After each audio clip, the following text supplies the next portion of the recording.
Welcome to the Moogle Market, where we celebrate our wonderful content creators of the Final Fantasy fan community, hosted by the Moogle Cafe. Not actually affiliated with Square Enix, have to put that out there before anyone asks and for legal reasons. So, yeah. How's everyone doing today? Having a nice morning, afternoon, night? Whenever you're tuning in today, I hope you're excited to join us all. My name is Kay, your eternally exhausted host. We have a full day of activities for you, and I'll happily break them down for you here. First off, the virtual venue, which will open up at 9:30 a.m. Eastern Daylight Time. It'll be open for everyone to use and enjoy until 5 p.m. today, EDT. You'll have various areas you can go to. The main area, when you first enter, will be the Moogle Cafe's virtual representation of itself, hosted on gather.town. You can chat aloud among yourselves, either through video and mic, or via text in the chat box just on the side of the screen. If you want to have more privacy, you can go to any of our seats and talk with someone one-on-one, or as a group full of friends without disturbing other guests. You'll also find some of our more aesthetic looking areas too, if you want to take some screenshots of yourself or a group of your friends together. There are even some cute emoticon functions if you're so inclined. Show your love. Heart. If you're into showing some kind of talent off, or just want to make a big announcement, we also have a stage. You can stand in the spotlight and everyone will be able to hear and see you. Next up is the Artist Alley. Well, traditionally the Artist Alley. Here we call it the Moogle Market. The Moogle Market is in a grand room connected to the cafe. You'll find the entrance to it on the rightmost side of the cafe, just a few steps away from the stage. Upon entering, you'll be finding yourself in what will seem like a whole other world. We created a whimsical outdoor party-like area to host the artists and their booths. Each booth will hold a preview of their works and links to their shops. Please visit them all. They all worked really hard to create their artworks. There's a bit of variety among all the guest artists here, so you'll find something you'll like, possibly, among the assembled artists. We have 10 in total in the Moogle Market, including Riza, MG Glass, Yami J, God's Poison, Fluicitin, Bunwitch, Neutral, Gogumi, Digital Popsicle, and J. Once again, please take a look at their booths. They really are all wonderful, talented people. Another thing you can do in the virtual venue, found in the top right corner of the Moogle Market, is to play board games. We have 3 kinds that can be played: Colonists, Draw Battle, and One Night Ultimate Werewolf. Colonists is a game similar to the famous Settlers of Catan board game. You would build settlements and cities to produce resources. Those resources are produced when any player rolls some dice. Whoever has a settlement or city in the border of the dice number will receive the resource shown on the tile. Settlements produce 1 resource, and cities produce 2 resources. Your usual Catan-like game.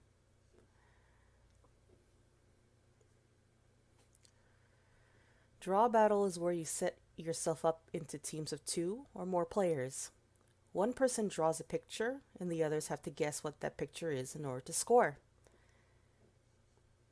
This game is similar to Pictionary, or if you're into more modern versions of this, like Jackbox games, something akin to Drawful, where usually there is a prompt and people draw, and others have to guess, usually with sillier results.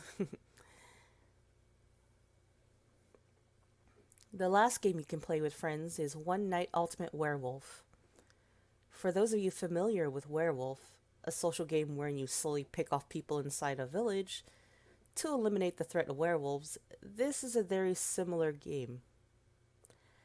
But it only lasts one night. The villagers only win if they can manage to deduce and eliminate one werewolf among the group. Sounds like a time, isn't it? I hope everyone gets a lot of mileage on those board games. Speaking of having a fun time, there are other ways to take part. We have a few quests you can complete that'll net you some points for a raffle, wherein one lucky winner will win a big prize. Each quest requires a photo reply to the appropriate post on the Moogle Cafe Twitter, which will be posted in a bit in the chat, so you can find them more easily. And by now, they should have already been posted on the Moogle Cafe Twitter. There are 3 quests in all. The first is Crouching Chocobo Hidden Kenny. If you don't know who Kenny is a infamous mascot from the Final Fantasy 15 game. His full name is Kenny Crow, and as you can probably guess, he is in fact a mascot who looks like a crow with a green t-shirt and a green cap. He can be found all over the virtual venue.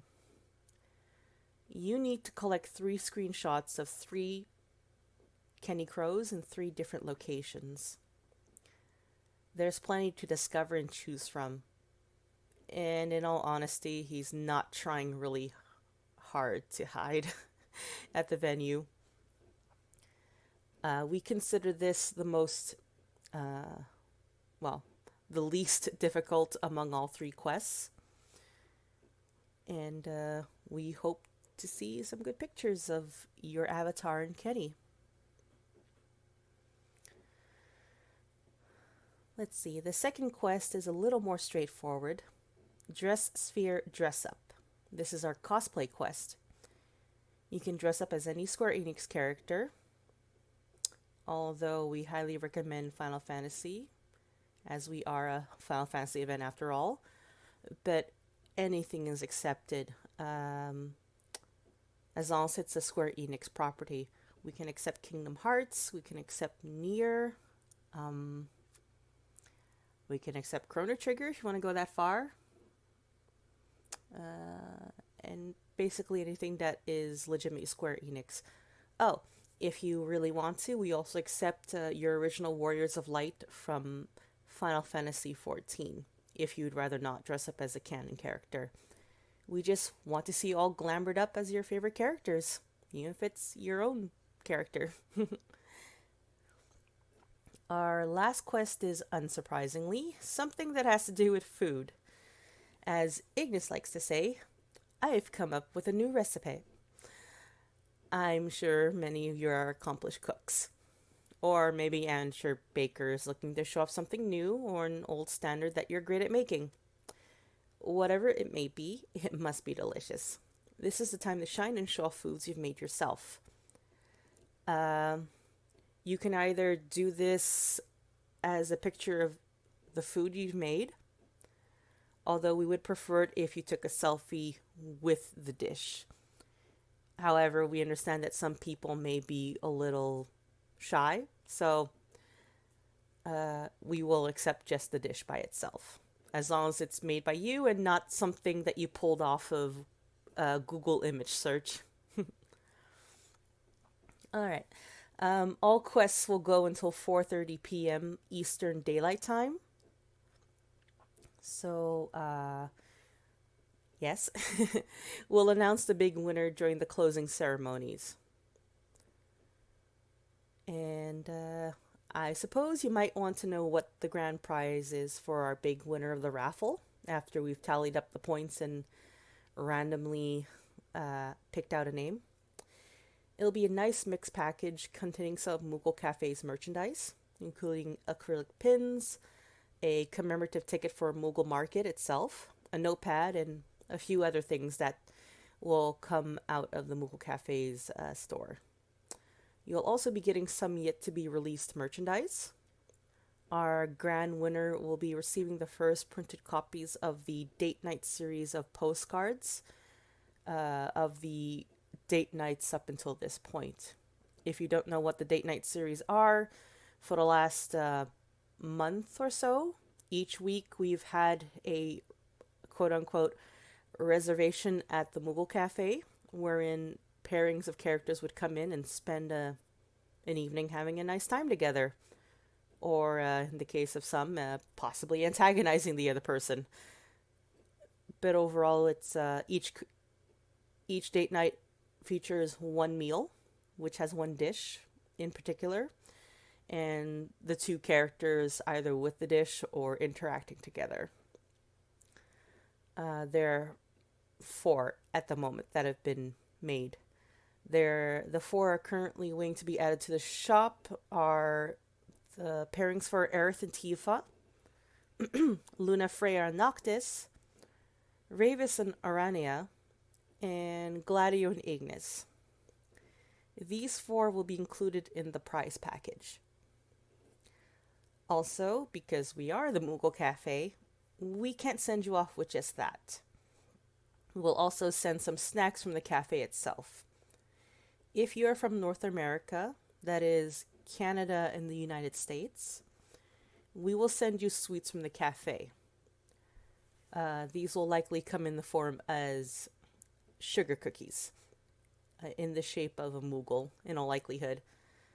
Some of you may be familiar with the cookies we've made before. Usually icebox cookies or the stamped out Moogle cookies.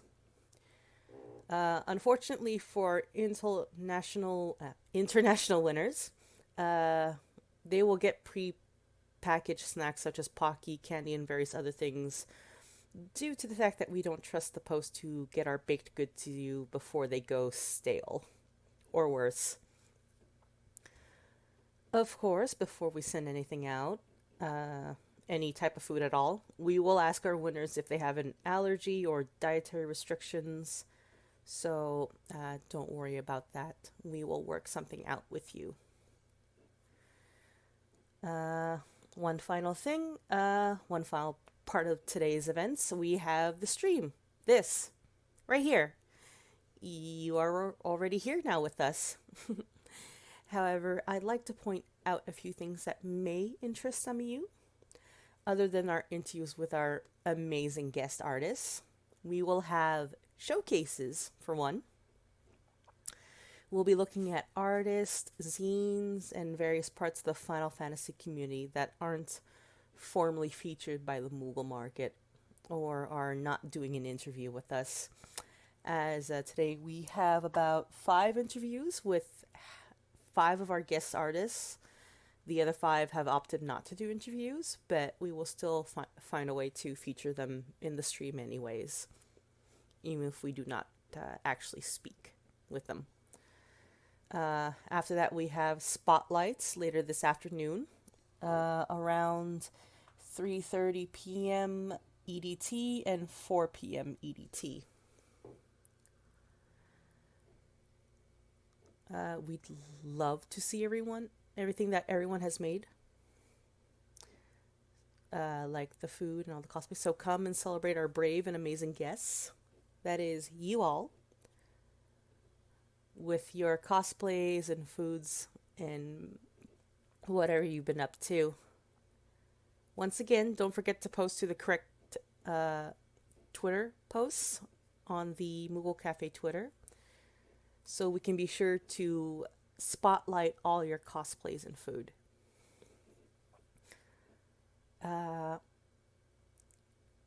Finally, there will be a spot for the Moogle Cafe itself during the stream. We will be making announcements for future events. the visual novel itself as well as a Q&A. We are hoping to host some other events and are excited to share with all of you about them. After that, that is a sneak peek at some of the work going into the visual novel. After that, a Q&A session with yours truly. If we end up having a lot of time, as the block for the Moogle Cafe itself starts from 12:30 p.m. EDT all the way until 1:30 p.m. EDT, which is, I think, is about an hour and a half. So if somehow we manage to get through all the material, I will also host a little bit of streaming for some sketching and artwork. You can even make a request if I'm so inclined to take any, if you just want to watch me sketch or draw. Anyways, please look forward to it. I'm looking forward to talking to all of you about the novel, about the future of the Moogle Cafe, and just spending time with you. Well, that should be everything. Keep an eye out on the Moogle Cafe Twitter. We will be posting all day about our artists, community, and other tidbits during the Moogle Market. Thank you for coming and enjoy your Moogle Market. Coming up soon, the first interview of the day with Ryutsa.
welcome to Moogle Market 2021.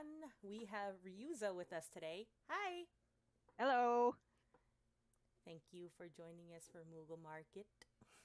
Thank you for having me. So, tell us a little bit about yourself. Well, I'm Giuseppe. Most of you know me on the internet as Ryuza.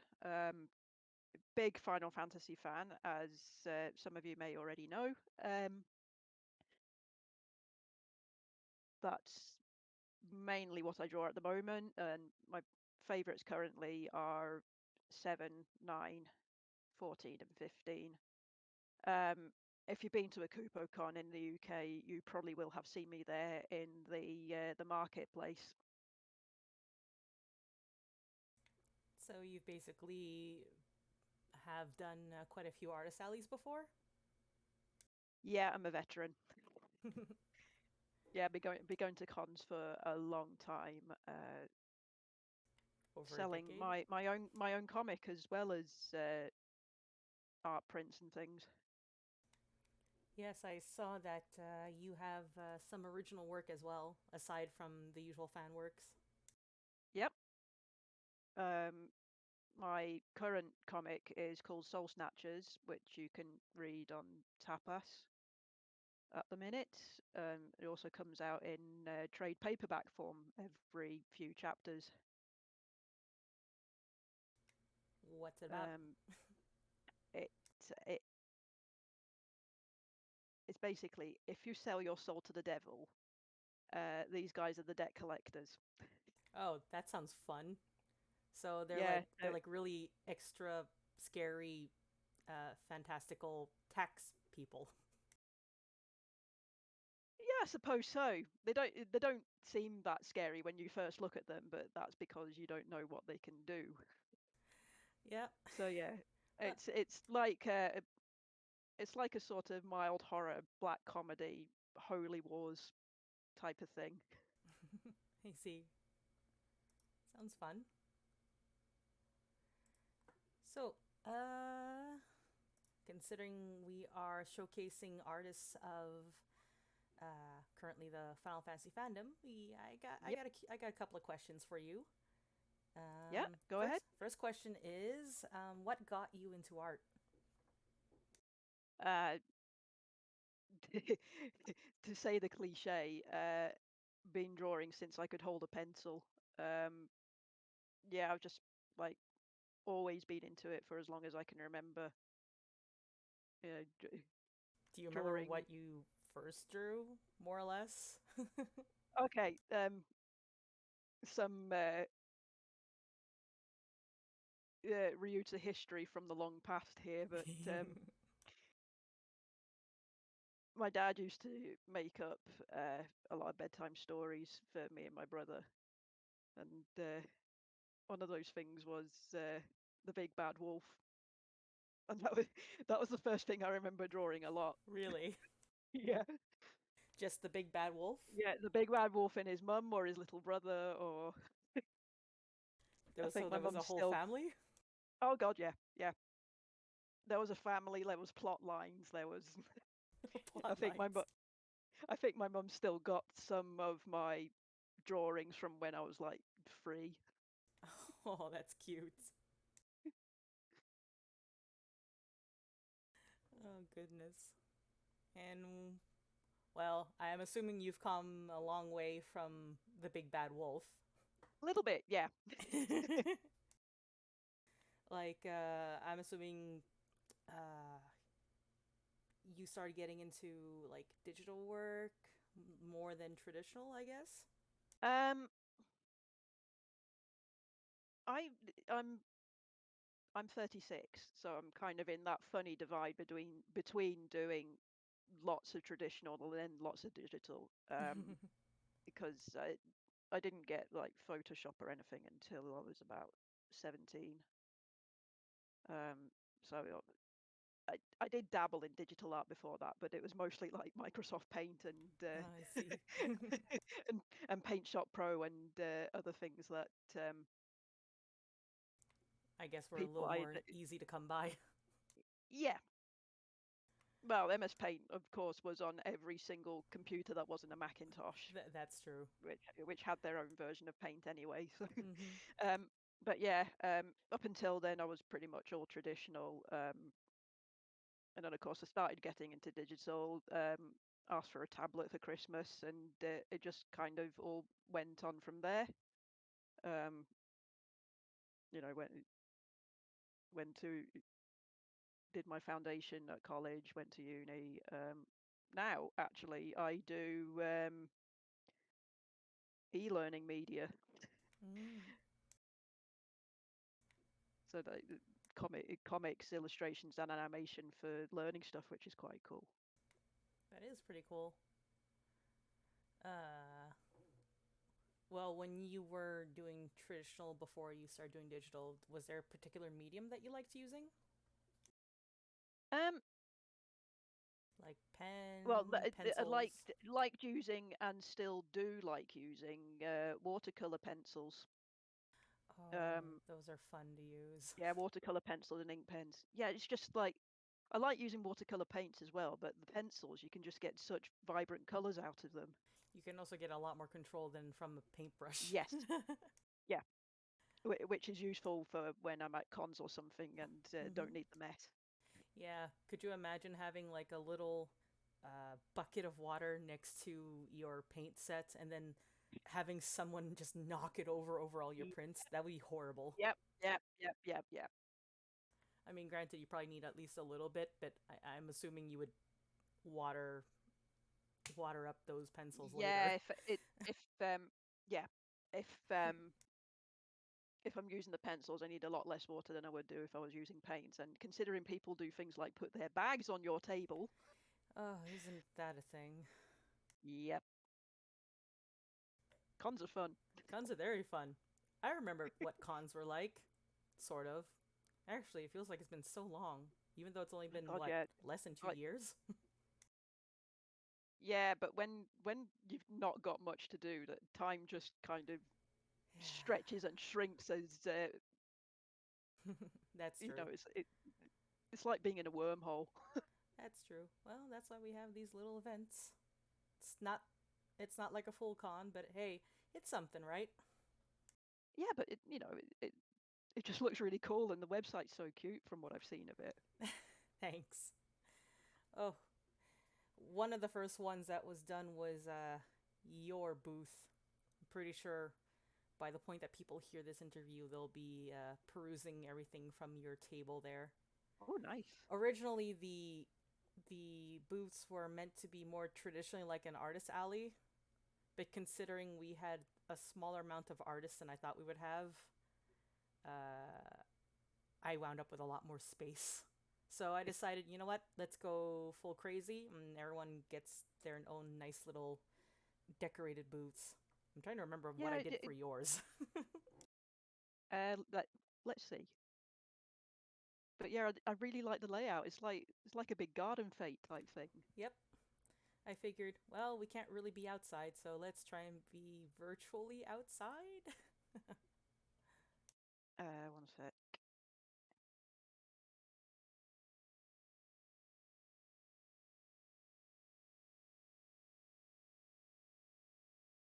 Oh well, I think I'm in the wrong thing. We'll check it later. Yeah. But yes, basically, I had everyone have their own little thing. I think yours had a little bit more trees than the others did. But generally, it's a That's nice because I little like garden trees. setting. Uh, let's see. I'm anonymous at the minute.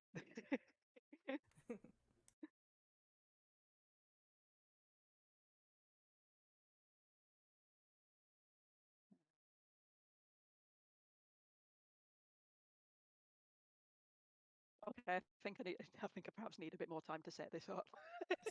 Perhaps. But yeah, it's sort of too bad that cons have sort of dropped off a little. I know some places have restarted them. Yeah, I'm still a little bit iffy about those, but as long as everyone's being safe, that's what counts. see. Yeah, I mean, I know that MCM is trying to start up again, and Yeah, so I heard. although, yeah, I mean, I've applied for a table, and I should hear. Well, I've applied for a table at Birmingham and London, and I should hear next week whether I got in or not. Mm-hmm. Oh, yes, here we are. But it's kind Yes. it's kind of a play by ear thing. Yeah. Yeah. All right. So I do see your booth now. It is in fact full of trees. I got your little banner next to your table, which has like a little quill and ink bottle with some small little portrait looking things, I guess, that are working as prints. We have Like a little forest pixie. you have your Palm Pride Moogles on display, and your set of Moogle Fantasy Moogles. Yeah, But yes, there's a theme. there's a theme here, and yes, there's a few other things here too. Yeah, It's quite cute.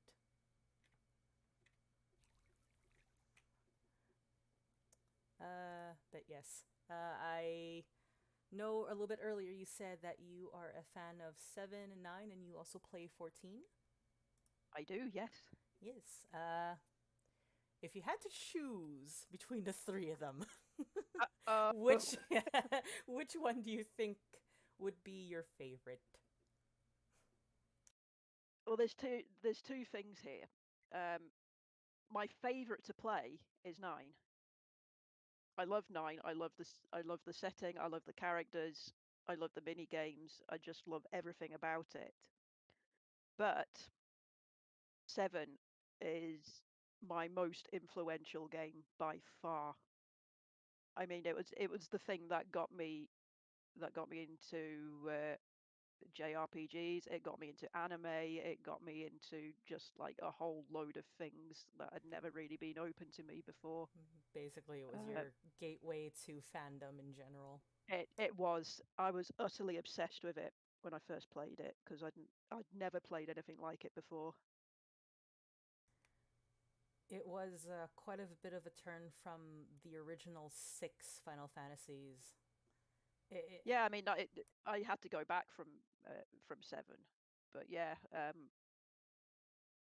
it was no hardship at all. Because the first 6 are kind of also fantastic. mm-hmm, Um, you know, particularly um, particularly the latter 3, 4, 5, and 6. mm-hmm. Although, yes, 7 was the gateway for a lot of people, myself included. Most likely because it was probably the most accessible worldwide. Yeah, Compared to the original 6, where half of them were possibly available in some countries. yeah, we're I mean we're I know only 1, 4, and 6 were released originally, but Mm-hmm. I don't know if they were available in Europe or not. At the time, I don't think so, but No, we could be wrong. the first TV console I owned was the PlayStation anyway. And Mm-hmm. I had to Well, like I said, before then it was playing on friends and cousins' Mega Drives and SNESes. yeah. Well, yeah. Yeah, the PlayStation 1 was truly the only one that was available worldwide. I remember Yeah, back in the day, old consoles, old machines would go upwards of hundreds of dollars. More ridiculous than they were now. yeah. It's kind of insane how the same games that we could play now are such small amount of memory required to play them. But back Oh then God, that I was know. really revolutionary, and each game was so expensive. Yeah, like 2.1 gigabytes of game. Yep. I think that was my entire hard drive at the time. As I recall, Final Fantasy VII overall, with every single game, yeah, I think one disc was about 200 and something megabytes. Yep. Yep. Oh, goodness. Remember those days of having to swap out the discs because one single disc couldn't hold the entire game? Yeah. I remember getting 8 and was like 4 discs. Yeah, 7 was 3. 3 was already revolutionary. Like, wow, 3? Wow, how does This that is an work? extravagance. This is extravagance. And then when 8 came out, there's 4? Yeah, the Yeah, PS1 era was something to experience. it was, Kids but these I'm glad days I will did. never know. Kids these days will never know the joy of having to swap out a disc to get to the next part of the game.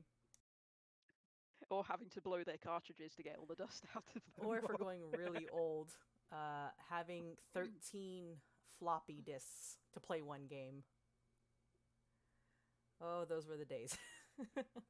Or a cassette tape, depending on what you were playing on.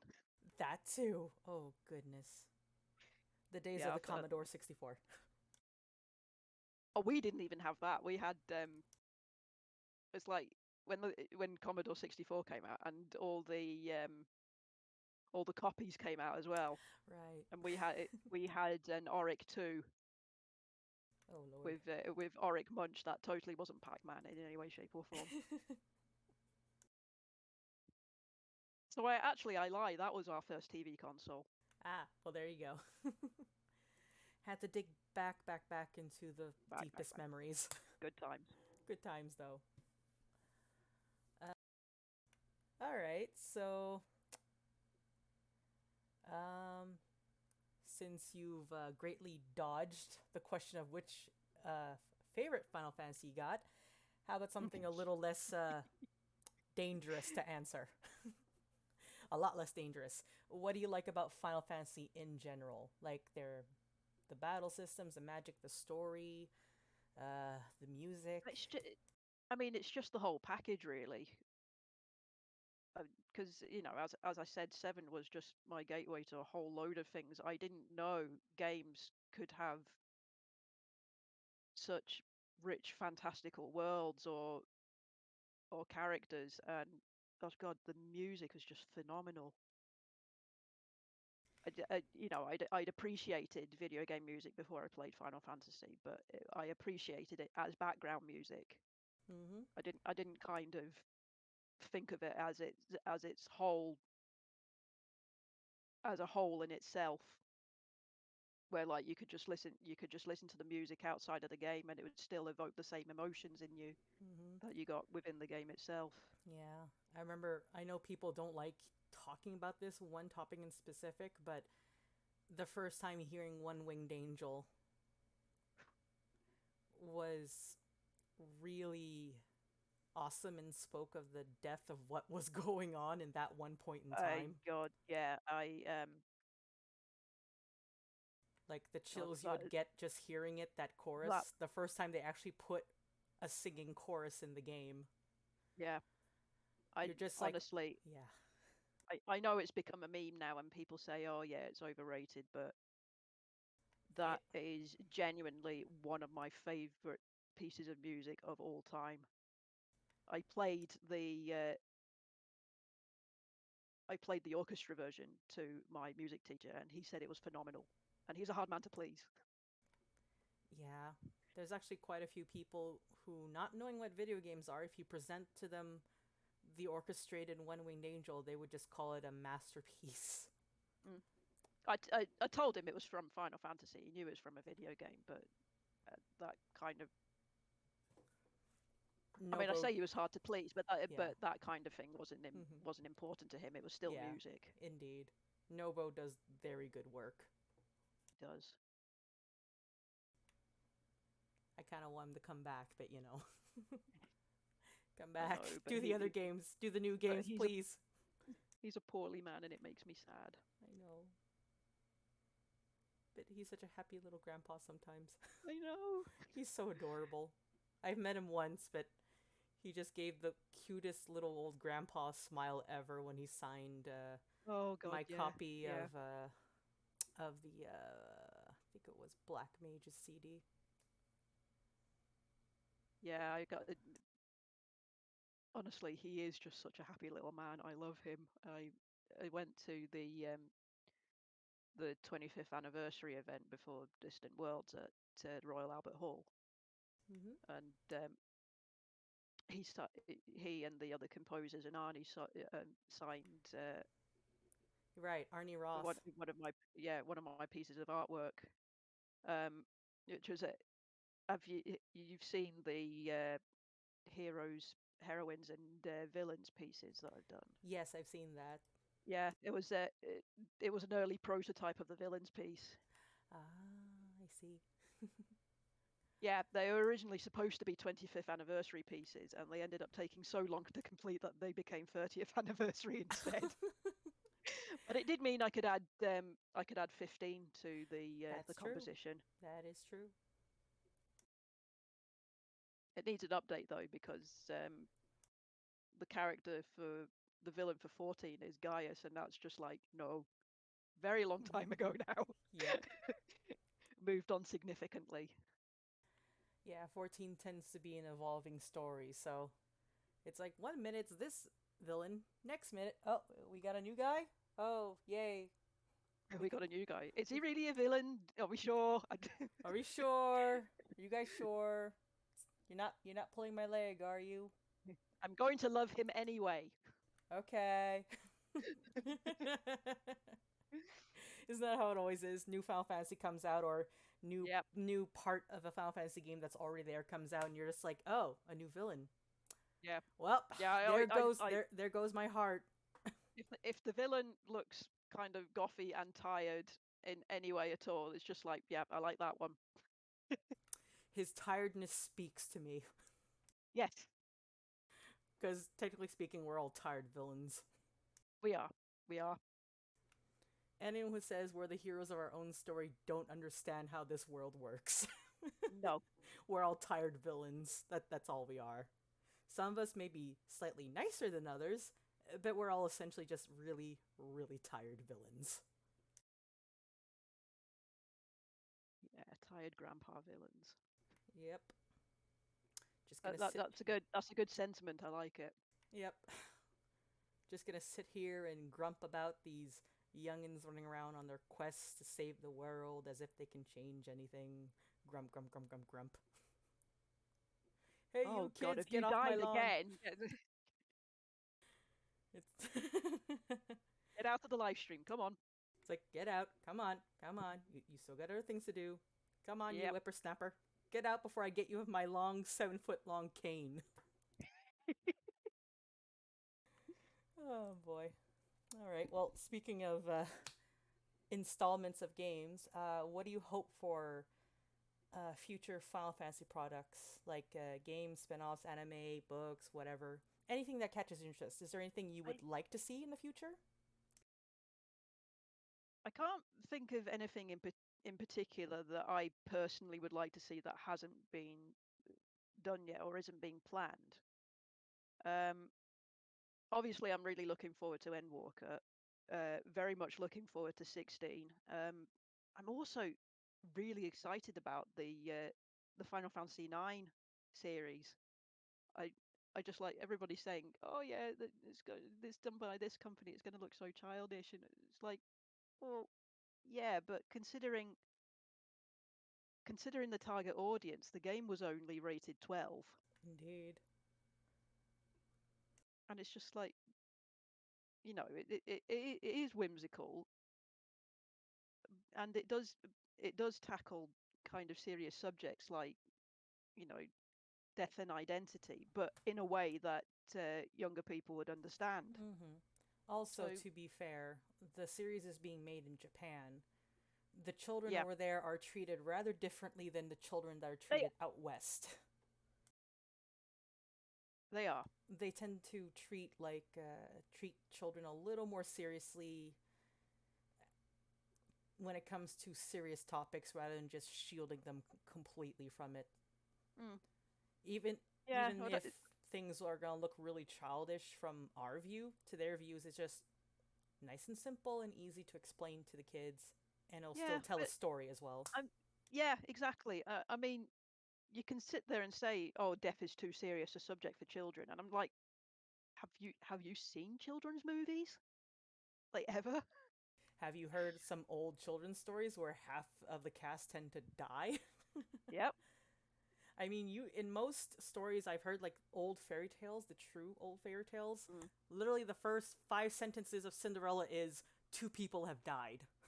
yeah. And then you've got things like Watership Down. Oh, Lord. Yes, my mother. Oh, look, honey, look at this cute book with all these bunny rabbits. Oh, yay, mommy, thank you. 1 week later.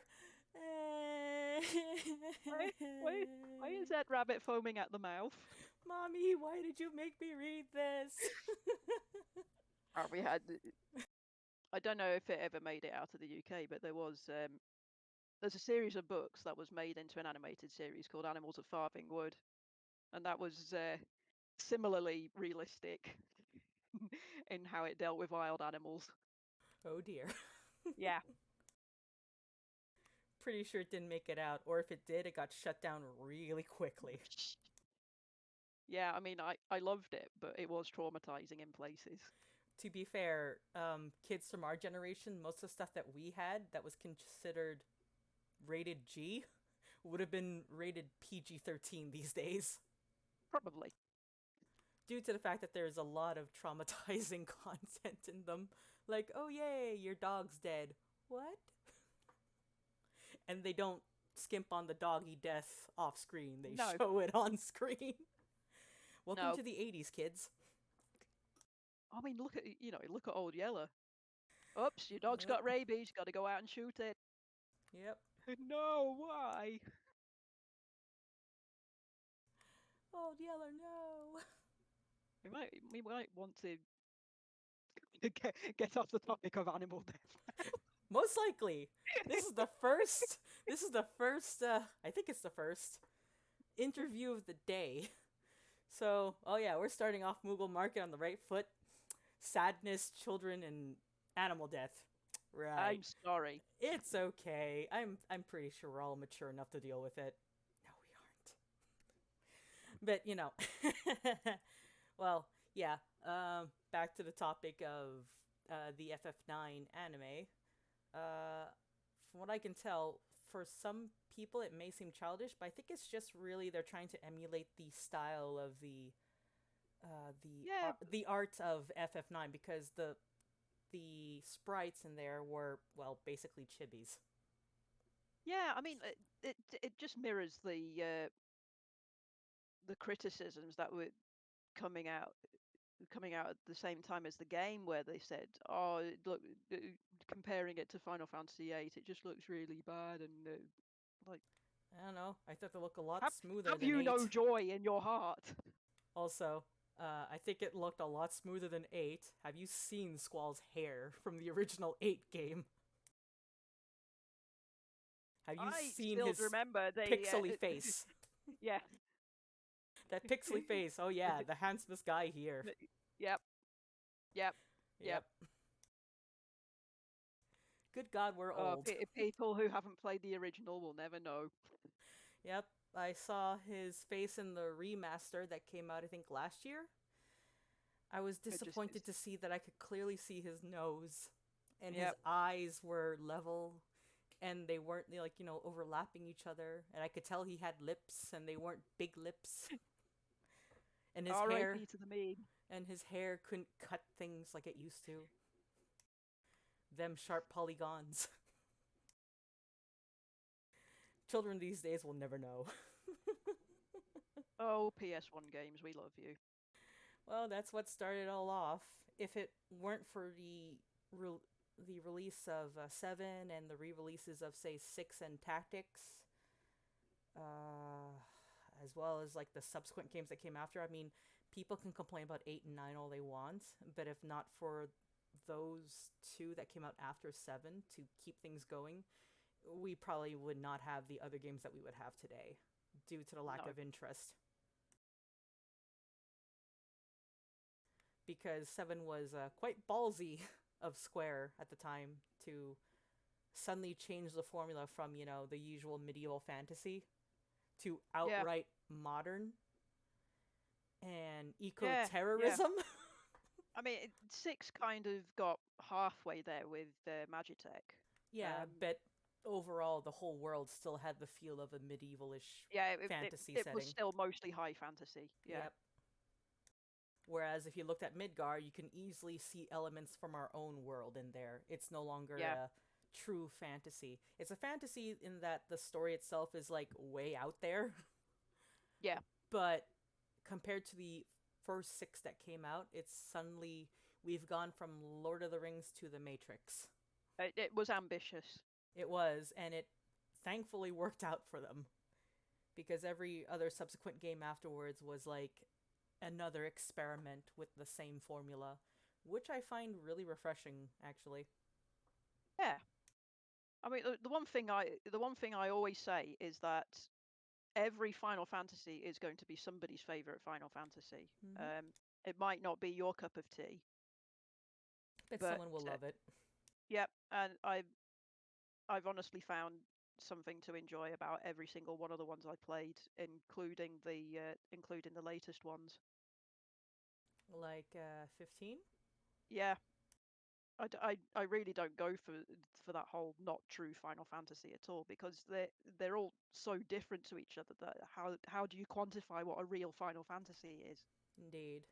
There's no real way to say that, and honestly, if I see that it says Final Fantasy and it's done by Square, that's all it Yep, needs to be a real Final Fantasy. exactly. If it says it's a different company, you can chuck that out the window. Yep. It's like, wait, a Final Fantasy not by Square Enix? Goodbye. Well, unless it's the Final Fantasy bands, that's different. Yeah, that's different. But but it's more like the games, honestly. Yeah. If it's the games and it's not Square, it just doesn't feel as right. Also, I'm pretty sure there's some copyright infringement right there. So I say Square. I say I say band. Final Fantasy is a single artist as far as I know, but Yeah. he makes nice music. Mm-hmm. All right. So, last question then. Is there anything you're working on right now that you'd like to talk about? Anything Um, in the works or in the a future? few things. I mean, I keep saying it's going to be out this year, and then things keep happening, but it will be out eventually. I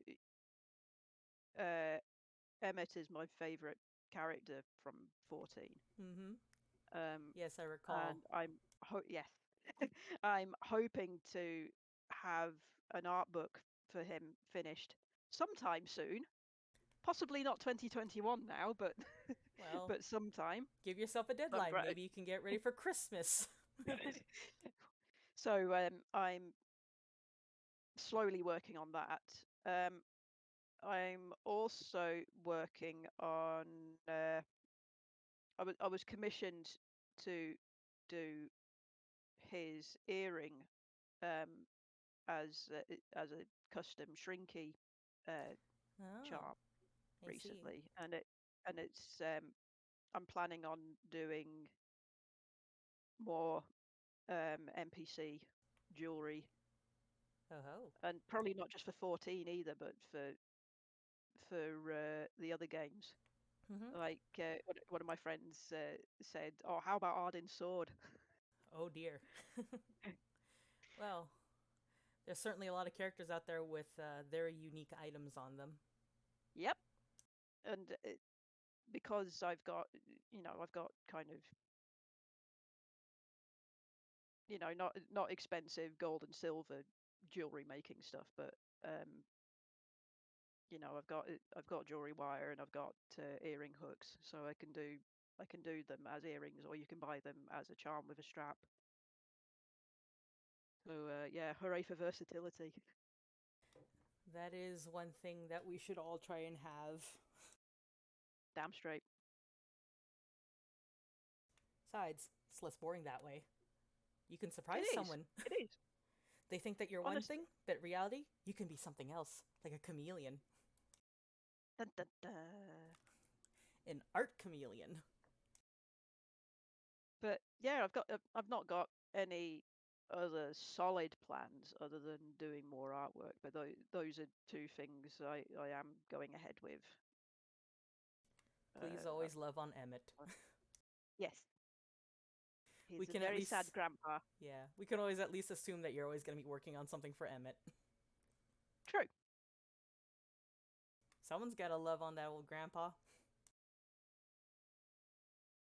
I mean, he needs it. Look at his face. Yeah, he looks really tired. It's like, Emmett, you got He's so, some bags under there. You okay? so tired and You you grumpy. you, He you needs need some tea, coffee, apple juice, maybe prune juice. I don't know. just Hades Emmett sitting there with a sippy cup in his claws, drinking his juice. Drink your juice, Emmett. You'll be less angry later. Actually, come to think of it, maybe he would be less angry if people would constantly be offering him coffee, tea, and juice. If you go for an entire story telling people the truth and trying to make them interested in ancient history, and they're just like slagging you off all the time, it's got to be exhausting. Yeah, it would be. It's like, why won't these youngins listen to me? Well, one, you're kind of distracting. Your face is kind of distracting. Two, no one likes talking about history, any history, unless they're a historian, and even then, they don't like talking about the history. Yeah, stop making me go to school. Stop making me go to school. I graduated a while back. Stop it, Grandpa. I don't want to hear about the war again. Stop talking about the War of the Astrals.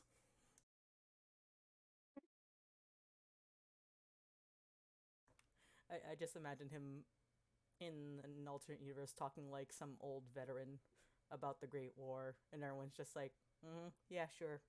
Sure thing, Grandpa Emmett. That's nice.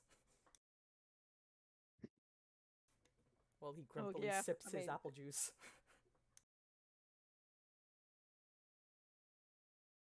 well, we don't know exactly why Varys hates him as much as he does. Indeed. So perhaps he just has traumatizing memories of him telling him during the war. Or maybe they stole each other's juice. We don't know. No, he's pretty much one of the most terrible grandpas to exist in the Final Fantasy universe, but I still love him anyway. Mm-hmm. Well, I think that's our time. Thank you so much for talking with me, Ryutza. Yeah, thank you very much again for having me. Mm-hmm. I'm looking forward to the event. Yeah, hopefully it goes well. Ryutza can be found on Twitter and Facebook, I believe, and her Yep. store is also on Etsy. So please take a look. There's plenty of Yep. good things there. Just Ryuza underscore art for Twitter and Ryuza art one word for Facebook. Mm-hmm. Uh, if you're searching for me. And I think. Hello, it's Kay again. Did you enjoy the interview of Ryutza? I'm back here with the Community Showcase. We're going to take a look at the community right now. All you wonderful people that keep the spirit of Final Fantasy alive and have made events like the Moogle Market possible. Let's dig in. First off, we're going to rattle off some birthday wishes. I'm sure, as you all know, Final Fantasy characters do in fact have birthdays. Do they celebrate them? Who knows? But I know that many fans love to celebrate them, and here's a quick list of August birthdays from the Final Fantasy series. Happy birthday to Dr. Tot from Final Fantasy IX. Unfortunately, there's no recorded day for him, so we'll just say that the childhood tutor Princess Garnet can call August his entire birthday month. Happy birthday to Cloudstrife, born August 11, from Final Fantasy VII.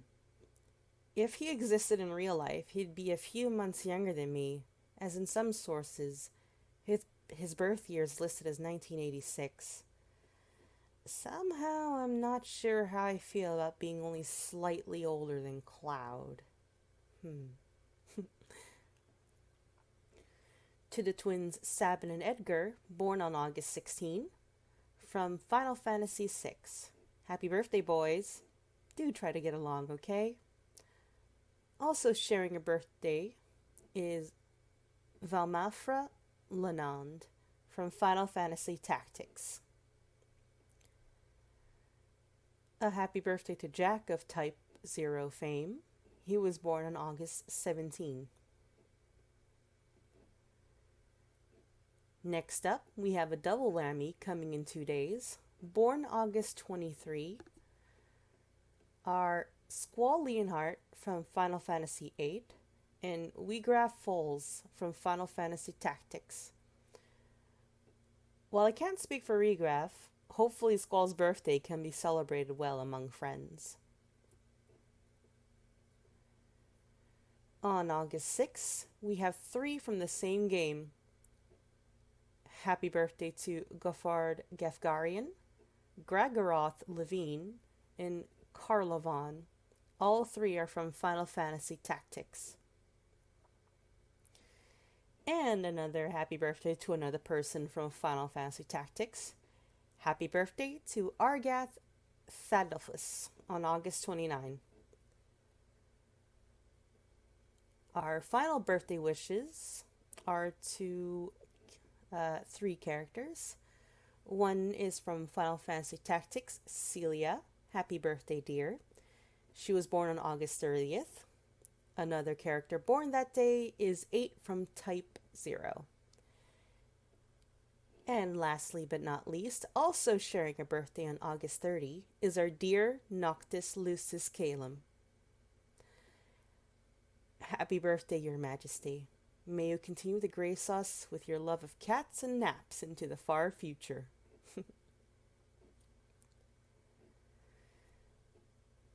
Now that we have the fictional birthdays out of the way, we have an actual birthday shout out to make. In fact, this birthday is for today. During Moogle Market, the 7 Deadly Streamers are celebrating a birthday for one of its members. The youngest one, in fact. Josh's little son is turning 2 years old today. Happy birthday, little Moogle. May you be blessed by the crystal. Or if you don't believe in the crystals, then by the astrals. And if you don't believe in them either, may you be blessed by Moogles? Yes, I think that's the safest. May you be blessed by Moogles on your happy 2nd birthday. By the way, 7 Deadly Streamers can be found on Twitch. They are a family of 7 who art, craft, cosplay, and game. Please check them out for some family gaming streams. Speaking of Twitch, next up on this segment, we like to shout out some other Twitch channels. Phoenix Down Radio is one we'd like to give a very hearty shout out to. Their team has a podcast that talks about Final Fantasy. They have, by this point, reached 150 episodes.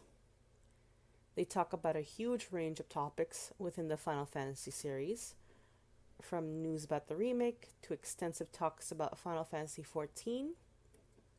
You can even hear about us, the Moogle Cafe. We did an interview in episode 49 and get a small wee mention in episode 150. Hoping to do a live interview next time. They also took part in Extra Life as well. These guys are seriously amazing and wonderful. Another channel I'd like to point out is Amtrax VA, that is AMTRAX VA. If you don't know who that is, this is the Twitch channel for Austin Lee Matthews, the voice of Roche from Final Fantasy VII Remake. He is adorable and a great pleasure to watch putz around in video games. He has a radio play called Megaton Girl that he has put a lot of love, sweat, tears, and blood into a story all about superheroes and a pair of queer main characters who are super cute and in love. In fact, the very origin story of Megaton Girl happens on their first date. You can find them at megatongirl.com. Otherwise, please support Austin. He's a fun sweetheart. Go watch his Twitch streams and just enjoy his awesome energy and joy. One of our guest artists, Ryutsa, also has a Twitch channel. She does art streams on there. You can find her at Ryutsa K. That would be RUUZA_K. In other community news, KupoCon has donated to a worthy cause. 1,000 Canadian total was donated to mental health charities in the three main countries where they would hold events in. Thank you for your service, KupoCon. The staff are always such generous and kind people. This is truly a wonderful deed you've done. KupoCon has also opened up their store. Normally, the KupoCon shop is only available to Patreons who have given at least $5 per month. However, up until August 25th, the store is now open to the public. They are doing a summer sale blowout right now. You can find some very exclusive and elusive items at their store. They recently released a white materia to join their materia collection. You can also find the other colors there, although it tends towards being a random color each time. When you buy the materia, they come in randomized little soft velvet bags. You'll only find out what color they are once you open up the bag. I have one myself, and I was lucky enough to get a red materia. I like to pretend it's for Knights of the Round. If you're a fan of the Triple Triad game that originated from Final Fantasy VIII and has made its way to 14, they also have a huge collection of their own version called Tripalm. They have a special artist series like Crimson Sun featuring characters like Arden, Libertas, and Regis, Moogles of varying costumes, and much, much more. There are so many things to grab from the shop. You can take a look yourself at kupo.shop. Also, on the topic of KupoCon, they're having an in-person event in September in the UK. September 17th to the 19th, so 3 whole days, at the Novotel London West Hotel. If you're in the area, please drop by. You can find out more details at the KupoCon website. It's sure to be a lovely time at the pop-up shop they've set up. If things go well, they'll also be holding an evening social event. However, this will be a paid event with limited space due to COVID restrictions. You can find the site for the ticket sales if they're still available on the KupoCon site as well. Okay, so Quicksilver 0595323 is doing a giveaway in honor of Noctis's birthday month. It's spelled as QKSLVR_05953234. They're found on Twitter. You will get a nice variety of Noctis related fan merchandise, as well as a custom fic by Ginger L. That's GINGER_EL. Also found on Twitter. The giveaway and rules related to it are pinned to Quicksilver's Twitter. The way to enter the giveaway is to like and reblog, as is standard for most giveaways on Twitter. There are other rules to follow, but these are the general ways of getting in. You can check that out on a pinned tweet on their Twitter blog. Deadline is August 30, 11:59 p.m. CST. A winner will be drawn the next day on the 31st. Let's see.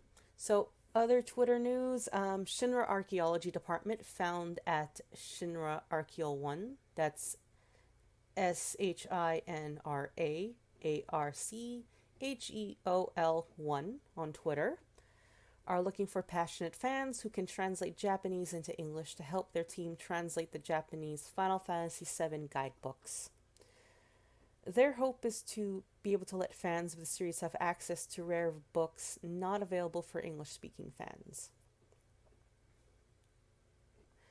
Speaking of books, if you're a fan of books, lore, and fan analysis, might we suggest some? One that's been out for a while is by Mo Gallagher about Norse symbolism in Final Fantasy VII. It's called Norse Myths That Inspired Final Fantasy VII. Mo has done other books too, like the Nibelheim Incident with artwork made by Crimson Sun. You can check out his Twitter at FFV11 Novels, so Final Fantasy 7 Novels, to find links to the book on Amazon. Another book that's out is one for Final Fantasy IX, Melodies of Life, a Final Fantasy IX introspective and analysis. You'll get a nice deep look at the story that is Final Fantasy IX as written by author Jamie L. Cruz. Currently available on Kindle, paperback, and hardcover on Amazon. Now, if you're looking for something else to take part of, next month there will be Zach Fair Week, starting September 26th up until October 3rd. They already have prompts out for those who may want to prep in advance rather than make things the day of each prompt. If you love our lovable soldier boy from Gongaga, please keep an eye out for the next month with the hashtag Zach Week or hashtag Zach Week 2021 hashtag on Twitter and on Tumblr too. Their Twitter handle is Zach Fair Week. So ZACKFAIRWEEK.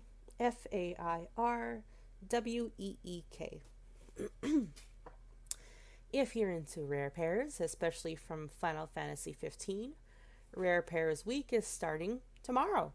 And that's right. All the rare pairs will be celebrated for the whole week starting from August 22nd to 28th. They also have their prompts ready to go for anyone who wants to look. Their Twitter is FFXVRAREPAIRS. So FF15 Rare Pairs.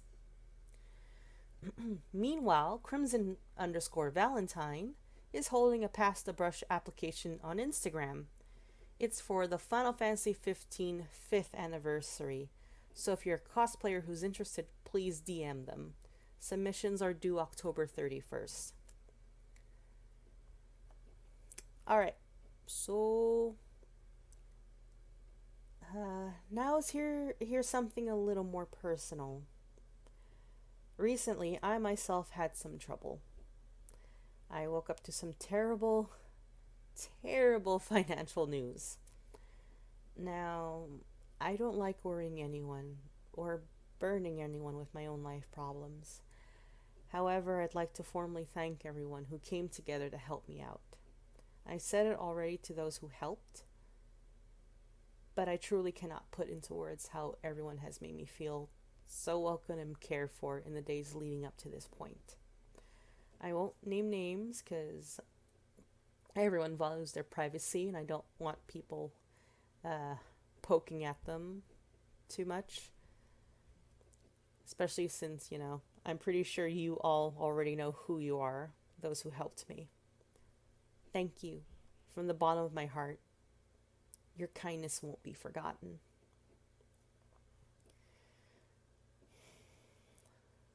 Alright, so here's a few extra shout outs before we end this little mini showcase. Shout out to Cosmo Cannon Observatory. Shout out to Sector 6. Shout out to the Forest Maiden at Midgar Lilies.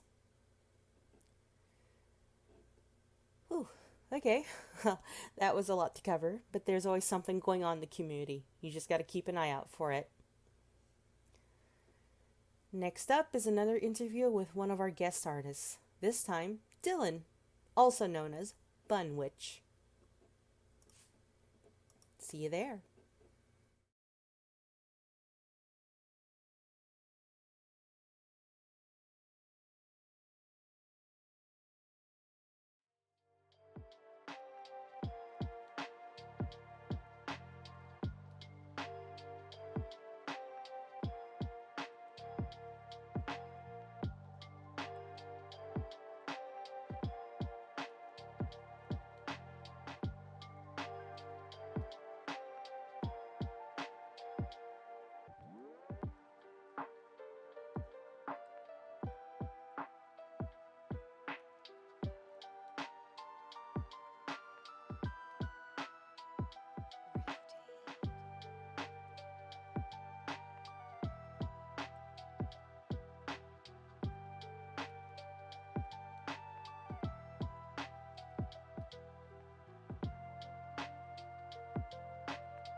Welcome to Moogle Market 2021.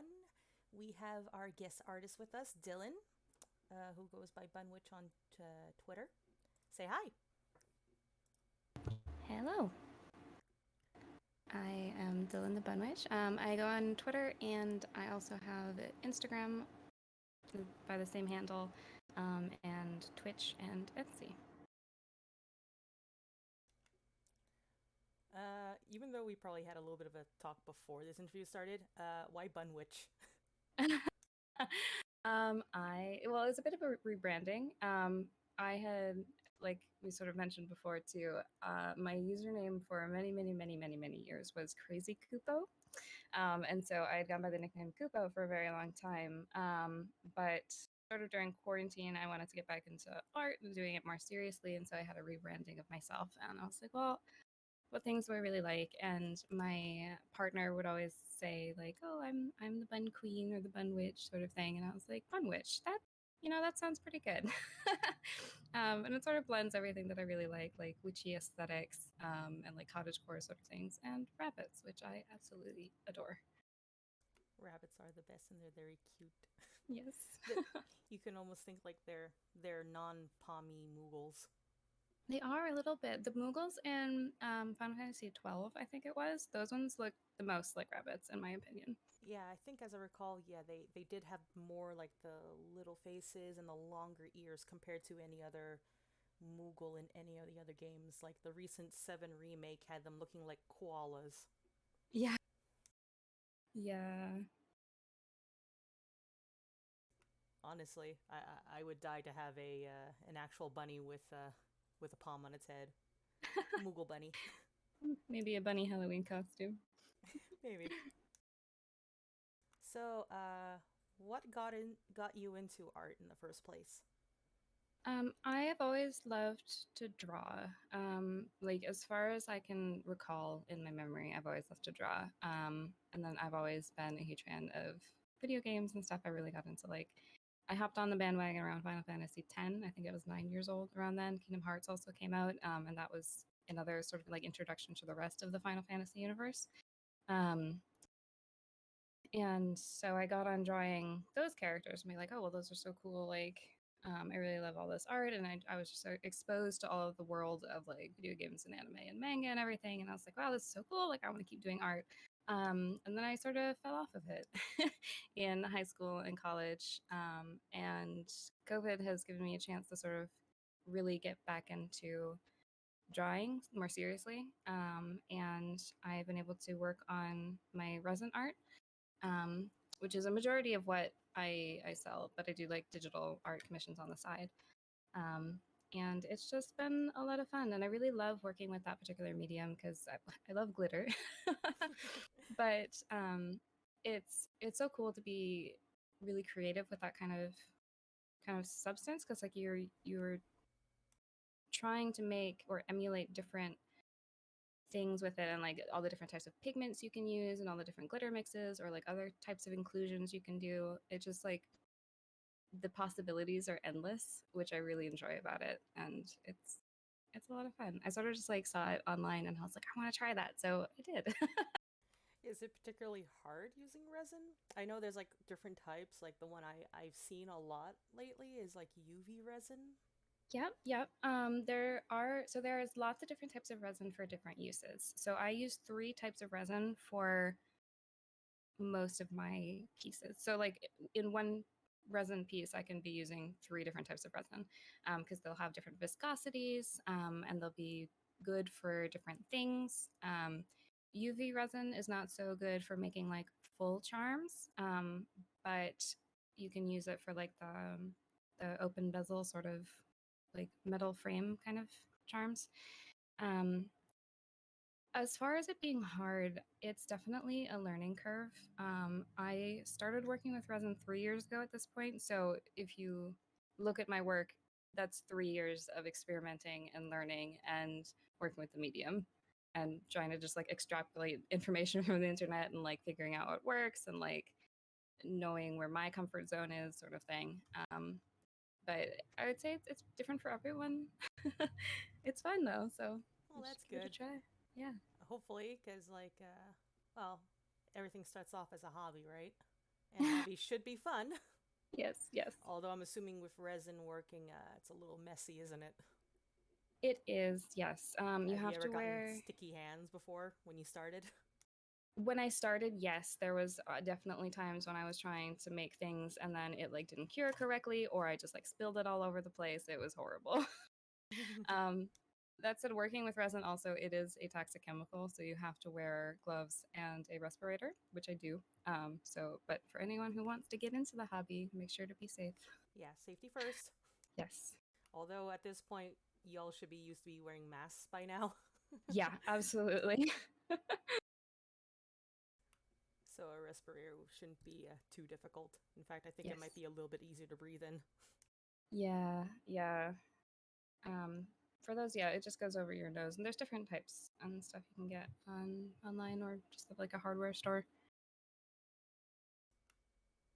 Yeah, I've seen the ones from the hardware stores with like the actual valves, like the Yeah. two protruding ones, one on each side.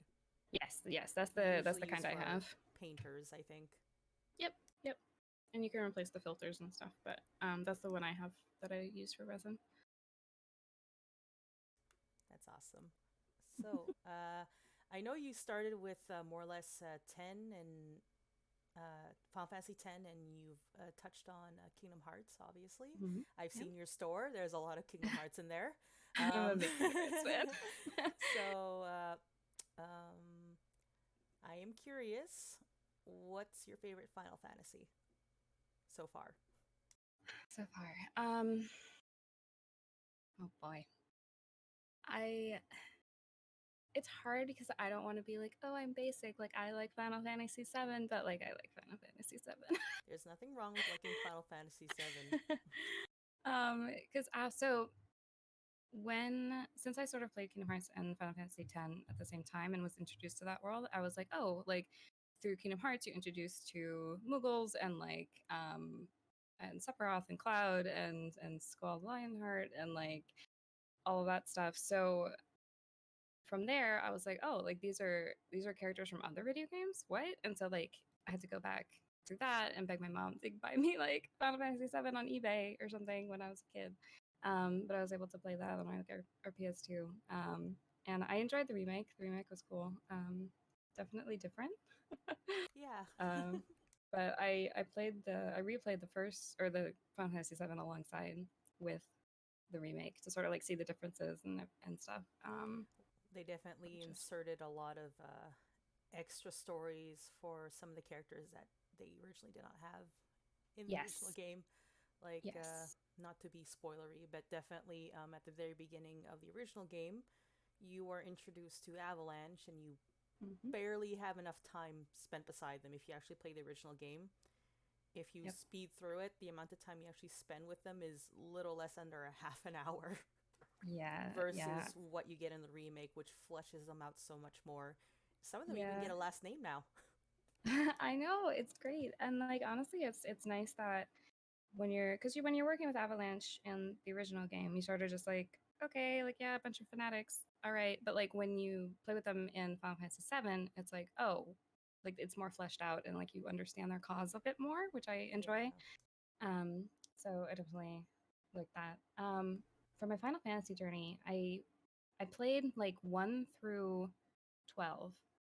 I didn't like 12. Oh, um and then except for I the Moogles. yeah, except for the Moogles. The Moogles were great and the Vera cuz Yeah. how could I not? Well, yes. um and then I skipped all of 13 and then I watched my partner play 15 cuz he really loved 15 and he cosplayed Nox or no sorry, Nyx and everything. Um he did cosplay Noctis also, but mostly cosplayed Nyx. My Kingdom Hearts journey is way more involved, I would say, currently. I am a huge Kingdom Hearts fan, so I played all of the games. I have all the games. Did you play 3 when it came out? I got the Kingdom Hearts 3 PS4, so yes, I played it on. Actually, my package with my game came 2 days before it was supposed to. Oh. Yeah, so I was very excited. So I got to play a little early, but yes. Yeah. Lucky you. Although I think it kind of happened the same with Final Fantasy VII, if I recall. Some people got their copies early as well. It was this weird thing where a bunch of games that were released, I think it was all last year, wasn't it? Where a bunch of games that should have been arriving on the day of or the day after, people got theirs a couple of days early. Probably due to the fact that every postal service was scrambling to make sure everyone got their mail. Yeah, yeah. I mean, and it's like it's not great for the company if we're getting our games early, but like it's great for us. It so. is. Well, they're already paid for, so they can't really complain. Right. Okay, well, here's something a little less precise. What do you like about Final Fantasy in general? Other than Moogles. We know you love Moogles. I was literally about to say Moogle. I really like the magic system, to be honest. So just like I think it's cool, and I've always enjoyed that aspect. And the summons have always been so amazing. Oh my goodness, I remember just being blown away when I was like playing Final Fantasy X and first encountered like Shiva. I was like, this is the coolest thing ever. She is the coolest thing ever. She's so cool. I love her outfit in 10. So I mean, aside from Moogles, I would say the magic system and summons are my favorite thing about Final Fantasy. Which magic systems? I know, like before 7, they were all pretty standardized. Like the spells and everything were more or less the same. But after 7, it seemed like Square started trying to get a little more innovative with their magic systems. Like almost every other game following 7 seemed to have a different one. That's like true. In 7, their magic was done with materia. 8 was the junction system. 9, I forgot what it was. I'm a terrible fan, I'm sorry. It's okay, there's a lot. 10 was also something I don't remember that well. Yeah. But basically, every iteration after 7 got something a little bit different, like a remix on what past games had. So was there one that you particularly liked or particularly wanted to throw out a window out of frustration? So 1 through 7 and then 10, I think, would be like the ones where I enjoyed the magic the most. 8, I did not like the system for that one. Yeah, a lot of people had a lot of trouble with the junction system. It's Yeah. actually pretty simple to understand, but I think what really frustrated everyone was that no matter how much magic you would hoard, and let's be honest here, you had to hoard magic in that game. Yeah. No matter how much you hoarded to strengthen your own character, the monsters stayed at the same level in strength as you. It was a little silly. Yeah. Also, the fact that you had to keep hoarding your magic, otherwise your stats would go down, was also kind of annoying, wasn't it? Yep. Yeah. But yeah. So I'm assuming you prefer the more closer to the classic versions of the magic system. Yes, which is, I mean, it's also the one in Kingdom Hearts, so. That's true. Because I just like when you get to like upgrade your magic and stuff, and you go from like fire to Firaga, it feels more powerful, you know. Which I just like really like that, to be able to like upgrade the magic, be like, yeah, like this is like super strong, it's so cool, or like meteor and stuff, you know. So yeah, I think that's why I enjoyed the earlier iterations of magic. Did you have a particular class or job that you liked from the earlier iterations? Oh gosh, Red Mage, I think. Red Mage. Red Mage was fun. Yes, I always preferred my Red Mages in Final Fantasy Tactics as well. So, and 10 too. Yeah, that's definitely the class I like the best, I think. Yeah, you get the best of both worlds. A little bit of black magic, a little bit of white magic, some stabs. Yes, yes. Stabs are great too. Yep. Alrighty. So, on the vein of Final Fantasy games, um, what do you hope for the future of Final Fantasy in terms of Square's projects, like games, spin-offs, anime, whatever comes to mind? What do you hope Um, for? I don't know if this is just like rose tinted glasses or what, but honestly, I would really enjoy to see something a little more classic in the future.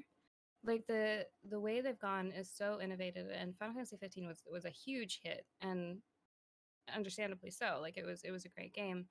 Um, but like there's something missing, I guess, from like that long history of the classic, like up until 8, I would say. Um, of like those classic Final Fantasy games. Where it was all turn-based?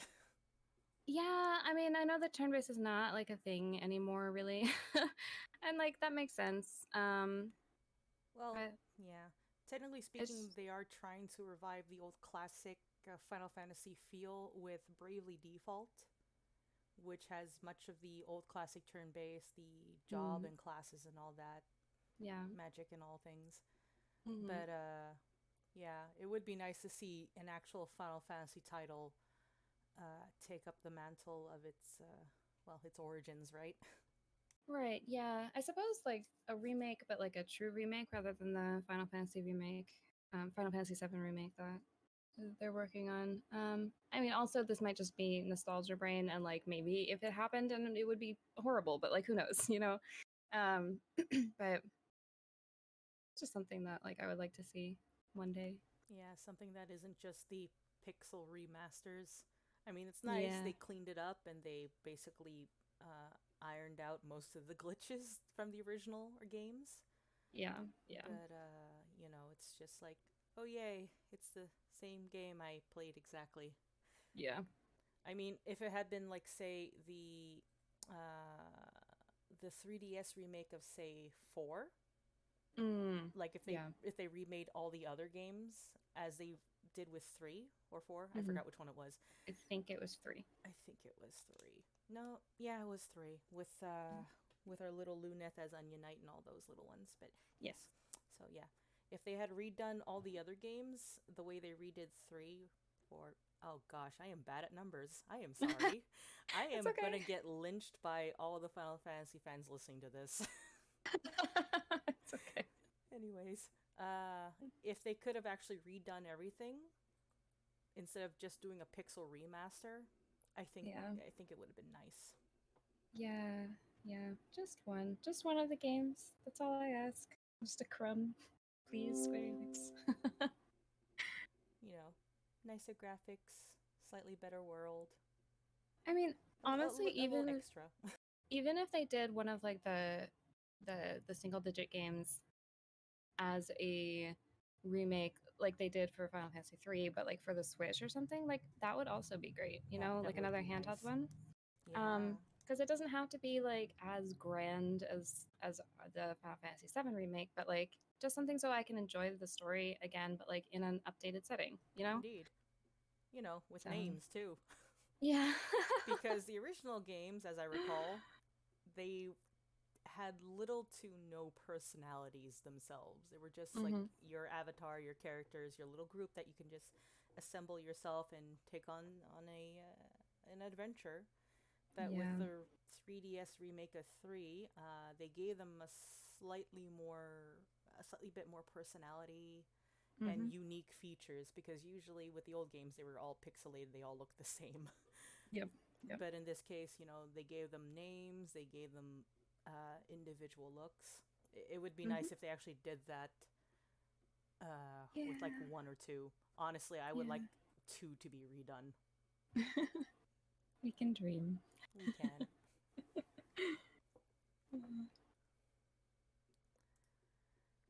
Okay. So, alrighty. Alrighty. So I'll round this off with one final question. Mhm. Is there anything you're working on right now that you'd like to talk about, or something that you'd like to work on in the future? Oh gosh. I guess my biggest project right now that is semi art related would be Twitch. um, I used to be a streamer about 5 years ago and then stopped because it was just like it was too much for what was going on at the time. But my I say that this is a project because it really is. I made like a 2.5 minute intro video that's very like cinematic, which is something I've never done before. So that was a new experience, and like doing all the art and branding, I guess, around this, and making like all the emotes and everything, and it's very on brand for me, the Bun Witch. So it's like spooky, but like also rabbits. um, so like aside from artwork, I was in a bunch of zines. All they were all Kingdom Hearts zines. That's fine. uh, which A- those Any all particular zine you want to shout out? oh oh gosh, I think pre-orders ended for like two of them already, but there's a Zexion zine or Zexion Ienzo from the Organization 13. There's a zine for him that's out and pre-orders are available. There's also I think the Marluxia zine is also still taking pre-orders, and then the Axel Sykes wedding themed zine is still in production period, but I think pre-orders go live later this month or early next month. So, but you can check out like if you just search like KH zines on Twitter, I'm pretty sure they're all there. Mm-hmm. Check them out. There's a bunch of Final Fantasy zines on Twitter as well. There's most recently I think there was a Zack and Aerith zine that I saw. But there's a lot. They're a lot of fun. So check them out. Yep. Anyways, back to you. So you said Twitch? Yes. Yeah.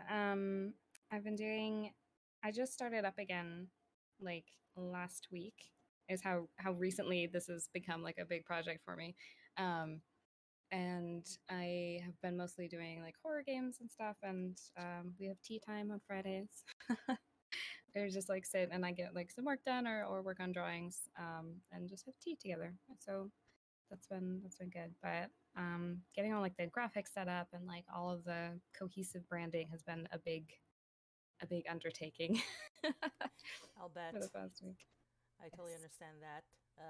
The branding for Moogle Cafe has been a journey. Yes, yeah, it's definitely a lot.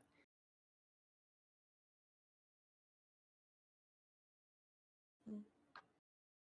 So yeah, thank you very much for joining us, Dylan. Thank you for being a guest at Absolutely. the Moogle Market.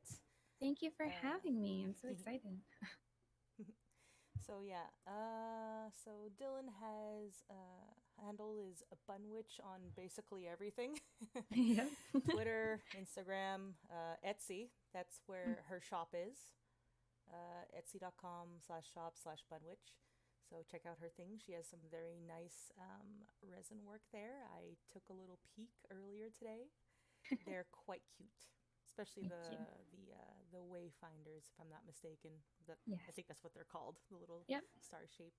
Yes, yeah, they're very cute. They're very nice, and even though I said, let's not talk about Moogles. Well, we're the Moogle Cafe, right? So there are in fact Moogles. Please, Yes. please go buy the Moogles. Please go Yes. look at the Moogles. They're very adorable and very cute. And Thank you. Dylan did a really good job with them. I appreciate that. Thank you. Well, thank you so much. Yeah, thank you.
Hello again, it's your host, Kay, back with another showcase. This time we'll be looking at zines. Zines are a great little collaborative, and sometimes solo, work that put together the best of content you can find in any fandom. Artwork, comics, stories, and sometimes other little goodies, all centered around a single theme or character. I collected a few zines that might pique your interest. I hope that they do. First one I'll talk about is actually one made by one of our guest artists. Our very next guest, in fact. But I'll talk a little more in depth about it here. MG Glass was kind enough to send me quite a bit more information about the zine they're working on. I'll read it out for all of you. MG Glass is a self-proclaimed reverend of the Ruclo revival and spreading the good gospel of the Rufus Shinra / Cloudstrife rare pair. I Own You is a 90-page art zine filled with MG's Ruclo art over the course of 2020 till now. Filled with safe for work and not safe for work / rated 18 art, flashfic and behind the scenes sketches of Rufus and Cloud being naughty or domestic or both. I Own You is not suitable for minors. MG's deep dive into the mental acrobatics of just how in the live stream does this rare pair even work started with an innocent dare to reimagine the famous remake Rooftop Fight as the Argentine tango. Before they knew it, they were in too deep and these boys live in their head rent-free picking out China patterns. Only 25 physical copies will be produced, as well as PDF will be available. There will be 10 bundles that will include a hand-drawn sketch that will be suitable for framing, as well as the PDF, physical, and digital merch. 15 will be zine only and include the PDF, physical merchandise, and digital merch. PDFs will always include digital merchandise. According to MG, it should be available right about now for pre-order. So you can check that out. Link will be here in the chat somewhere, and as well as on our Twitter. Once again, we'd like to point out this is not for minors, so please don't get anyone into trouble by getting them to buy it for you if you're a minor, or if you're a minor yourself and get MG into trouble. We don't want trouble. Another zine I'd like to point to is brand new. Just started this month, in fact. Newly minted. In a few days, they'll be starting the application for mods. Co-head mods, recipe mod, art mod, writing mod, marketing mod, lay and formatting mod, finance and fulfillment mods. These are the moderators they'll be searching for starting on the 23rd. Now, you might be wondering what kind of zine this will be. Hearing the words cooking mod may have clued you in the same way it clued me in. This is for the zine, The Gladness Cookbook. What is it? The Gladness Cookbook, tentatively called the Amicitia Scientia Family Recipe Book, is going to be a fanzine centered around gladness and food. So essentially it's like a cookbook but with stories, poems, and artwork. The subject matter of the writing and the artwork will be the recipes that will be submitted by creator and or consumer. The general theme of the zine is domestic fluff, slice of life, and some hurt comfort, but with a very healthy dose of comfort, like how food can give us comfort when we're feeling bad. All centered around Gladio and Ignis and food. As we're the Moogle Cafe, of course anything involved in food is already interesting, so we had to bring attention to this. Rating will be teen and up, so while not perfectly family friendly, it will be definitely a zine that can generally meet everyone's palate. Hopefully there'll be something for everyone to enjoy. It's not easy to like every kind of food in front of you, but everyone has their own favorite dish. The zine will be awesome. So yeah, September is when they'll be looking for contributors for the zine. By the way, the mastermind of this is Liv at Sea of Olives on Twitter. That's SEAOFOLIVES on Twitter. The zine's Twitter is Gladness Cookbook, spelled as GLADNISCOOKBOOK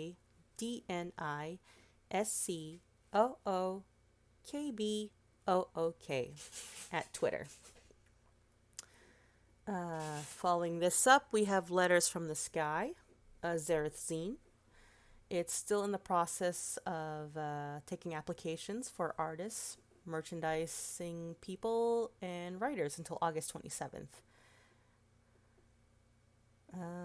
I know it's a little bit tight, but who knows? Maybe you will be considered if you try. Never hurts to try, right?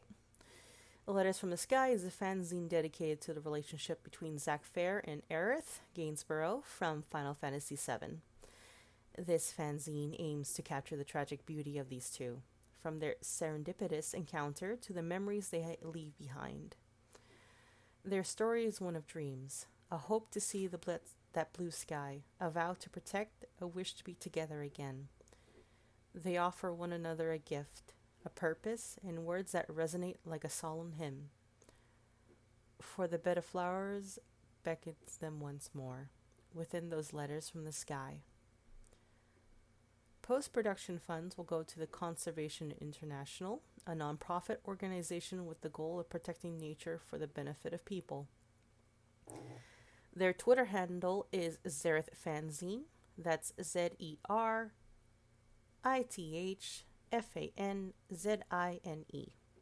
You can find out some more info on there. Following this up is from Shinra with Love. They are currently doing pre-orders right now. It's a Turk pinup zine, so if you're not an adult yet, sorry kiddo. As that one bartender in Junon said, better get yourself a glass of milk, because this isn't for you. For everyone else who can, please take a look if you enjoy some good, tasteful pinups of the members of the Administrative Research Division of the General Affairs Department. Proceeds go to the Black Cat Rescue Charity. Copies are expected to be shipped out from October if all goes well.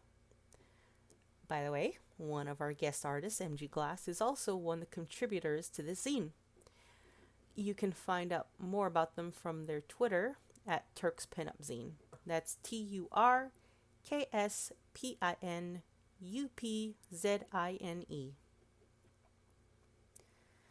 Next up on our list of zines is Heart and Soul, a Prompto ship zine. It's going to be a part of a Final Fantasy XV ship zine anthology. It is the first part with the intention of subsequent parts focusing on the other Chocobros. Parts 2 through 4 will go into production at a later date. But for now, they're focusing on our dear Prompto. Heart and Soul is focused on Prompto Argentum and all the ships involving him from Final Fantasy XV and the DLCs. This includes poly ships, monogamous ships, main pairs, and rare pairs.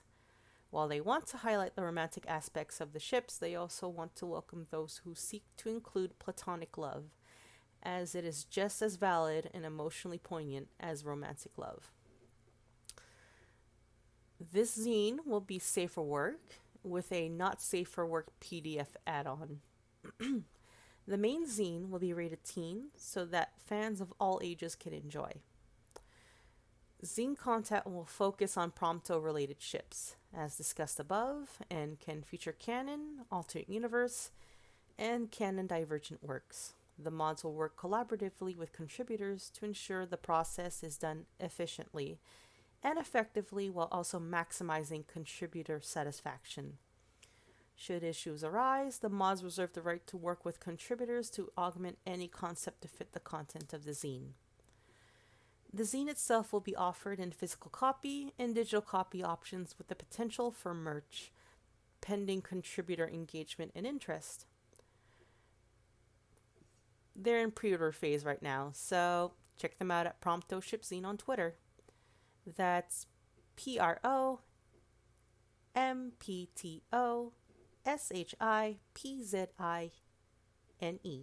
on Twitter. Now, what if you're not into anything fluffy? What if you're into the macabre or horror? Guess what? I found a zine that you just might like. Waning Sun is a horror themed Final Fantasy XV fanzine featuring both artists and writers. They will be showcasing the many tropes and themes found within the horror genre. Pieces may be set within the canon universe of Final Fantasy XV, or may be an alternate universe setting. Ships are permitted, but not the focus of the zine, so should not be the main focus of the work within. The zine will feature a physical and PDF copy, along with physical and digital merchandise. All of Waning Sun's proceeds will go towards the Sunshine Kids Foundation, a charity dedicated to bringing light and fun into the lives of children fighting cancer. While the setting for the zine may be full of terror, horror, and no hope in a post-apocalyptic future, maybe, the zine's proceeds will go towards kids in need and give them hope for their own futures by brightening their days as they fight against a terrible disease. Isn't that sweet? At the moment, they're still taking contributor applications. So if you like this sort of thing or want to help out somehow, check them out at XV Horror Zine.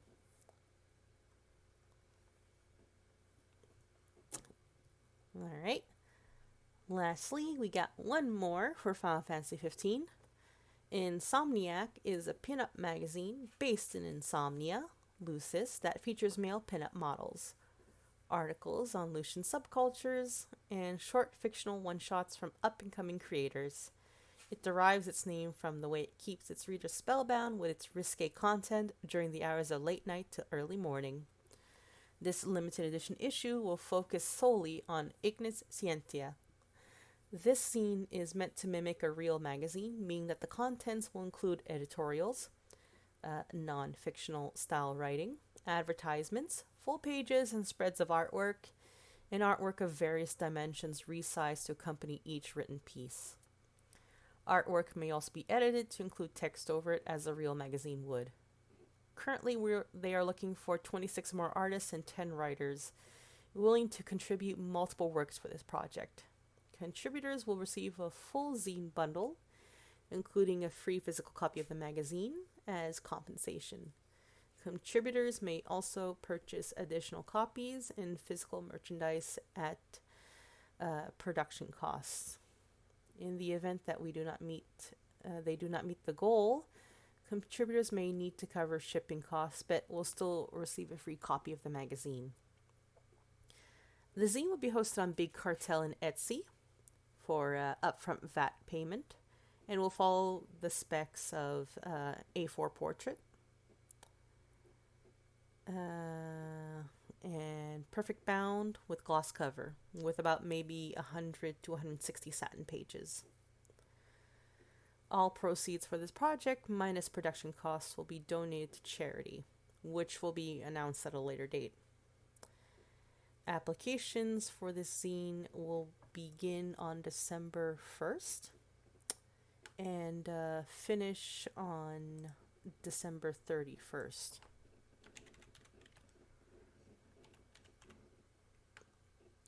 You can find them on Twitter at Ignis Pinup Zine. That is IGNIS PINUPZINE.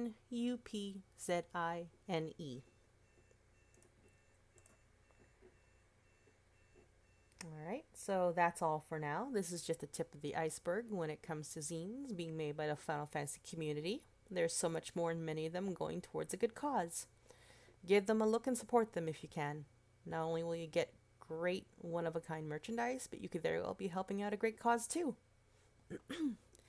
Thanks for tuning in to our zine showcase segment.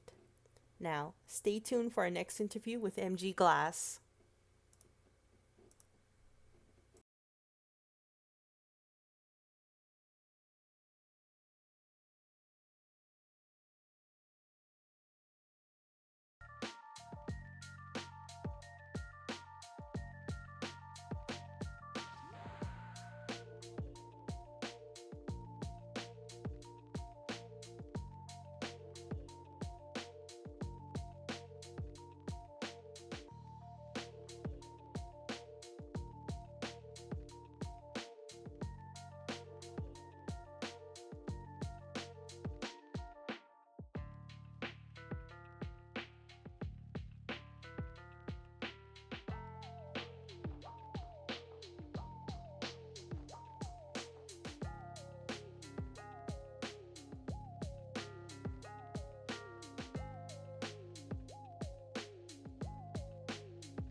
Welcome to the Moogle Market 2021. Oh, there's a cat in my face. This is our interview with MG Glass. Say hello. Hello. Don't mind my cat. It's okay. I'm pretty sure most of us love cats. Yeah. It's like a Zoom call. Oh my god, let me see your cat. I want to see your cat.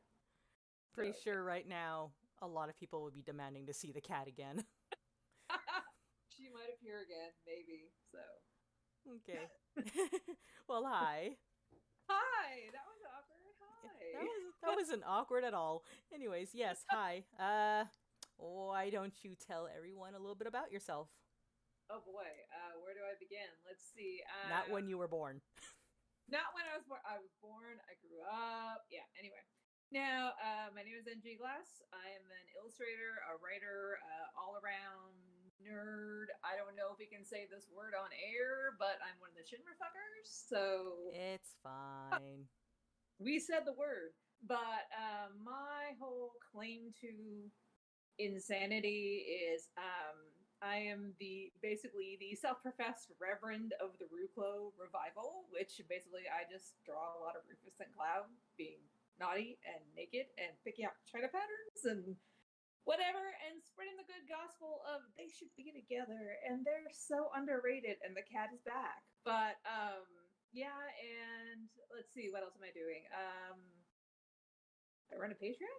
Oh no, but let's see. Let's see, I'm doing a zine. That's a thing. Let's see, I'm doing A Ruclo zine. Yeah. So I'm doing a zine that is open for pre-order the day of the Moogle Market. Ha ha ha! It is Rufus and Cloud. It is called I Own You, and you should consider picking up a copy. The Etsy link will drop, I guess, in the Artist Alley thing. Or right now, whenever we air this. Whenever we air this. So I will have 25 physical copies for awesomeness, and you get totally awesome merch and swag. Let's see. What else? There will be a PDF for people who cannot buy things internationally because it's naughty and no minors, please. And yeah, let's see. Man, that's about it. Continue. Yeah. I was like, Phil words. Yes, despite the fact that we did just drop an F-bomb earlier. No children's allowed. No children's. And no guilting your older 18 plus friends into getting you a copy either. That's nice that you want to support an artist, but you should wait. You should wait until you're older. Not even if you're like one day shy of 18, like the day of Moogle Market, you're one day shy of 18, you still can't get it. Maybe the next day if there's still some copies left, but maybe not before. Maybe. But other than that, no. Yeah, other than that, no, you're crap out of luck. I'm just saying there might be a scene with a Marlboro. Just saying. Oh dear. So, just saying, there is something in there with a Marlboro. I'm just saying. So, Wait, when am I airing this? Oh yeah, apparently I'm airing this in the morning. So, good morning, Moogle Market. Good morning. I hope you enjoyed the mental image of something with a Marlboro so early in the morning. Something. I'm sorry, children. Yeah, I'm sorry. I'm so sorry. No, not really. So, nah, not really. Cloud in a dress is your thing, and Cloud in lingerie is your thing. Yes, you will want to pick up a copy. That is your thing. I'm pretty sure most of us are okay with Cloud in a dress. At least okay. And I'm pretty sure a good majority are more than okay with Cloud in a dress. Cloud is always in a dress. I've never drawn him in pants, ever. Pants are overrated anyways. It's fine. Yeah. Pants are a tool to the oppressor, so yeah. Yeah. I don't think I've ever worn pants myself. Right? I mean, it's like, it's pandemic. Yoga pants is the way to go. Yeah, true. Or a kilt. Kilts are good. Kilts, PJs, underwear, shorts. Bathrobes. Bathrobes. Who needs the rest of your clothes when you just got a good bathrobe? Just gotta make sure it doesn't suddenly flap open. I mean, I actually bought one of those. My mother bought me one of those oversized hoodie things recently. Have you seen those online? The Facebook app? The hoodies, I think? Something like that? this is like a different brand, but I'm telling you, like, it is the best thing ever. It is the best. It's like so comforting and warm and cozy, and yeah, you Well, need. I mean, yeah, sure, in about 4 months. Not right now, though. I think like the West Yeah. Coast is on fire. Oh, that is true. I'm on the East Coast. I'm in Florida. Well, So at least you're only just hot and not on fire, so that ain't so bad. hot and humid and hurricanes and yeah, But at least you're not on fire. that's true. This is fair. Fair. That Accurate. isn't. Anyways, Anyway, moving on from potentially scarring everyone. What got you into art in the first place? let's see. I was always into art since I was a kid. Anyway, no, we're gonna skip that part. No, but there is actually a funny ass story of me being into art as a kid. It was my mother would always tell me to go do something constructive, and me as like a wee like 3 4 year old thought that meant to build something. So basically, I was like cutting up egg cartons and Barbie doll dresses, whatever, and things, and making stuff out of that and whatever. So that's kind of how it all began. But as I grew older, I kind of stuck with art. It was just a thing. It was, it was just, I like drawing. I liked creating characters. I like doing that stuff. I went to school to do comics and was promptly cured about how complicated and how much work that is. And no, no, no, no, no, no. But people who do comics have my utmost respect because that's some hard freaking work. That's a lot of work and hard work. And so basically, I just fell into illustrating, and I was looking for a job actually in the illustrating industry, book covers, things of that, promotional items, things of that nature. And I do commissions for gay romance authors who do giveaway swag for cons and whatever. And basically, the pandemic happened, and everyone went into a hiring freeze, and it was like, well, shit. And now that the pandemic is over, by the way, kids, no, it's not. Stay inside. But now the pandemic is over, all the studio work is going back to in house. And it's like, really? Are you Yep. really? So, yeah, but I basically draw money for fun, draw naked people for fun, draw naked people for money. But it's basically keeps me busy, I guess. It's therapy for me to kind of just get stuff out of my head and everything. And yeah, yeah. That good? That Yeah, work? that works. I That mean, work? yeah, I mean, like there's a lot of people out there who definitely does art as a form of therapy. Like, Yeah.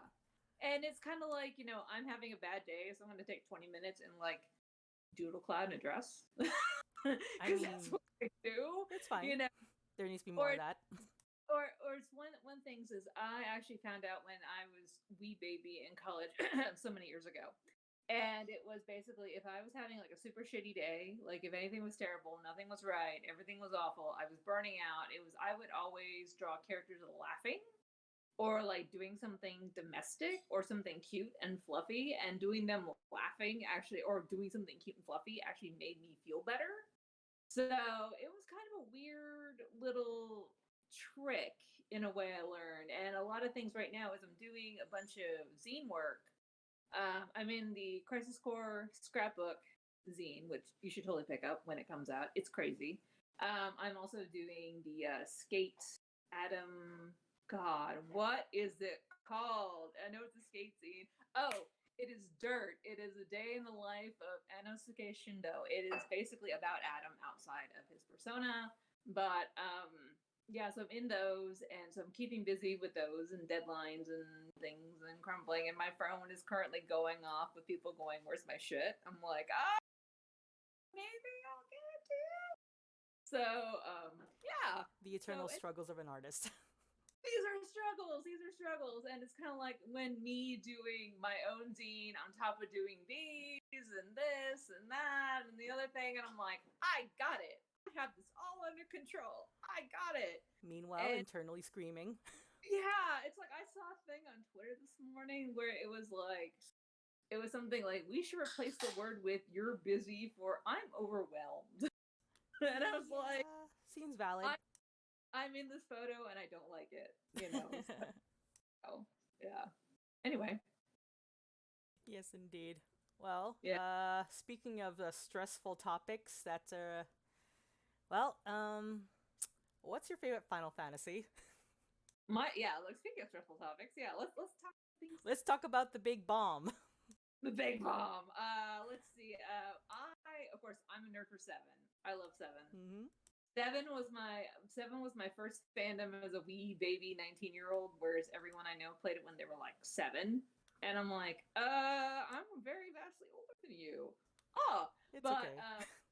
yeah, I'm actually one of those people that I'm the peanut gallery when people play video games. Like, I can't play myself.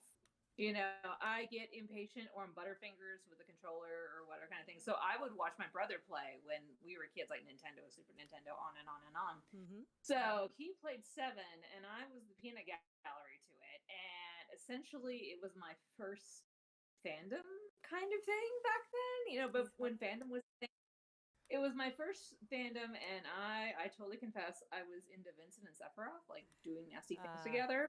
Yeah. Now, like current days, I realize that's probably problematic. Probably, but Probably, maybe, but whatever. Now it's like when Remake came out, it was like the ultimate haymaker to my nostalgia. It was one of those things of like, even fans were like, believe in this thing will happen, and by the willpower of the fans, it came true. And the funny thing is, 7 originally, the first one, OG, I hated Cloud. He was so boring. He had the personality of a turnip. He was made for player insertion, so he didn't really have a lot going on upstairs. Whereas in Remake, he's fleshed out. He has opinions. He's snarky. He's afraid people are going to figure out he's a fraud. If you listen to the townspeople around him, like talking about him, and he freaks out about it. It's kind of crazy, but he makes terrible dad jokes. It's kind of great. He also tries to swear, but it's like a little kid swearing, and it's adorable. It's so funny because when you're playing the game and early on, like, he needs everyone's 7th heaven, and he says like bullshit at one point or shit at one point, and ears are burning. I'm like, no, I'm sorry, but when Aerith says shit, my ears are burning. Like, oh, like, oh my god. But the thing is, he basically grew on me, and now he's the soft babe that I must protect and everything. And and as I'm going through it, and Remake, we could admit, like, everyone's fucking horny for Cloud. Like, the thirst is real. Everyone, and you get to Rufus and everything, who only appears for 20 minutes and basically has to rely on you knowing who this dude is from OG, whereas a lot of new fans who weren't alive when OG was around, like, who the fuck is this? But I'm watching it, I'm like, yes, Cloud, meet your future husband. Yes, that's him. They really did a great job on his model remake. I was a little iffy about what he was wearing around his waist, but his new model is just great. His face is great. His Hot Topic pants have got to go. Yeah. Also the netting. What is that? Strappy stuff. What? No, the thing was they released his model sheet, the actual drawing of him and the way it's shaped and whatever. And the design was, they laid out the straps on his pants, and like they laid out like a diagram of it. And the thing is, someone had pointed out that it's like the roadways of Midgar. And I got mad because I couldn't unsee it. I was just like, damn it, I'm mad. So yeah. But yeah, and they made him a blonde. What's up with that? I'm a little sad that he's no longer strawberry like he used to be. Yeah, his name means red haired. Why is he? Yeah, and there's so many.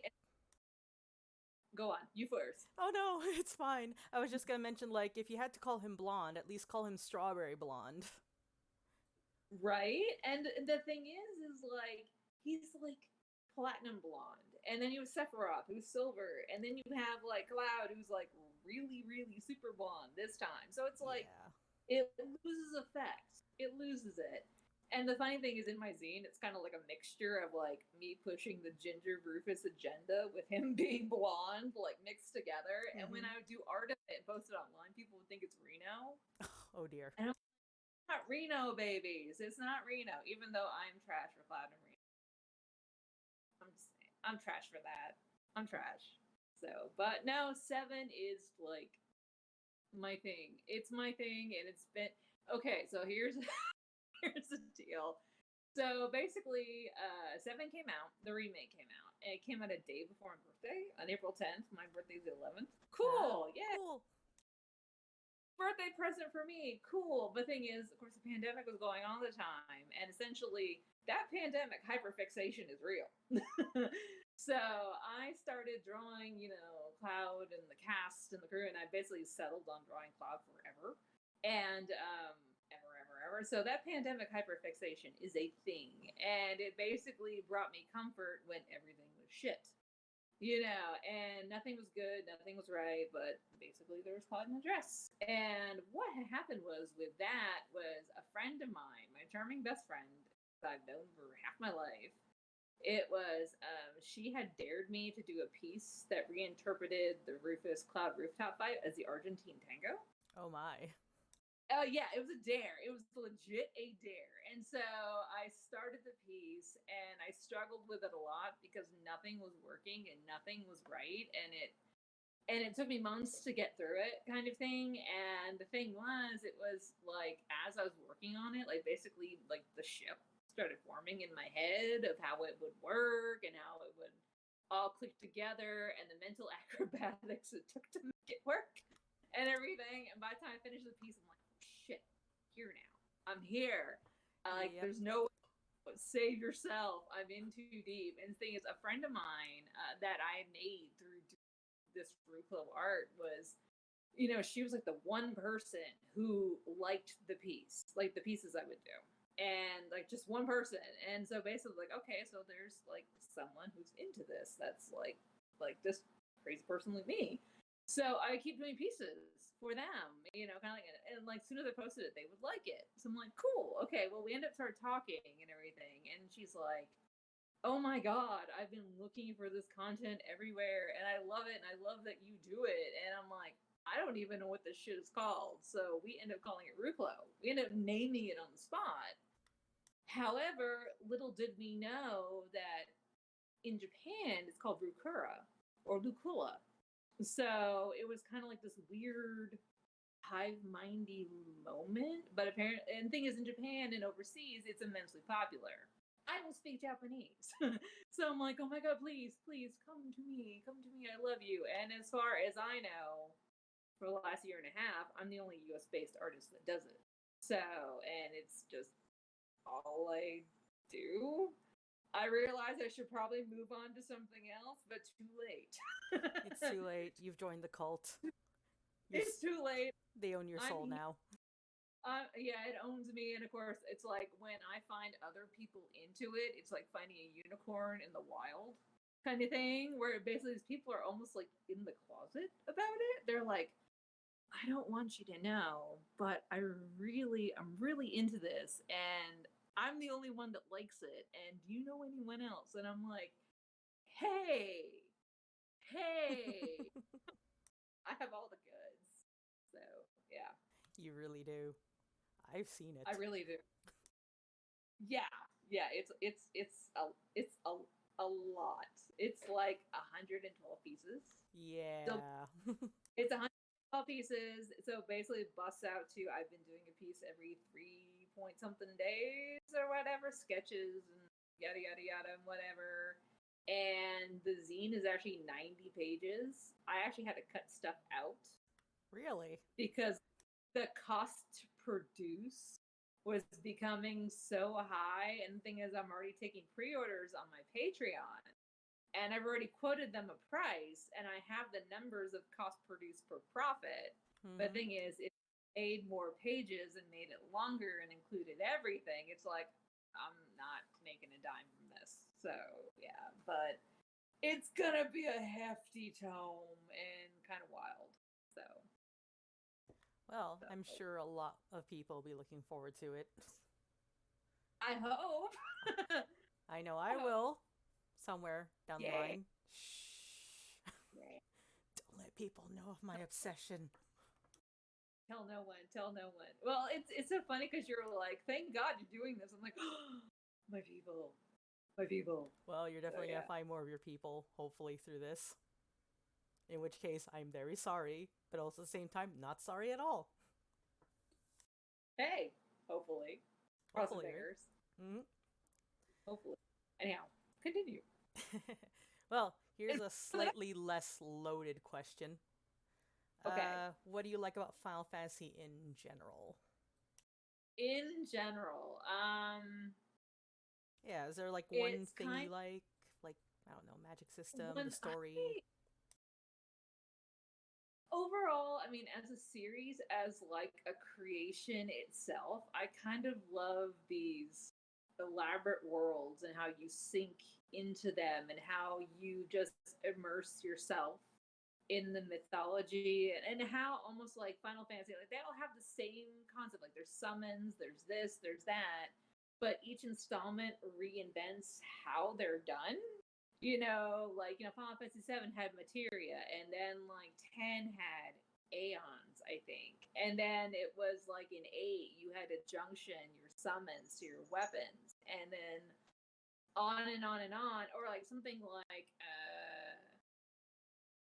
14, is that the one that's online or whatever? Yes, whatever it that is. one is. 14, and how it is Shiva is called Lady Ironheart. Like she's an actual character. Yeah. It's something. It's in one of the installments, but I might be mixing. I don't play 14. I don't know. I just know there's bunny boys and cat boys. Yep. That's all I think the Bunny Boys are more recent, though. Bunny boys are recent, so yeah. But it's just how it reinvents itself over and over and over again. And it's kind of interesting because 7 at the time was so different because it was more of a sci-fi world, whereas everything else up until that point had been like high fantasy kind of stuff. It was quite the transition. Yeah, it was quite the transition. It was new and different. And then 8 did that thing where basically they're college kids, which kind of stayed on theme. Well, worse, high school kids. Yeah, and Squall. But anyway, and it had that trend of naming characters after weather patterns. I was like, oh god. And they kept it up for a good couple of games. Just no. But and then 9 went back to the high fantasy chibi stuff. Mm-hmm. And I'm the outlier. I did not like 9. I did not like it. It just didn't appeal. Nothing about it appealed. So, but no, I will say 10. The world building in 10 was ridiculous. It was like the most fleshed out world. Like you could go and live there and the different cultures and the different languages, and they just had it all firing on all cylinders. It was just like this whole water worldy setting. It was great. It was wonderful. But I think about 10 fondly, of course, Orin, right? But yeah, and Lulu with her impossible dress with the belts. Just how does it work? I don't know. Some cosplayers have managed it somehow, so it's not that impossible. Somehow, I think like a hoop skirt kind of skeleton setting, and then weave the belts on. And I had a friend, my best friend, actually cosplayed Lulu way back in the day, so it's kind of this. It's kind of fun, but no, but it's the immersion and also the fans that come up from it, and the fandom theories, and like people who ship things and whatever. My personal thing is I love the people who ship into rare pairs. Like, because they don't really have any friends that are into that thing. Like, they might be into like the main things or whatever, but they're not like into what they like. So they're kind of like, they're an army of one, essentially. And it's like, I love people telling me their headcanons about their rare pairs, about their various things, because even if it may not be my thing, but their take on it gets me so excited about their thing, you know? Or it's like I have views about how Rufus and Cloud work together. Like I have my own headcanon about that. That's my thing. But hearing other people's perspectives on how they work in their head is like, that's interesting. I love it because hearing them be excited about this thing they love gets me excited. The new thing that I can't get enough of right now is someone on Twitter, C Bullets, I think their name is on Twitter, like has a Elena and Rufus hanging out in Walmart AU thing, and it's like Rufus is this total like trashy, like they're living in a flat in the slums and he eats chicken nuggets and whatever, and he's just this total non-binary asshole. That's kind of great, but I love it. I love it. I love it. So, and Elena pushes him around. It's great. So yeah. But yeah, it's cool. It's cool. So I know. Talk for 30 minutes. Oh no, don't worry about it. We gotta fill 30 minutes. We gotta fill 30 minutes. Well, I think we're fine though. Don't worry about it. Nah, we're good. Meanwhile, our audience, what are they talking about? I don't know. Mommy, is that you? Come pick me up. Don't mind the old people talking. I know. Well, have you seen that meme or that fan art of like Sora from Kingdom Hearts? Like, and he's on his gummy phone. He's like, "Mom, can you come pick me up?" They're saying. Oh yeah. Well, enough of the past. Okay. So we've been talking about like Final Fantasies that have already been. Yes. Mainly about 7, because why not? Why not? So what do you hope for the future of Final Fantasy? Like games, spin-offs, anime, any particular subject that involves Final Fantasy, even crossovers for the heck of it. There was a mention of like a Final Fantasy anime on Netflix or whatever. Something, somewhere, and that's kind of like, no, don't do this. Don't go down that path. Because I mean, like, they had the movie Spirits Within, which is terrible. Is awful. And I watched, confession time. I watched Advent Children for the 3rd time ever, like a couple weeks ago, like, you know, kind of thing. And I'm like, wow, this is weird. There was an actual anime over a decade ago. It was called Final Fantasy Unlimited. It had a character that was basically based off of Vincent. It's not Vincent, but you can tell they based it off of him. And one of the other characters is a giant sword-wielding, spiky-haired guy, and his name is Kumo. Yeah. Shiroi Kumo. So we all know he's based off of Cloud. And it was quite an interesting anime to watch. Oh my god, there was one, I had never heard of it. It was called Last Order, and apparently it was the ending of Crisis Core or the Nibelheim something. It was basically the moment when Zack basically dies. As if we need to see that scene for like another time. Spoiler alert! Oh no. If we're talking about Last Order, we should all know what it is. Ish. Hey, by the way, should I say the 25-year-old spoiler by the power of the internet that everyone should know, including the people that were not born yet? The Thing? Which one? The Thing? I mean... The Thing. You mean the thing that everyone has memed the heck out of for the last 20-something years?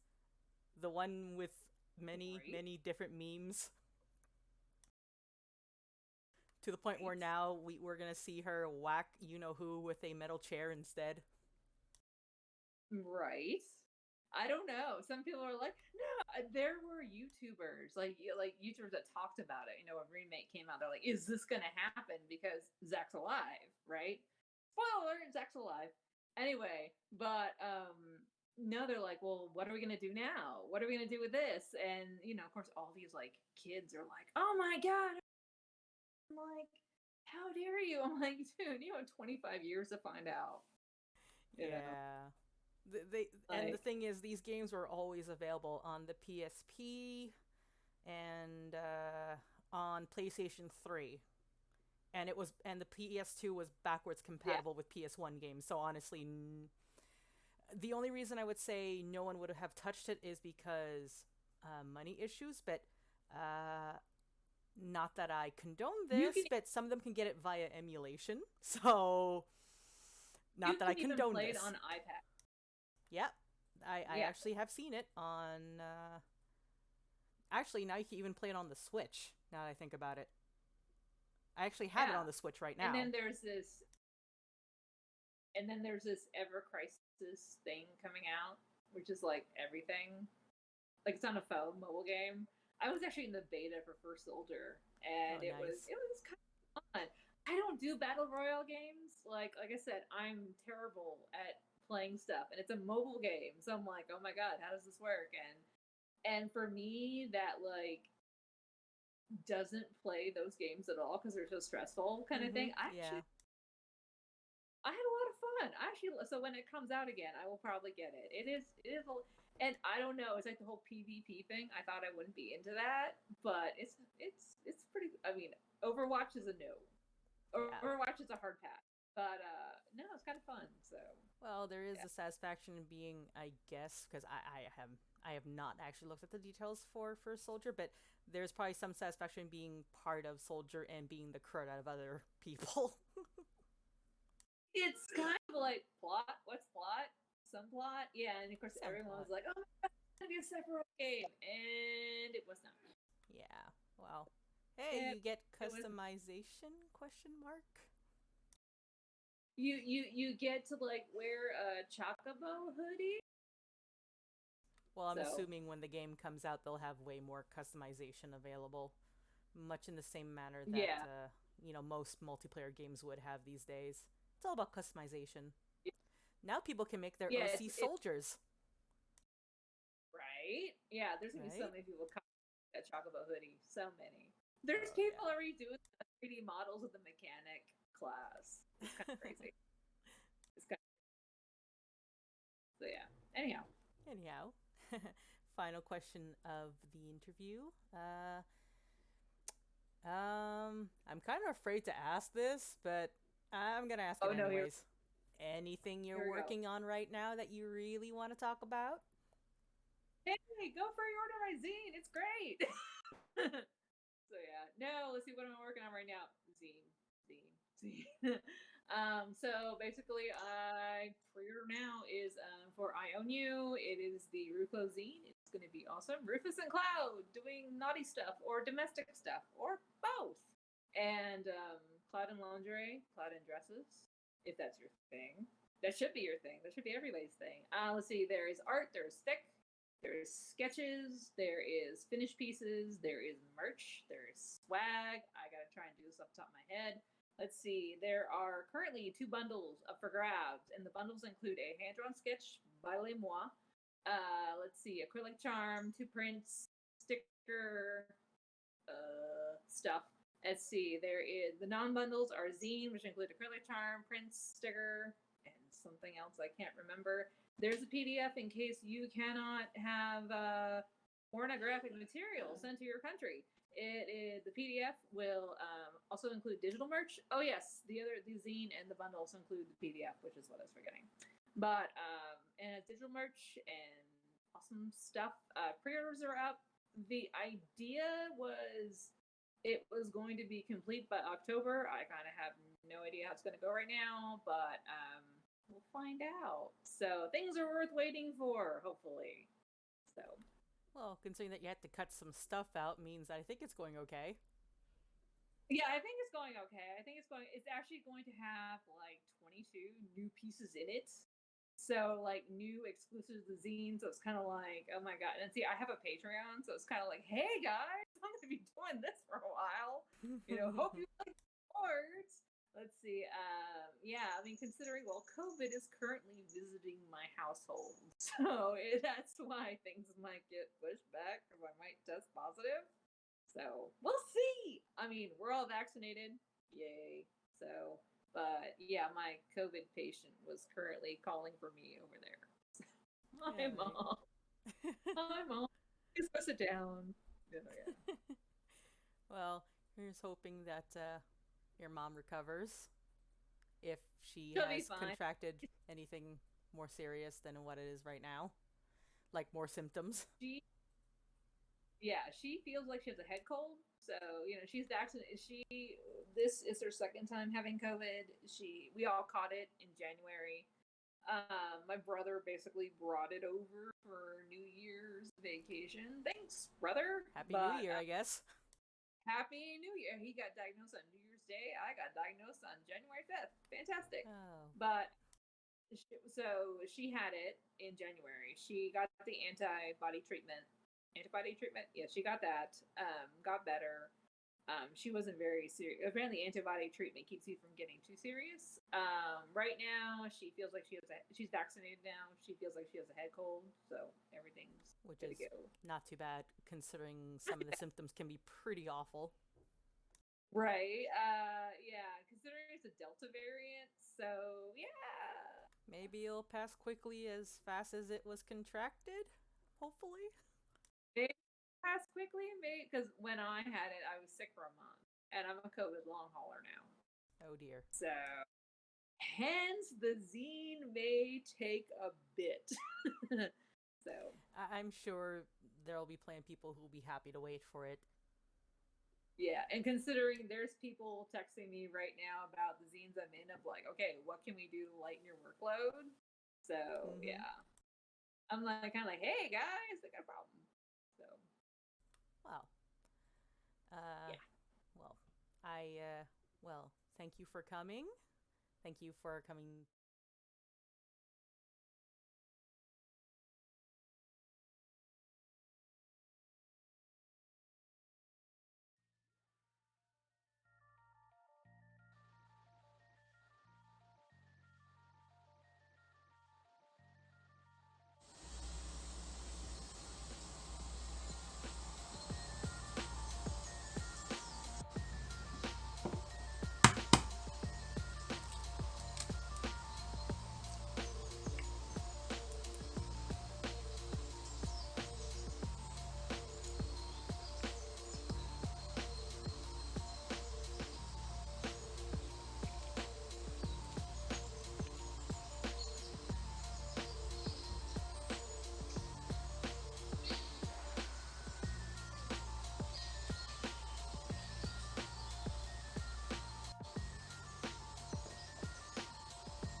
Hi there, guys.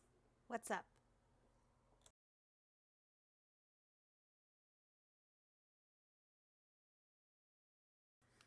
So, this is me. This is Kay. Hi. I'm basically here with the Moogle Cafe announcements. Basically, what we're going to be expecting for the future of the Moogle Cafe.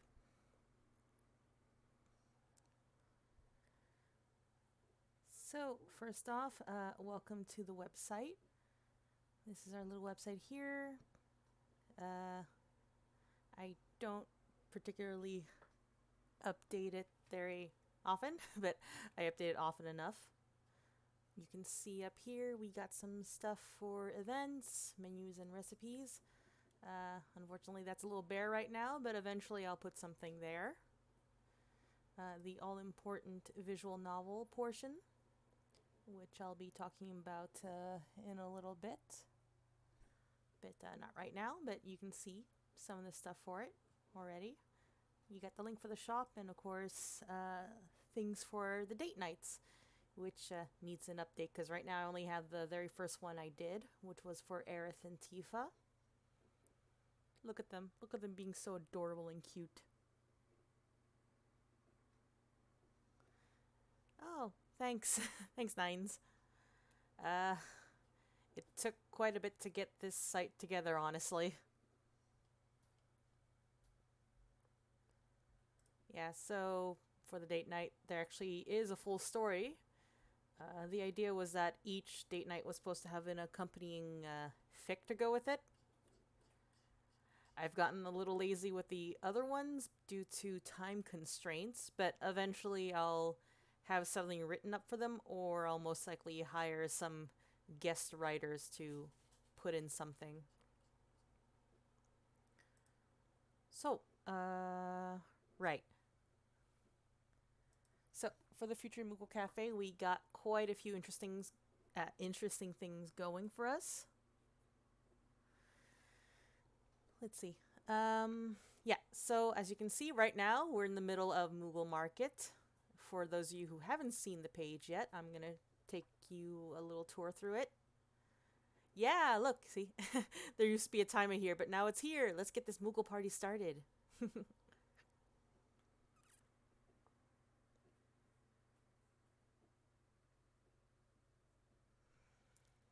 See, you get the virtual venue, the live stream, which should be playing on here right now, actually.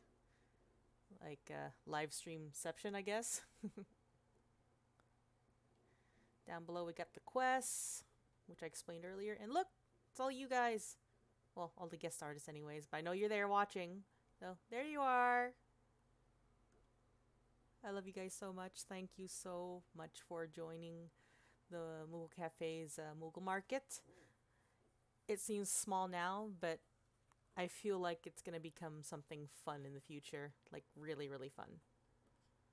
Oh, right. That's the schedule. Can't believe we've almost gotten through a good portion of it already. Time really does fly, huh? So yeah, we're right here right now. This is us, right here. There's still so much to get through, like Yami J's interview and Gogo Mi's as well.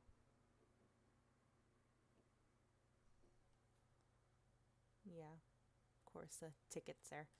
Anyways, future events. These are the ones that I have written onto the site itself. The Moogleoween Parade. I can't speak today. Yes, the Moogleoween Parade and the Final Fantasy 15 anniversary. What's not written here, but is available on the Discord, is another Moogle market, which is going to be a little bit smaller in scale. It's going to be the Winter Moogle Market, which will be in December, and then the next one is going to be next year, obviously, but what I mean is the next event after that will be next year in 2022.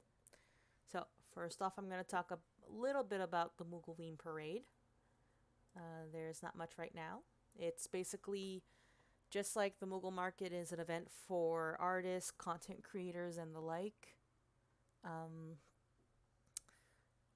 Moogleween is going to be specifically for cosplayers of all different skill sets. So we can have masters. Well, I like to call them veterans, honestly.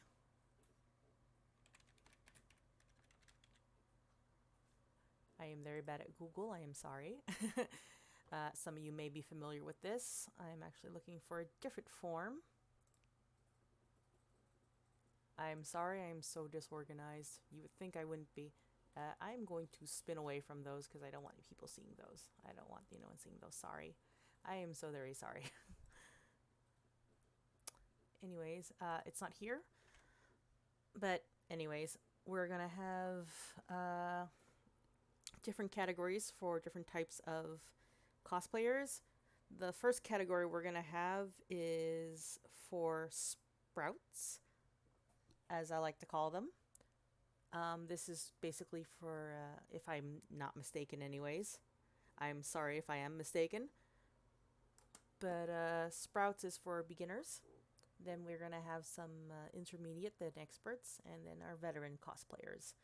We also have a category for really young cosplayers. So if parents want to enter in their kids in cosplay or the like, there's going to be a category for everyone.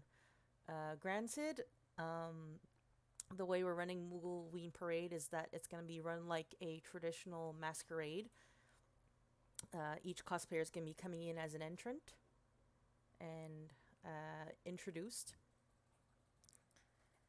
And then they're going to either give me a video to play or a bunch of photos to show off, and I'll describe it or talk about it as it goes along. Also, you can enter into the Moogleween just to show off your cosplay. You don't need to compete because, yes, as most masquerades are, it is a competition. So for those who enter in certain categories, you can choose to just show your cosplay as it is or to... Yes, Sprouts. Go 14. Anyways, where was I? I lost my place. But yeah, there's competition. You're allowed to either join the competition, which you will be judged based on your work on your cosplay, or you can just have it just for show. So just to share with everyone. What am I forgetting? I'm sure there's one other thing I'm forgetting, but more details will come up about the Moogleween Parade in the future. And this one will be airing on the 31st of October. So, basically Halloween. I've put it at 12 to 6 p.m. I don't think the stream will last that long, quite as long as today. Because that'd be a little ridiculous for a Moogleween Parade. 12 to 6 p.m. might just be, once again, how long the virtual venue will be open. And most likely the stream itself will be much shorter. Most traditional masquerades last about 1 to 2 hours at most. So I'm hoping for something closer to that. Okay, so next up we have the Final Fantasy 15 anniversary, which is something I know a lot of you are looking forward to. I'm hoping to either host a party, barring that, just an online party, hopefully with cosplayers showing up. The main thing I want to do is show off a cake I plan to do for the anniversary. It's been in planning for quite a while. No matter whether it's going to be physical or online or both, whatever. The main focus of the anniversary is to show off the cake I will make eventually for this. The last couple of months have been non-stop practicing and planning for this cake. As you well may know, Noctis was supposed to marry Luna Freya canonically in the game, the story of the game. However, the Fire Nation attacked. So, I plan to create the wedding cake that they might have commissioned for their wedding.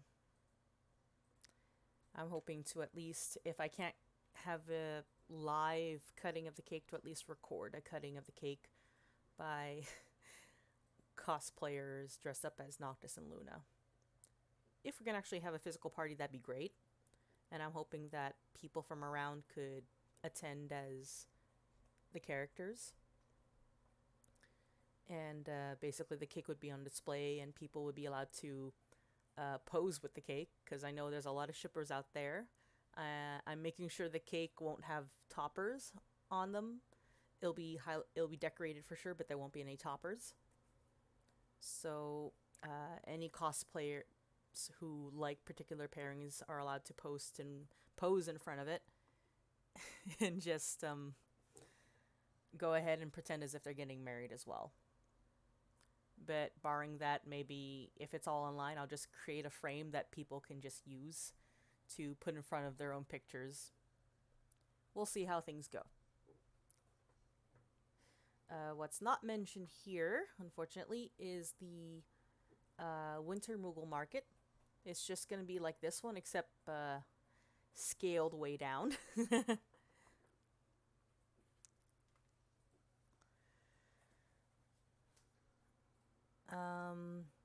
But yes, it's basically, there's a lot of places out there that do Christmas markets. That's basically the idea for the Winter Moogle Market. It's definitely going to be scaled down since it's meant to be just a smaller, more cozy sort of Moogle market compared to this one.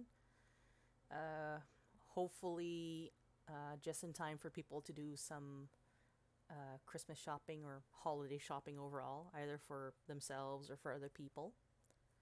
I'm hoping to get a few artists interested in that as well. For those of you already here at this Moogle Market, I would love to see you back. And I would love to see more people join in as well. I don't know if I can make a booth per person, but maybe we shall see a nice virtual venue with lots of little winter holiday decorations. Now, one other event, which is still in planning phase, is an event in 2022. I have not decided when the date is. However, this one's going to be centered around food. Yeah, surprising, right? Moogle Cafe, we're talking about food.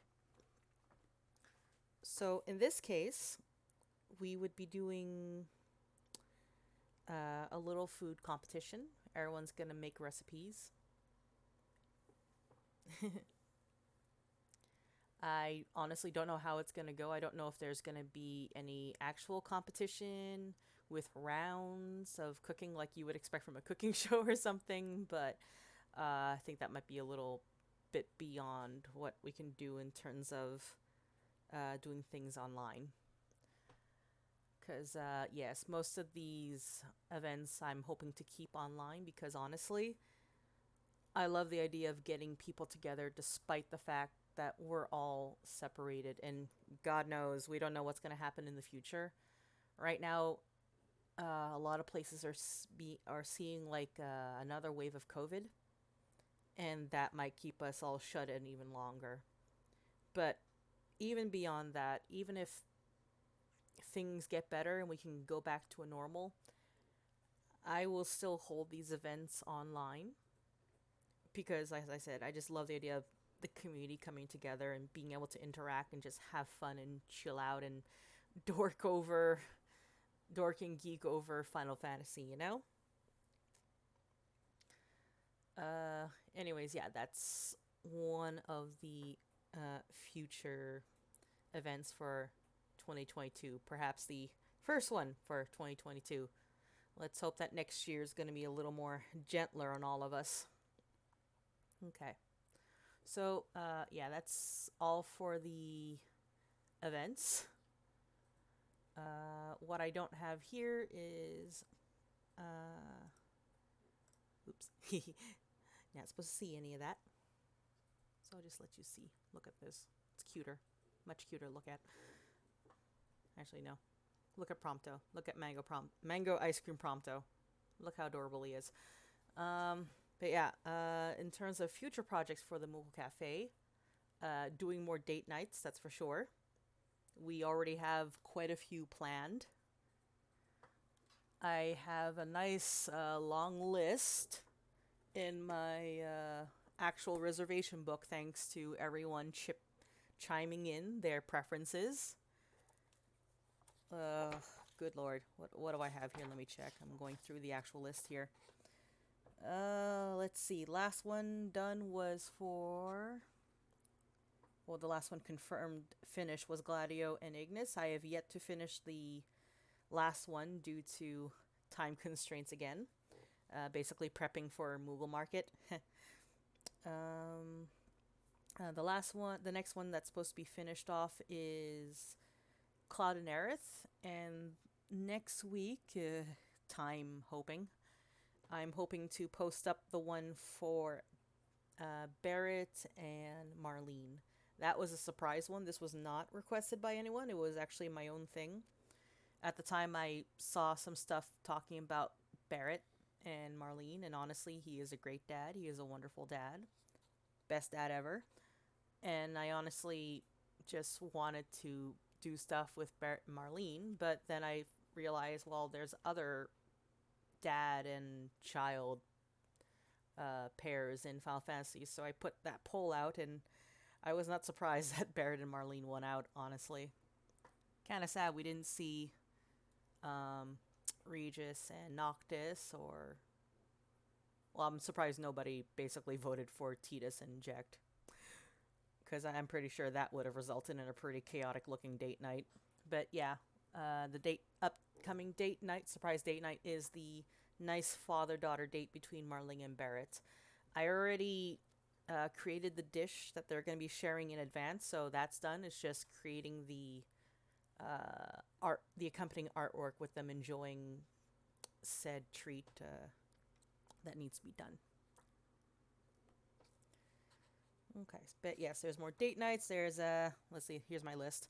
Here's Stancred, Rianger, Amaric, Estinian, Gra, Meteor, Furion and Maria, Furion and Leo, Dark Knight Cecil plus Rosa, Locke and Celis, Noctis plus Prompto, Prompto plus Cindy, Arden and Era, Ignis and Luna, Healer Arden and Accursed Arden. I have absolutely no idea how I'm supposed to do that one, but hey, I'll get to it one day, somehow. This is Moogle Cafe. Weird shenanigans happen here. Cloud and Jesse, Cloud and Genesis, Sephiroth and Genesis, Squall and Cypher. Yeah, this is like the list I have so far for future date nights, so please look forward to them as I scratch my head trying to figure out what meals they would have on their specific date nights. Apart from this, I have one little project I'm also working on. You may not know this, but I love working on games. Well, actually, you probably do know this, considering the next segment is about a video game I'm working on.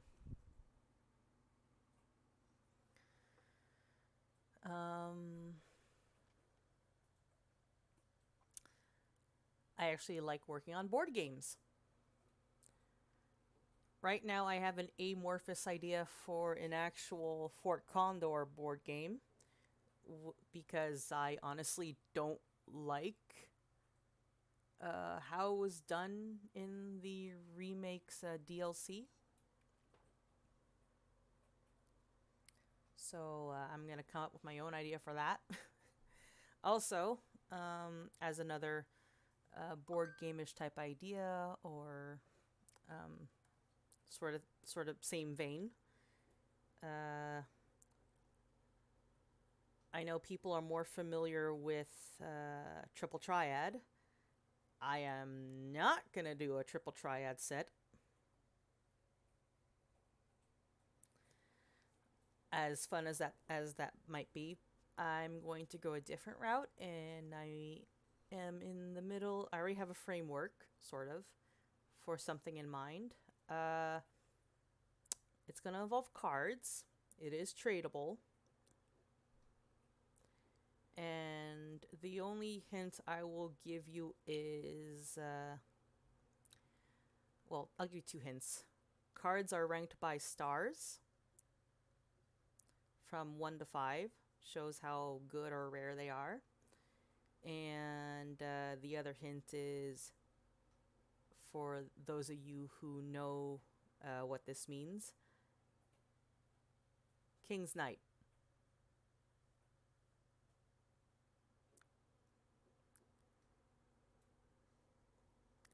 So yes, there's quite a bit to look forward to.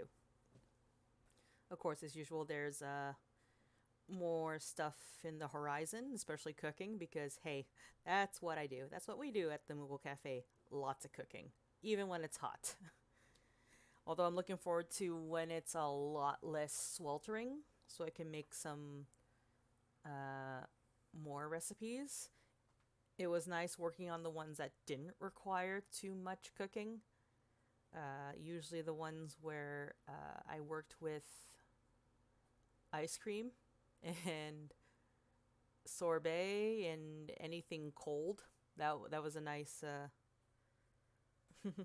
that was a nice time off from cooking in front of a hot stove.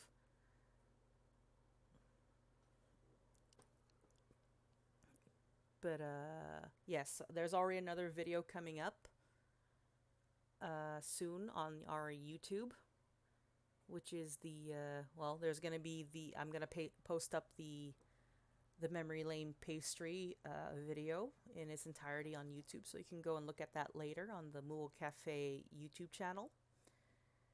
And I think I'm gonna be posting up as well the King's Stew prep video, since I already posted up the pictures of it.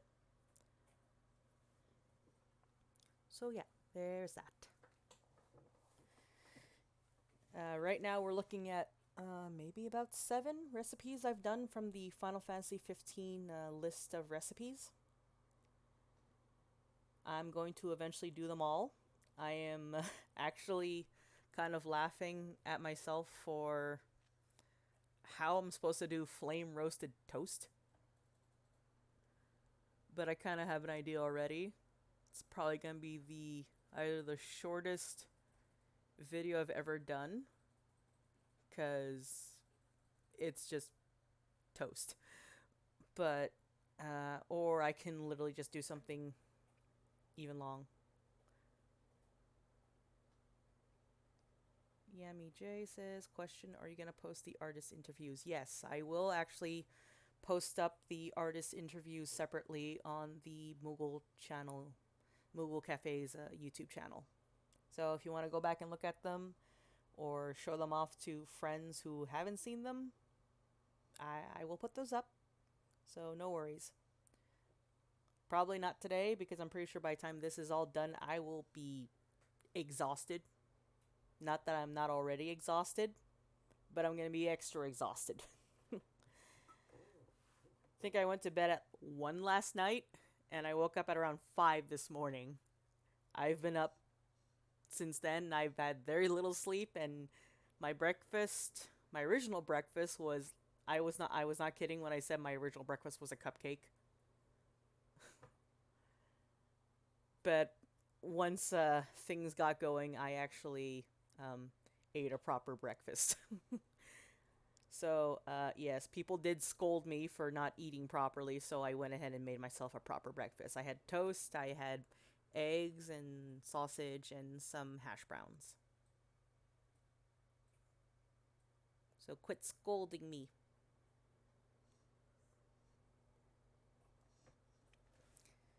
But yes, I'm going to take a quick little 5-minute break to do another setup, because coming up is our sneak peek at the Moogle Cafe visual novel. So look forward to that.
I just realized I did not have my mic on. Good God.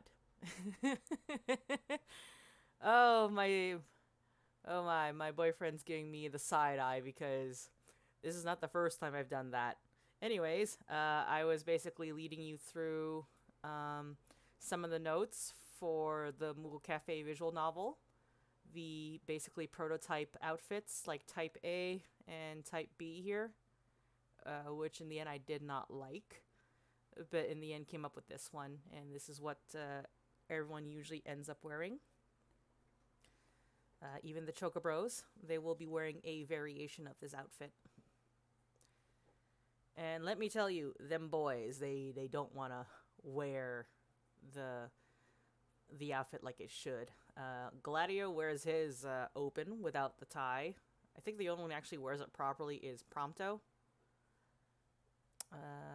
And also Ignis is the only one who wears the chef's outfit. Anyways, here we have a bunch of variations for the prototypes for the hairstyle I wanted the protagonist to wear. I wanted the hairstyle to basically have the same length, more or less, whether the main character would be male or female presenting. Because for the game, I want it to be that you can pick what your avatar would look like, more or less. And then afterwards, choose your pronouns so the characters would refer to your chosen pronouns as you play the game. But yeah, these were the prototypes. I already had like a vision in mind for what type of hairstyle would be. And as you can see, for the what I chose for the male presenting character, it's very easy for whether or not you can actually put the hair up or put it down, but they generally have the same hair length. So this is the original sketch for the female presenting version of the main character, and this is the sketch for the male presenting one. The full name of the main character is Arcus Pluvius, which is Latin for rainbow. I wanted to follow the more recent, by recent I mean since 1997, trend of naming main characters after weather patterns. So I thought, well, let's name them after a rainbow. Generally speaking, the main character's assigned gender at birth is female. But art can be either male or female depending on what you want. Because honestly, it's an Otome game, and normally Otomes are meant, or originally they were made for, like, girls, women, females. But I thought it might be nice to have an Otome which was not constrained by gender. Not really, anyways. So, you basically get a choice between this one and that one. I actually had the idea to do more variations, because right now, Arc only appears like this, with different color variations. You'll see an Arc with blonde hair and green eyes. Arc's default look is brown hair and green eyes, but it can also be blonde and green eyes, black hair and brown eyes. Basically, I tried to go for some standard looks because, once again, due to wonderful time constraints, it's a little difficult to draw so many variations or to change color. Because, let's see, where is it? There it is. I actually want to do more variations of the characters, of the main character. Basically, I wanted some people of color. Basically, because normally when you see a main character in a Otome game or a visual novel, they tend to be either very Caucasian looking or, the standard Japanese type of character. So I actually came up with alternate avatars for the players to use. I don't know if I'll actually use them, but this is what I came up with. I even have one where one of the alternative avatars can wear a hijab, but once again, time constraints. Right now, I'll be concentrating mainly on having Arc with the regular default choices, but if time willing in the future, I'll most likely add these. Let's see. So yeah. Let's see. Here's some of the Choker Bros in their nice outfits.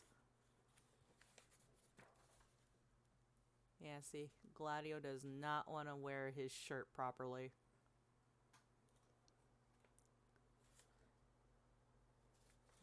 Anyways, but yeah, that's basically what I want to say before I showed you a peek at the actual visual novel game itself. Normally, when you would start up the game, it would ask you pick an avatar or choose the pronouns you want used. In this case, I have not yet programmed them in, but they will be coming in to the game eventually at some point. So yeah. So, you know, it'll get there. Anyways, I'm going to take a moment and switch to the computer desktop screen so you can actually see the game itself. So give me a second.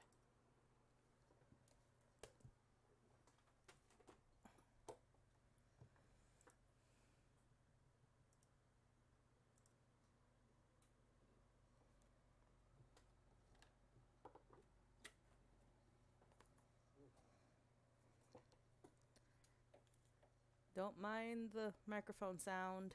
I'm struggling with wires.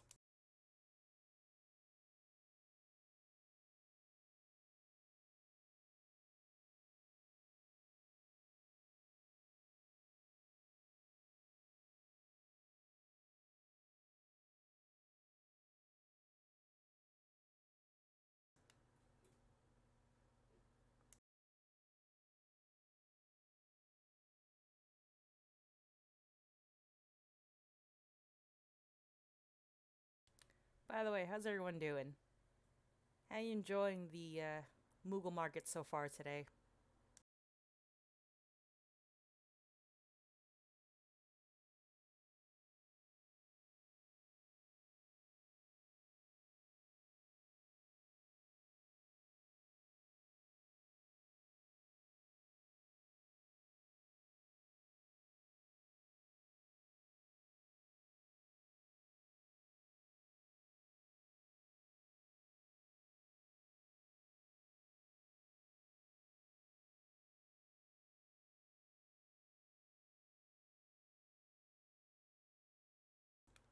Okay, I think you should be able to see my desktop right now.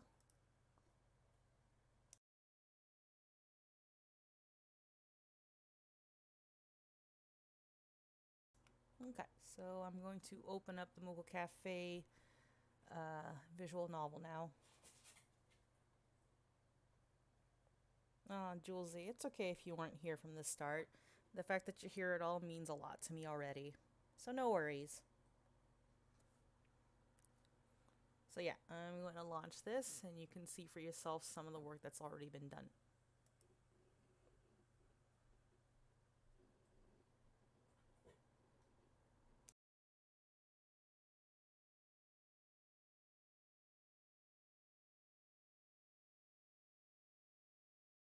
Please tell me if you can't hear any of the music.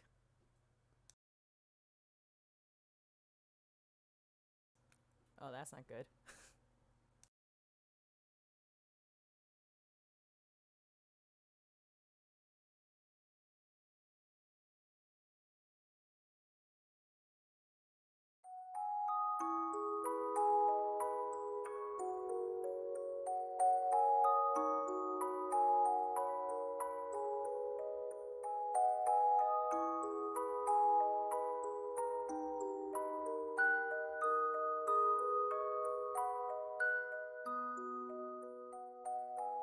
Oh, is that too loud? I'll put it down a little lower. Is that better? Anyways, here we are at the Moogle Cafe main screen. Here's our here's our main character right there. And as you can see, the silhouettes of 4 weapons in the back.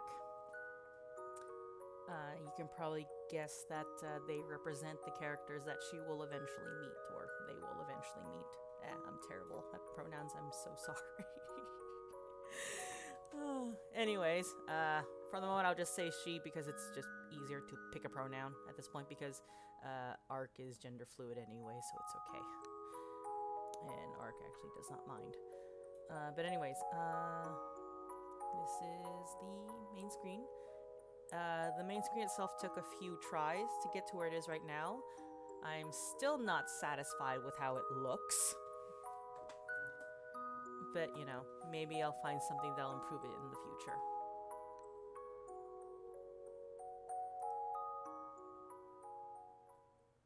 Oh, right. Got a name. So what should I name it, guys? What should I name them, rather? Just for this once, what do I name them? I'll wait for an answer from someone.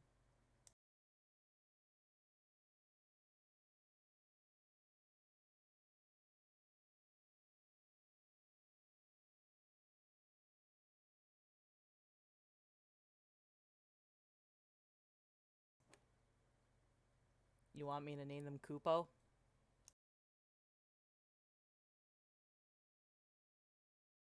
Because this is what I'm seeing from the chat, so I guess I'm naming them Kupo.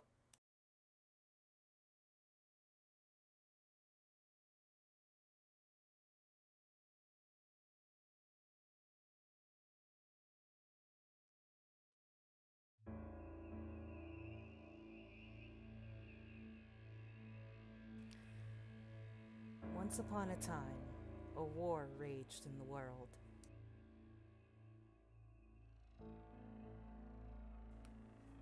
It ripped apart the mountains, dried out the oceans, and made the plants and animals die.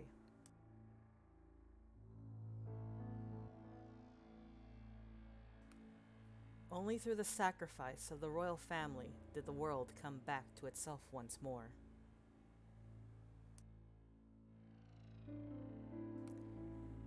Even then, the war waged by the Astrals left its mark.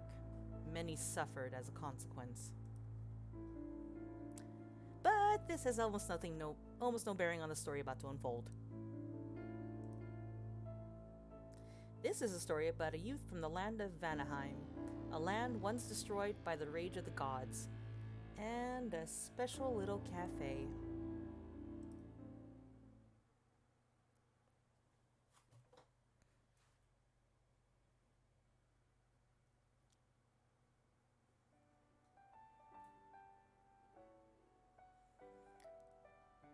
So, according to the app, the place I'm looking for is here? Looks normal enough. Could this ad really be real?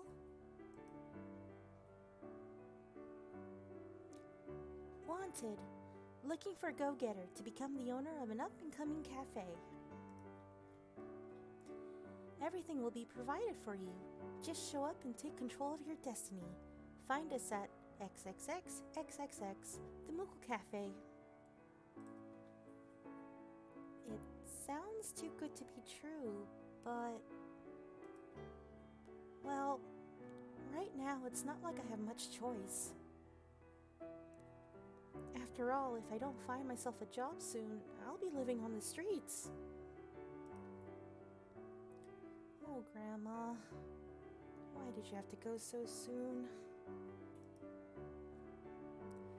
Why did I have to get fired, too?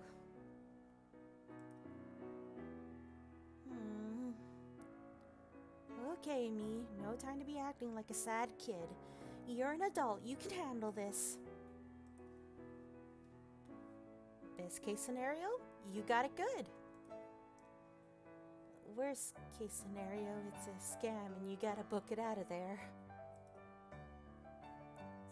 still. It's weird. The building looks ordinary enough. Nothing out of place at all.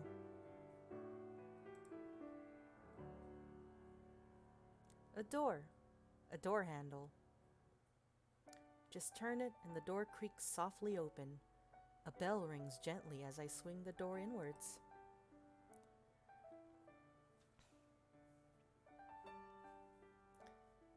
Hello? Anyone there? I'm here for the owner job. Silence. Not a single answer or stirring. Was everyone in the back?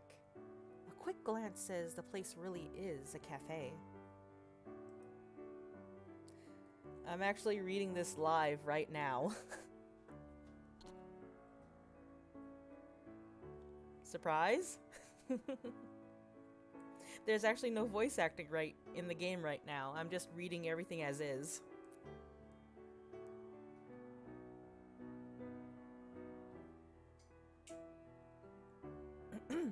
Anyways, tables, chairs, cloths, utensils, and all sorts of things are placed neatly here and there.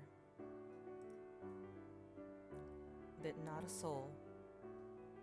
So I call out louder, bolstered by the fact that this may be a legitimate job, even if the ad seems sketchy.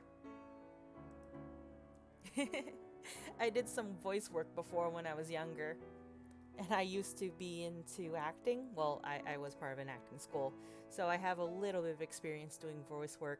Did I fool you? Hello? Nothing.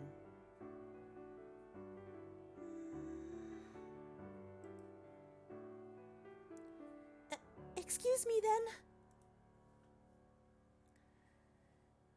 After loudly declaring myself, I start exploring the building, hoping to meet one of the staff. The main dining room, the counter, the kitchen, and the bathroom, and even the second floor and basement areas. Nothing was locked or barred for me. It felt so surreal. Though nothing posed a threat to me, I felt weirded out by the prevailing silence and lack of people. Everything looks nice though. The cafe looked like a good place to be. Not too large, but the space was used properly and was welcoming. Everything was clean, as if brand new. Where is everybody? My voice echoes listlessly in the empty shop. Should I wait for someone to show up? Or maybe I should go?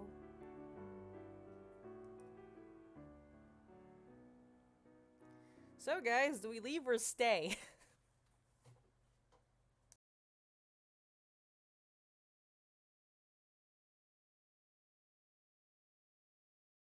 Also, what was that yes for nines?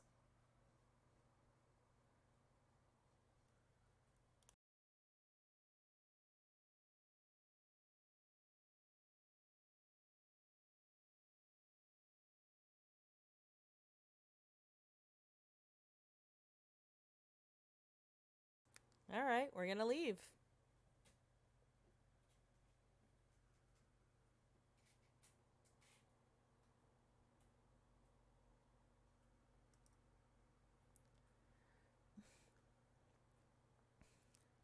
Oh, too late, Ryutsa. We're leaving, apparently. I don't have time for this.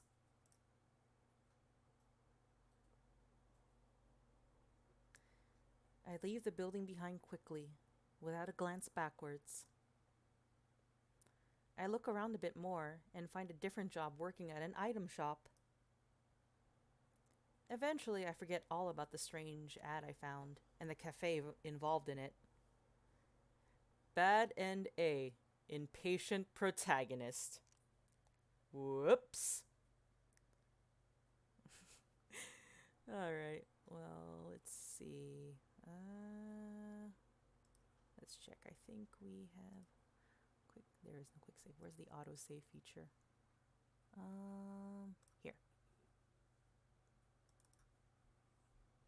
Oh, wait. Load. I want to load. Yes, let's load. Now you can see the other route. Stay and wait. I take a seat by the counter and decide to wait it out a bit. Surely someone would come after all. The doors had been left completely unlocked. Maybe there had been an emergency and the staff had to run off to take care of it?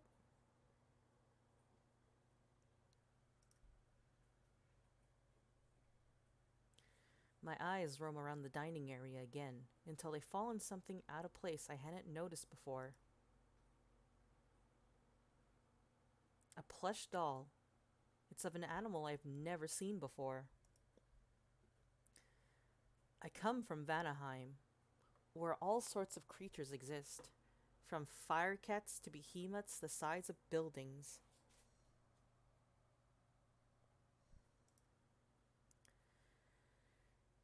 Vanaheim is currently ruled over by a monarchy and has been seeing peace for quite a while now. The royal family keeps us all safe. I'm no expert on animals in Vanaheim, since I rarely ever leave the city where I currently live in. But I'm pretty sure I'd recognize something like this. A round head, a palm, a small little plush body. It's kind of cute. It's sort of like a cat, but with wings and that weird palm sticking out of its head. So, do we poke the palm, pick it up, or leave it alone?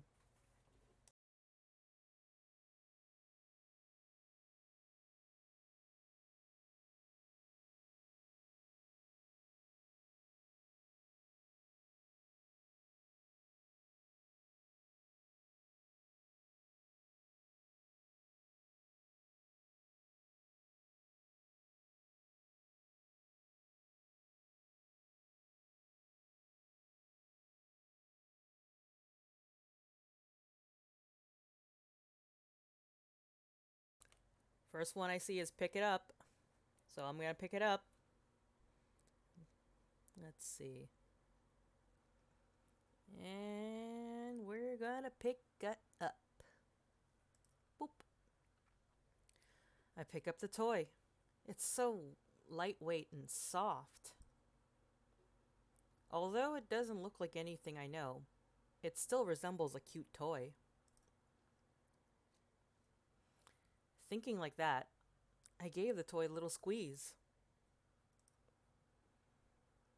But instead of feeling warm when I hugged it, the toy felt strangely cold. How unsettling. What normally came with it, with embracing a stuffed toy, didn't come, but instead gave me a sense of emptiness and coldness.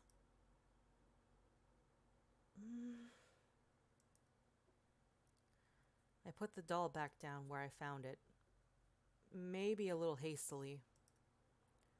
The plush toy drooped to the side sadly.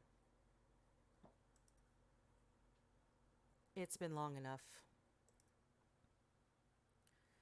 I stand up and start to collect myself, disappointed that this little venture amounted to nothing. My newspaper on hand, I take a second to see if there were any listings I could rush to nearby for a fast interview. Hey. Maybe I could take that substitute teaching job. Hey, you. What's this about becoming an architect? No experience needed? Pay attention to me!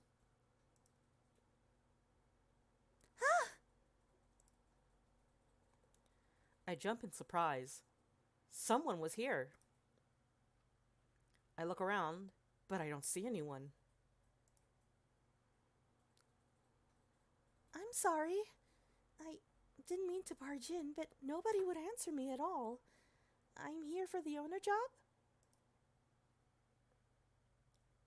Well, I think it's it's the owner, but you must mean manager, right?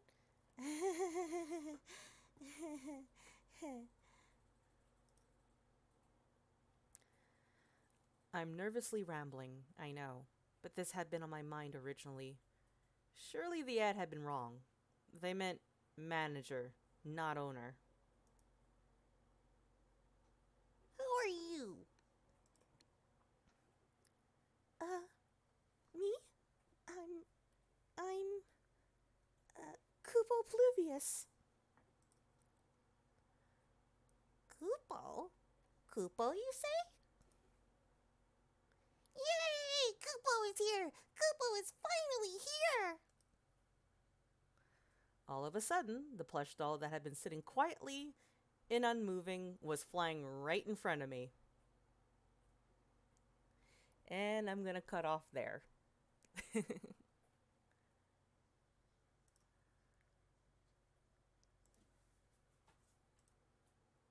So, how did you like your little peek at the visual novel, guys?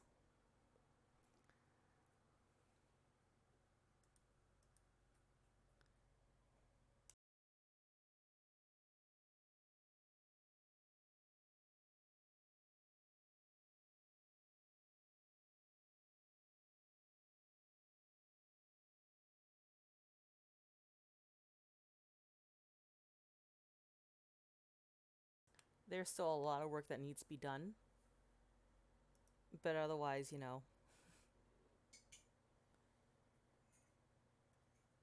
I think we're gonna get somewhere with it eventually. Righty.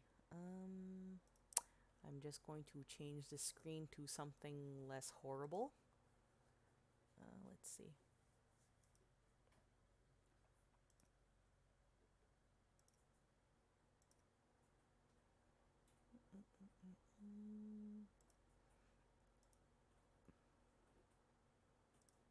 Okay, yeah. So, thanks, guys. Did you like that?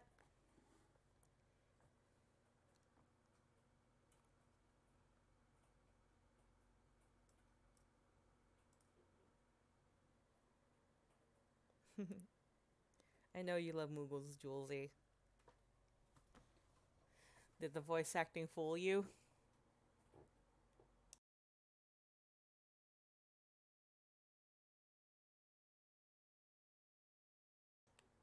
I was actually thinking of doing most of the voice acting myself, but then I thought, okay, I can reach some level of guyness, but only if I'm doing it in Japanese. Which made me think, well, I could do the voice acting in Japanese and no one would be able to tell the difference. But at the same time, I'm pretty sure people would appreciate English more. Although, considering this, most of the game would not be voice acted at all. You would just basically hear little things like, or, huh, or, hello, or, hello.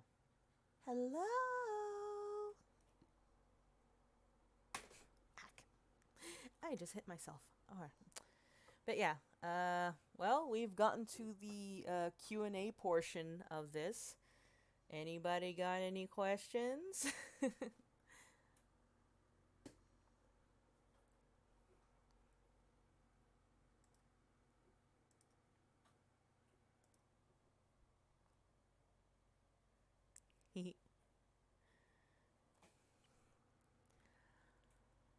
Honestly, I actually figured since I would only need a few lines, like in what's a good example? It's not a visual novel, but in The World Ends With You, the first one, other than the um the FMVs or the full on cutscenes where there would be voice acting, I figured it would just be a few lines here and there. And there's only a few characters so far, so I may make it a small paid gig because the amount of voice work is actually very tiny, very little. Might attract some people, but who knows? But that for now, I'm just doing it as a as a thing by myself, all by myself, totally alone. Stand by me. Stand by me. Because, yeah, you guys know I am 5 ever alone, doing everything by myself.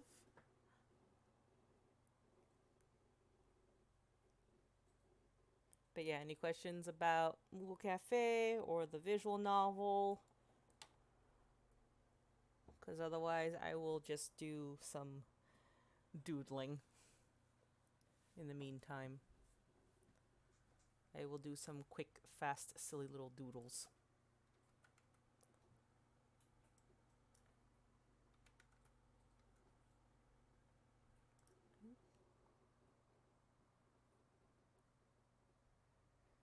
Well, Julesy, you can work as a chef in here.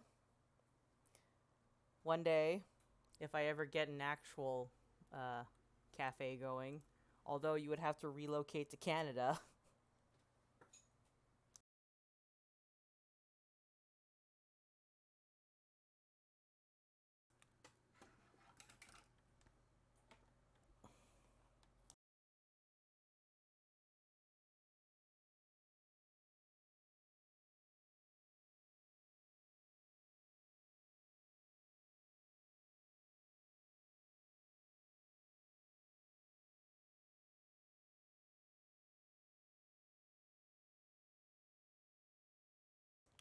You can, but like I said, only if I ever actually get a cafe. Because right now, I am poor. I am very, very poor. Although, one day I would like to own a cafe. Also, I'm pretty sure Square Enix won't let me just run a cafe that's called the Moogle Cafe. I'm pretty sure that's breaking some copyright laws. But otherwise, you know, I may just I may just call it Le Café Fantasy, just to be safe. And then I would just have, you know, random themed weeks and change the place like every other week, so that, you know, one week it's like Final Fantasy 15 decorations, and the week after that it's like a difference that like it's suddenly decorated with like 7 installations and stuff like that. That way, it's still the spirit of Final Fantasy, but without all the troublesome thing of having a name that says Moogle.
Yep. And the screen has gone black. That is not what I wanted to do. That is definitely not what I wanted to do. K shows they suck with technology at times. Okay, so I'm just going to do a full desktop capture then. Where is my display capture? Okay, well, I'm back to this then. That way you can see. Here. Can everyone see my canvas? Now, I don't got a lot of time, but I can do one whole doodle. Let's make it easy on me and make it a Moogle. But What should I dress up the Moogle up? What should I dress the Moogle up as? Or who?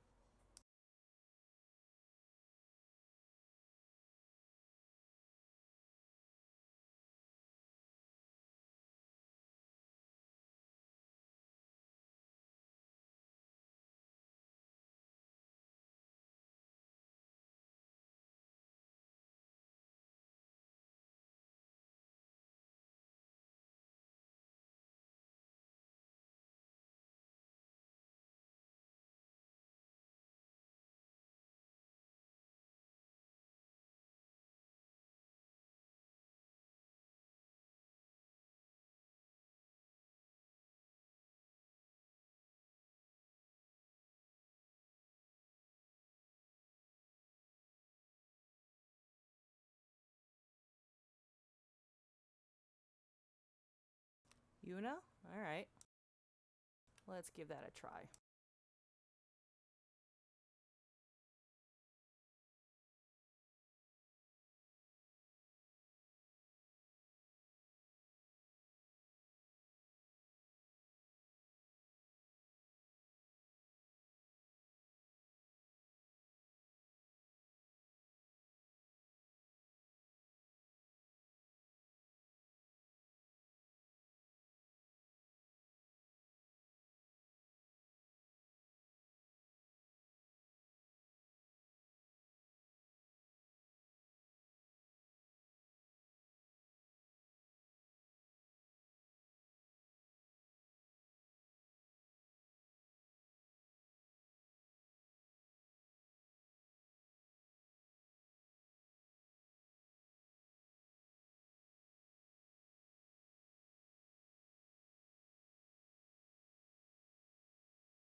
There you go.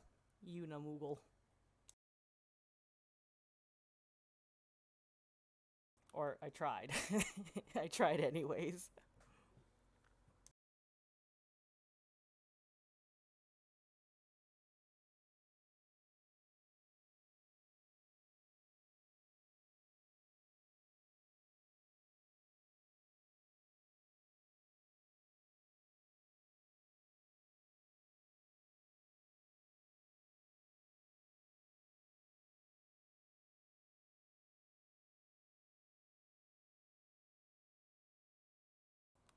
Okay. So I'm trying. I have time for one more silly little Moogle.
Well, this looks like a very judgy looking Moogle. So who should this one be?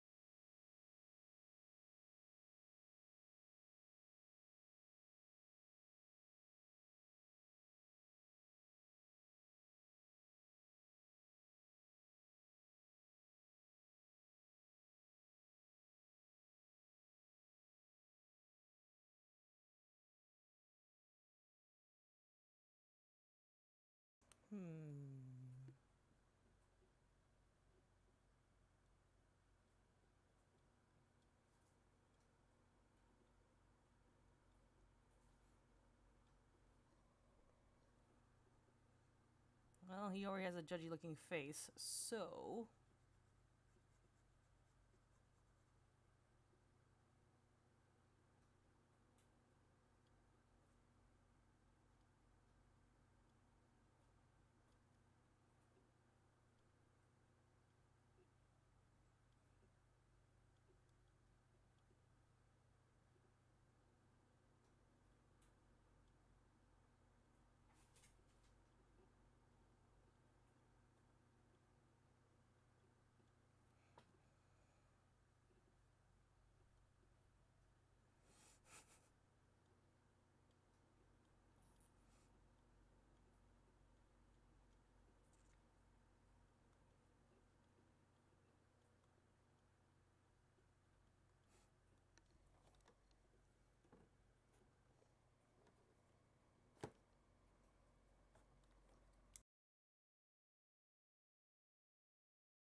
There you go. Gladdy Koopa.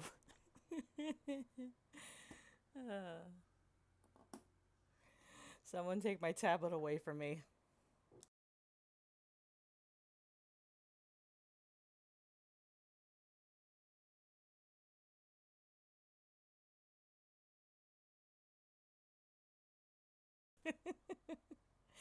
I mean, if you want, you could. I don't know why you'd want a Moogle Gladio as your tattoo, but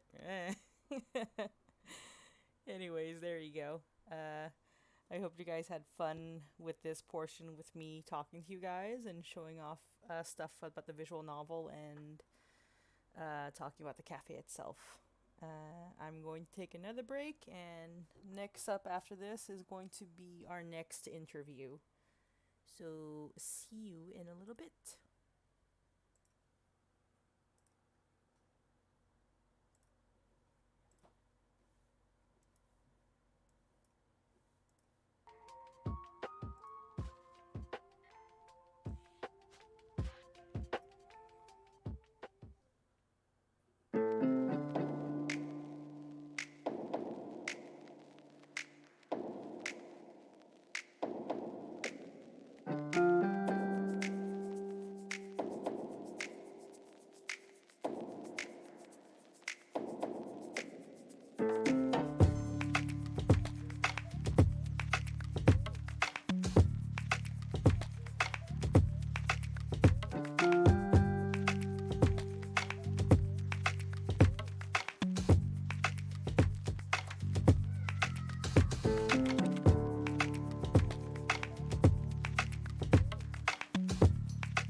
Okay, welcome back, everybody. We're on our fourth interview for the day with our dear Yami J. Say Hello. hello. Hello, everyone. How's it going? Hopefully, everyone's having a good time. Mm-hmm. Even though we're recording this in advance, hopefully, the day of, everyone's having lots of fun. By now, it should be halfway through the day. I Okay. think just a little bit after lunch, in fact. So, here's hoping everyone had a good time and ate well. I hope so too. So, yeah, Yami J, hi. Tell us a little bit about it yourself. Okay, I'm very much a Canadian artist and also a part-time Twitch streamer. Mostly as an artist, I do a lot of fan art and original work, and I'm also very much into traditional and digital art style. I'm currently testing a lot of washi tape art. And as for streaming, I usually stream once a week, and mostly right now I'm playing Final Fantasy 14. So there's that. And as my regular normal life, I would say I work in an hospital as a basically a medical secretary, and yeah, that's pretty much it. Oh, that must be pretty busy for you then. Yeah, the last past 18 months were very busy. I my unit was at some point one of the COVID units in my hospital, so Oh, I've wow. yeah, I went through that particular event of that was not an easy one, but I'm glad that there's basically in the hospital I work there's no more COVID cases, so Oh, I'm that's really great. yeah, I'm really glad. Out of But yeah. curiosity, where in Canada are you from? I'm also from Canada, by the way. Fellow That's Canadian, nice. hi. Yay! Actually, I live in Gatineau, which is next to Ottawa. Oh, wait, you're also a Quebecer? Yep, I'm from I am. Longueuil. Oh, that's nice. That's nice to know. Wow, what a coincidence. Yeah, I mean, I knew you were Canadian looking up your profile, but oh, well, we were closer than yeah, I thought. I thought you had a yeah, slight accent, so I was like, yeah. possible Quebecer? Yes, I am. I am. Ah bon. Yeah. But yeah, that's great. First off, thanks for your service as Thank you. part of the medical secretary team at Thank whichever you. hospital is you're working at. I will not ask which because that's a little too personal. But Yeah. thanks for that, and also thanks for joining as well. Well, thank you. Yeah, it's really nice to have a bunch of artists come up to the Moogle Cafe and be part of the Moogle Market. That's no. I mean, thank you for organizing this event. I mean, with the fact that all conventions have been kind of shut down for the last Especially here in Quebec, right? yes, yes. Like for the past 18 months, all pretty much all Canadian uh, conventions have been shut down. So doing online events is a lot more. Is I think in a way it's really important because it kind of help people to kind of gather, even though it's not in person. So Yeah, I it's think it's really important that we important. all try and still keep in touch with each other, you know? Like, Mm-hmm. the community should not be divided. We should all try and come together a little bit more. Yeah, because I honestly I do miss doing convention myself. So it's doing online events is it doesn't replace conventions, but it's a good way to keep in touch with other It people. keeps the spirit alive. Yes, totally. So, what got you into art in the first place? Oh, that's a good question. Oh God, I was really young when I got into art. I mean, I always loved I always loved drawing and do something artistic, but I really got into drawing when I was in high school because it was a way for me to express myself. I'll be honest, I was not a popular girl or anything, but it was a way for me to express myself, and it's just stuck with me over the years. I do remember, like the last year of secondary school, I was basically begged by some of my from the people from the student council to the yearbook to actually do some drawings for the book the book. That's So awesome. yeah, because they knew that while my style was always been anime, video games, kind of artwork, so they kind of asked me to do it. So that was pretty cool. But over the years, I just kept doing it. It was for me was a way to express myself. Would you say it was even a little therapeutic? Yes, very much. And I usually notice when I'm really in a really bad phase, I usually lost interest to do anything, and drawing is one of the first thing to go, unfortunately. Oh, But it really helps me when I just sit down and draw. well, But it's something I love to do. speaking of things we love to do, I'm pretty sure that this is even though it's a very innocent question, it's probably like one of the most controversial questions that could be asked in this fandom. What's your Hmm. favorite Final Fantasy? Oh, oh God, I can't. Putting you under fire, aren't I? Oh yeah. Don't worry. We all love Uh, Final Fantasy. Doesn't matter which one you like. We will still love you. yeah. Oh God. I This is a really difficult answer to Like I answer know because you've played 15, you've played 14. yeah, I play 14 constantly right now. Yeah, I think right I now everyone's been playing 14 a lot. yeah, I actually stream 14 each and every week, but my God, it's because I have to. Well, I'd say 15 to be honest. As I love 14 and it's becoming one of my favorite, but 15 has is Special one of place in those. your heart. Yes, it does. Um, Was as it your much first or something No, or no? my first was actually the original the original 7, Ah. for the fact that this is a game that me, my brother, and one of my cousins used to play a lot. Um, Long story short, my cousin had a PlayStation at his place, and whenever we were visiting him and my grandparents, me and my brother and my cousin used to play that game. Like the way we played is that we took turns, and the Ah, I first see. and each time we died, the other one was taking the control and everything. Ah, So that's yeah. yeah. So that's the way we kind of play that game. But 15 has a very special place for me because one, it's very much the first Final Fantasy game that I bought myself, and it's the first Final Fantasy that really got me back into gaming. So, and I have to say, the story behind the game and everything is it just got to me. So it's really one of the games that I really enjoyed from the beginning to the end. Even though I cry at the end because of the what's happened. Yeah, so shh, no spoilers. No, Just in no case. spoilers. But Just in case. it is quite emotional, isn't it? Yeah. Yes. The whole story itself is pretty emotional from beginning to But end. this is I yeah, but I have to say the game is the up until a certain point the story is really well built. Um I felt like they rushed a little bit at the end, but the Yeah. entire journey from the beginning to the end was amazing.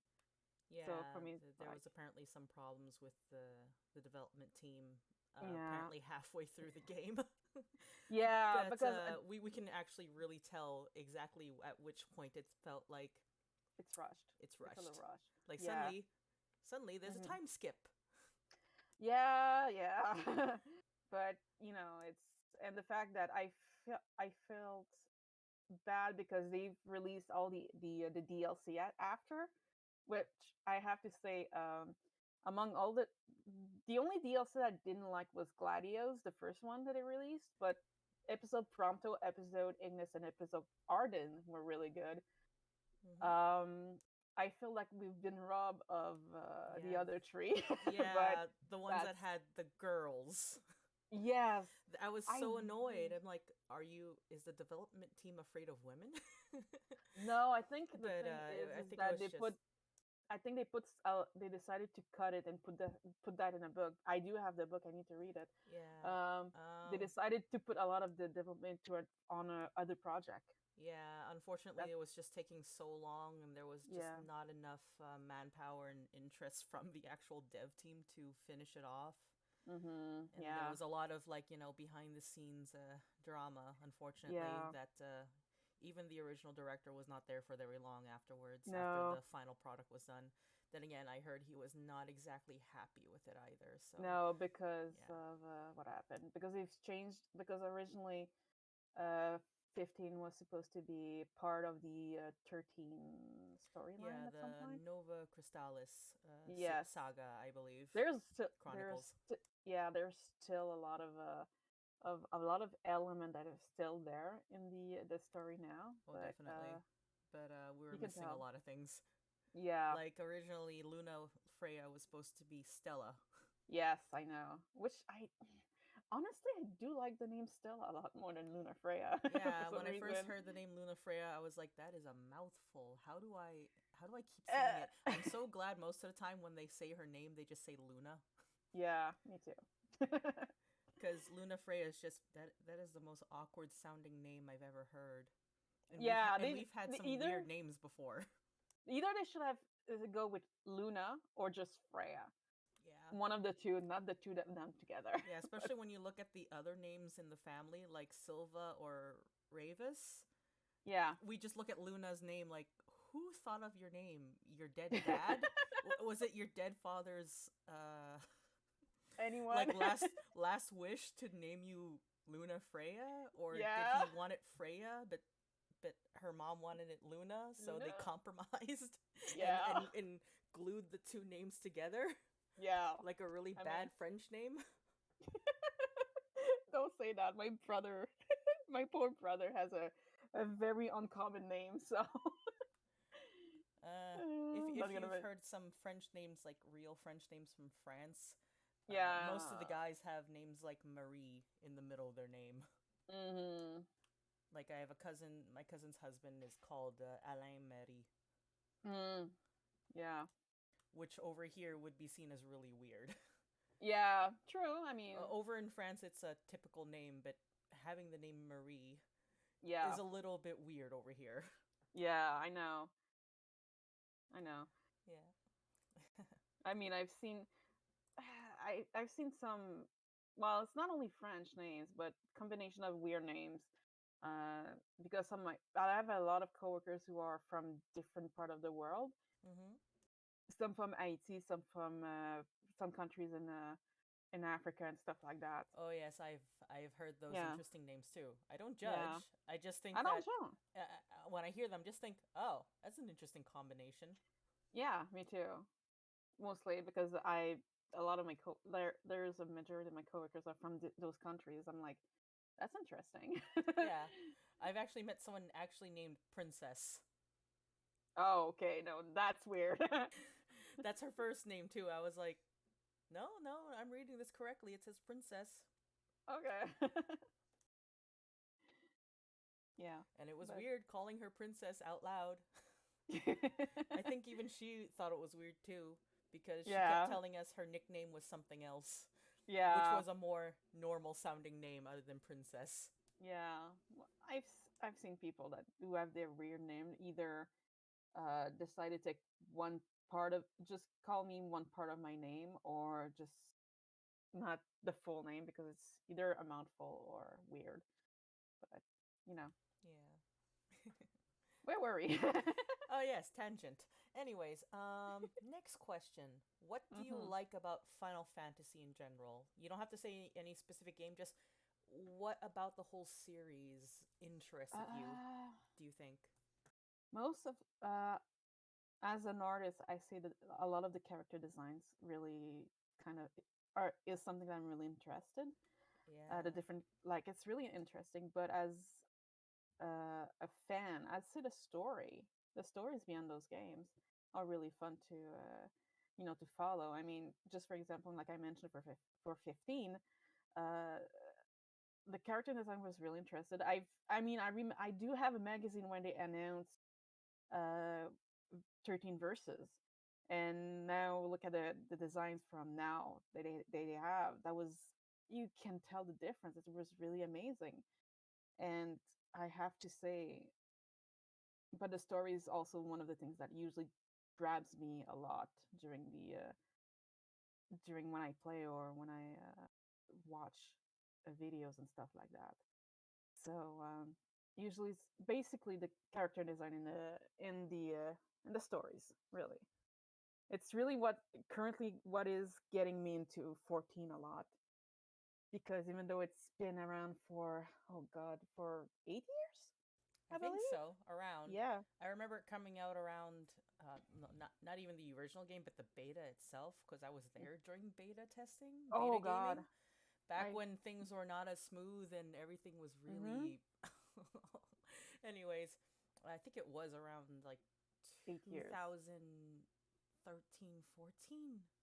I think it's 13 from when Yeah, I gathered, like I because because 15 is getting its 50th year anniversary. mm-hmm. So So it yeah, has to be it's before 15, so it's I say 8 years. yeah.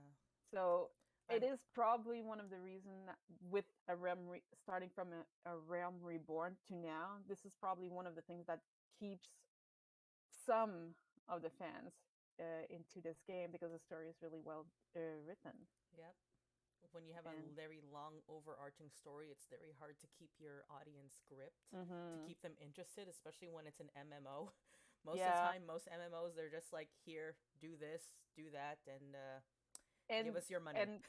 and and I'm gonna say this. It's probably not. It's gonna be a little bit controversial. This is why WoW is failing right now.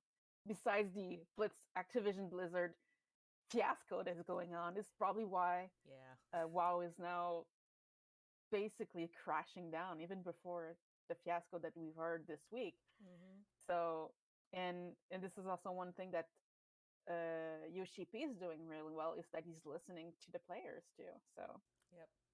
yeah, but I mean, I've started playing last year.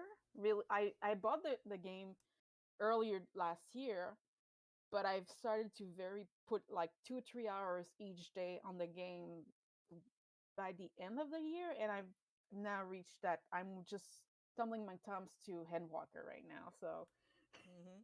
Yeah, everyone's looking forward to that, apparently. oh god. But I was actually the last fan fest was actually the first fan fest that I've watched, Ah. and the first reveal of an expansion, and I'm like super excited. Yeah. I gotta say, the first trailer that came out for Endwalker, it was just very, very pretty. Oh god. Like, it But was just gorgeous. I know the uh actual gameplay will not be the same level. It's just a nice no. trailer to show off the new class Then and what? Yeah. you know, Mhm. some of the older characters coming back in with said new class, Mhm.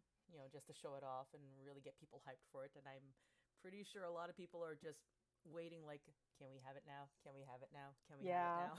now? Even Yeah. though I have to. there's a date for it, but people are I've impatient for it. actually pre-ordered. I actually pre-ordered the this extension already. So I know that people who have pre-ordered had it a couple of days before. Mm-hmm. So I cannot wait. But I have to say, I've actually watched the uh, the uh, the fan fest with my FC, and our it's just we were so happy the entire trailer and the entire presentation about Mm-hmm. the expansion that that was really fun to watch with a lot of people, even though Shout out to your FC, by the way. yes, thanks. So yeah, we really had fun, and this is the I think it's since it was my first experience to actually watching this, and an announcement of an expansion for me was really special. So I just cannot wait to see what's gonna happen next after Endwalker. Well, uh, since we're on the topic of what's coming up, what do you hope for future Final Fantasy projects? Like games, spin-offs, anime? There's been a lot of stuff coming out lately, and Yeah. Square Enix is just keeps on pumping things out, but what do you hope to see? Okay. Like I think at for for the games, obviously I'm very excited what's going on with 14. So I cannot wait to see what's next after what they have done with the Adel and Zodiac arc. Will we explore more worlds? Obviously, we're already going to the moon, but are we going to explore the other shards? I mean, we went to the first, so my question is: are we going to the other ones that are still are still around? Because the 13 shard is destroyed. So, is there a possibility we could visit the other shards? As for other Final Fantasy games, I cannot wait to see 16. Actually, um, I really want to. I really want to see what they're going to do with this one, because we know Yoshi P is working on that one. So Yeah, it's I promising. yeah, it's promising already. It's really promising. So I cannot wait to see We it. can probably also expect to all cry about it too. Oh God, I mean, I'm not gonna. Expect to get swords in the fields every other Uh, minute. I mean, I'm not gonna mention what happened to such a character in Evansworth. Oh, that got me crying. Yeah. Yep. Yoshi P's really good at killing us in the heart. Yeah. Let's hope he doesn't kill too many people by the end of Endwalker. It's Yoshi P though. True. Let's hope. Just Let's maybe hope. one or two, but not all of them, please. Maybe we can all distract him by making him bake some cookies or something. Like, no, don't kill anyone. Just go bake your cookies. But besides that, I mean, I would be curious if they could give us, you know, background story on certain characters from 14. I mean, I would be interested to see uh Louis was live before being, being dead and everything. I would be curious. I mean, he basically sacrificed himself, and we know only tidbits there and there from about him. So I'm curious. I would be curious to see what was his life. I mean, obviously, we heard things from Alphino, Alice, and even some of the science who were under him, Mm-hmm. who had either been studying after him, like Rianger, and I believe Tancred too, because Tancred got to be a scion thanks to Louis Sois. So I kind of want to know that kind of things, and maybe some background about. I say Evansworth. Evansworth was actually one of my favorite expansions. So background story about Orchanfant, Emmerich, Estanian. They mentioned things there and there about them, Mm-hmm. but you know, develop something about that, or even I'm gonna mention it. Even see what Alamiga was before they got invaded by government. You know, Mm-hmm. because I think 14 as and I'm saying this, and I'm very biased about 14 right now. Uh, 14 has a lot of things that they could develop about storytelling, about certain characters, about certain part of the like I said, characters or history about it, because they mention a lot of things. We're always barely touching it, but I think it would be interesting to develop something about this to add to the lore Yeah. about that game. Oh, that's a nice thing about a game like 14 is that there's so many different ends that they can just pick up and go from there and thus continue a story and continue drawing people into it.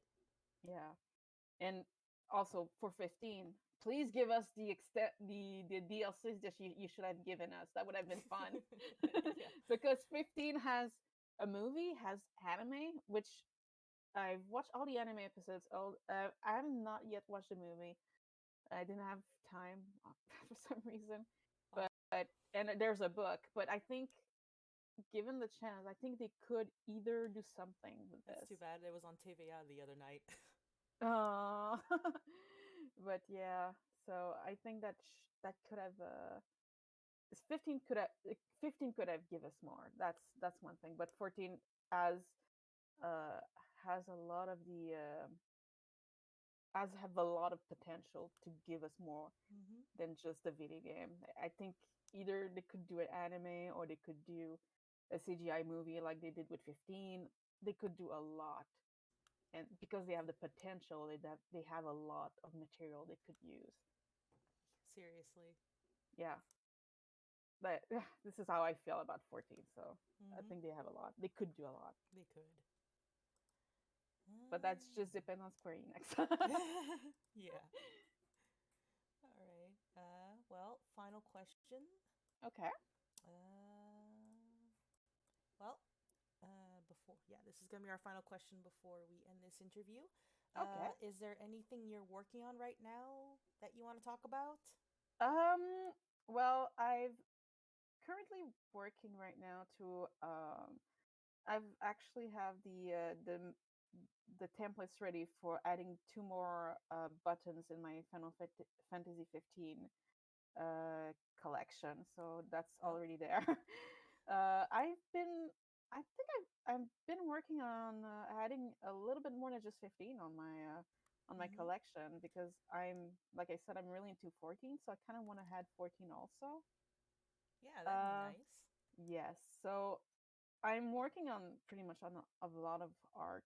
I've kind of putting this in my mind what I have to do. So I think I'm already did the first line art for Sacred Urianger, Reen, and Gaia. I Mm-hmm. think I've put it the first line art online already. But I'm working to add more Final Fantasy stuff in my store because this is one of the franchises that I really really enjoy. So hopefully I get to add more soon. So yeah, that's that and working on my own personal stuff too Like because what?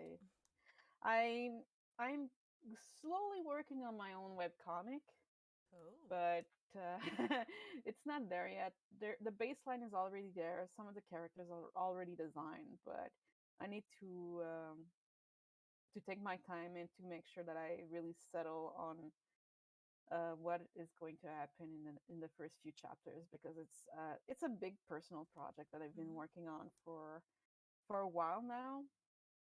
But I kind of want to. I'm holding back a little bit because I want to make sure that it works out because it is a long in the long run. It's got to be a really big project. So I just want to make sure that everything works out first. That's understandable. Yeah. When it comes to projects like that, whether it's a written story or a drawn story, the first Mhm. few chapters are always important. You gotta lay a good foundation for the rest of it. Yeah. Mhm. But for that particular story, I was really influenced with Glamp a lot, Oh, good old especially Clamp. yeah. Well, especially Tsubasa Reservoir Chronicle.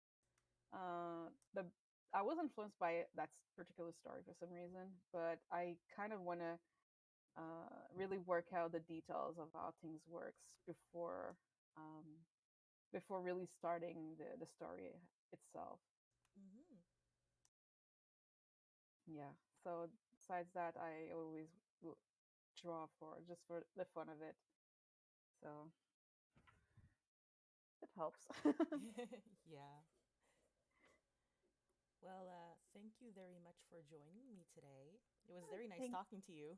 yeah. Thank you for having me. Mm-hmm. So, well, we're gonna sign off for now. This is Yami J, everybody. I do believe Yami J on Twitter, and Yep. I think was there another one? I'm Okay.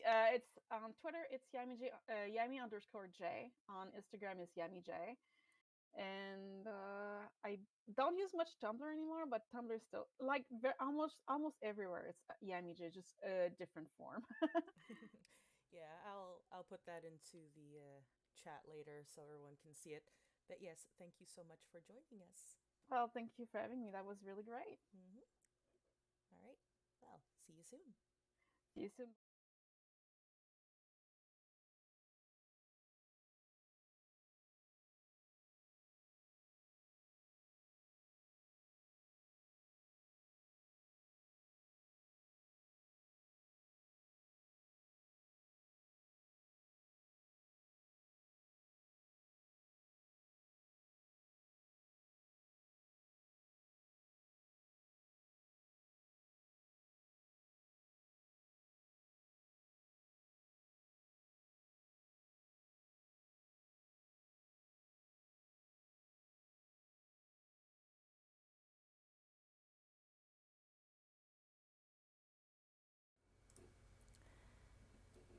Welcome back to another showcase with Kay.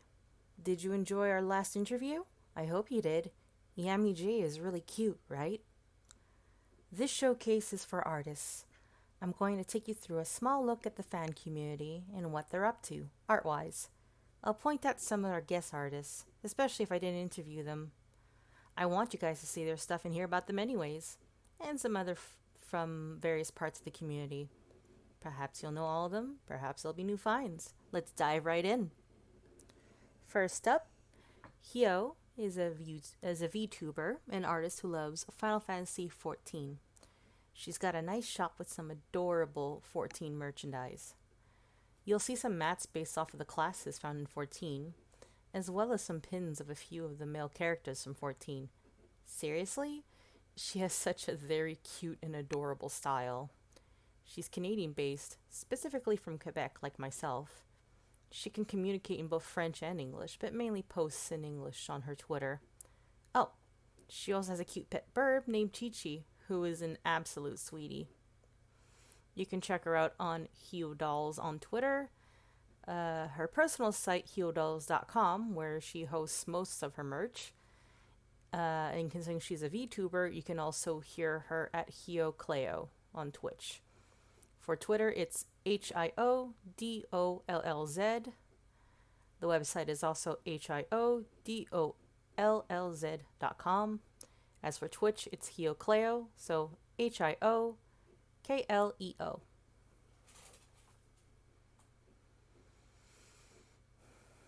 Next up is Knight, who is my little brother from another mother, a seriously talented artist who has a foothold in Final Fantasy 15.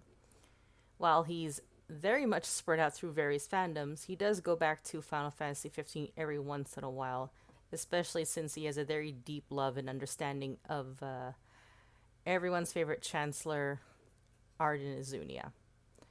He's also doing commissions right now, so if you want some top-tier handsome men with great angles, Knight's got the goods for you. You can find Knight on Twitter as Anemnesis, which I know is going to be a little bit hard to spell.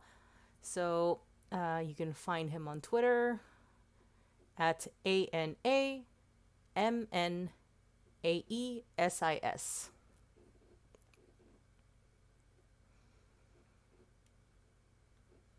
Next up, we have one of our artists from that's featured in Moogle Market. Digital Popsicle is one of our guest artists who has a booth in the virtual venue.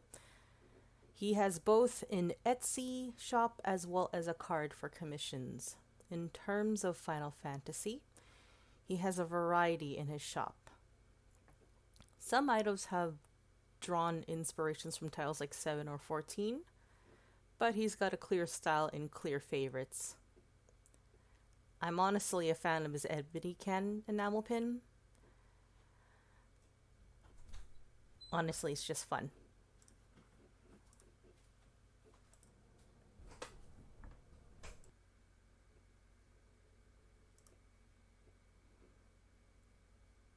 Next up is Tayaki, Little Tayaki, otherwise known as Len. Len is an artist with a shop on Redbubble.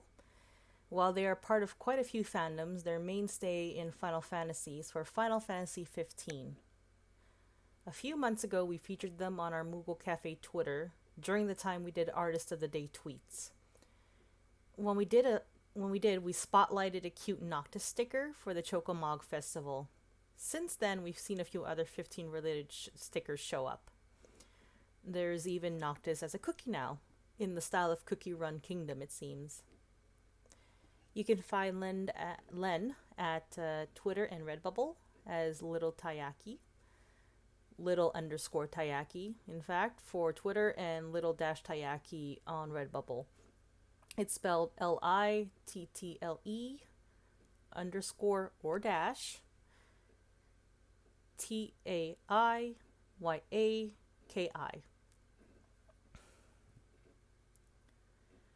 Now we have Daniel. Daniel is an artist from New York City. Also another artist we spotlighted during Artist of the Day back in June on our Twitter. Currently, he has a commission price list pinned to his Twitter and mainly has Final Fantasy XIV merchandise on his Etsy store. We featured buttons that had characters from 14 last time. We'd like to point out the charms he has also made and his cute and lively looking Final Fantasy XIV stickers as well. His handle for both Twitter and Etsy are the same. You can find him at Ocean Crepes, which is OCEANCREPES.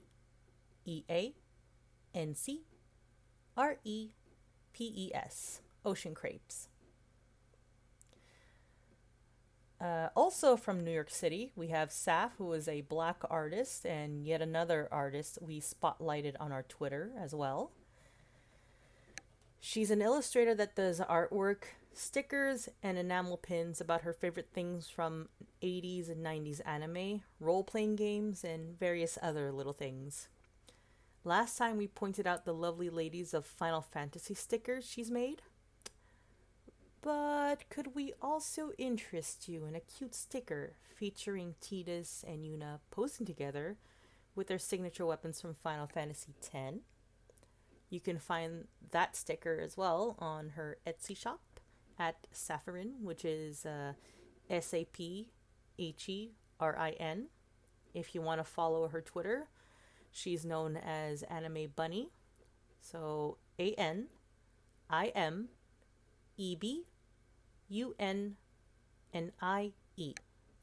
Anime Bunny on Twitter. After this, we have Kat, who is an artist with a very distinct style. Whenever I look at her art, it invokes the style I would associate with the creators of several good Cartoon Network shows, particularly Samurai Jack. Her gorgeous artwork really makes her prints for the Final Fantasy VII cast really pop out. Honestly, just look at how she's drawn each character uniquely from the remake. You can tell their personalities, their absolute strength in their poses. They're absolutely gorgeous. You can check those out on her Ko-fi shop. She also has some stuff for Kingdom Hearts as well as other fandoms.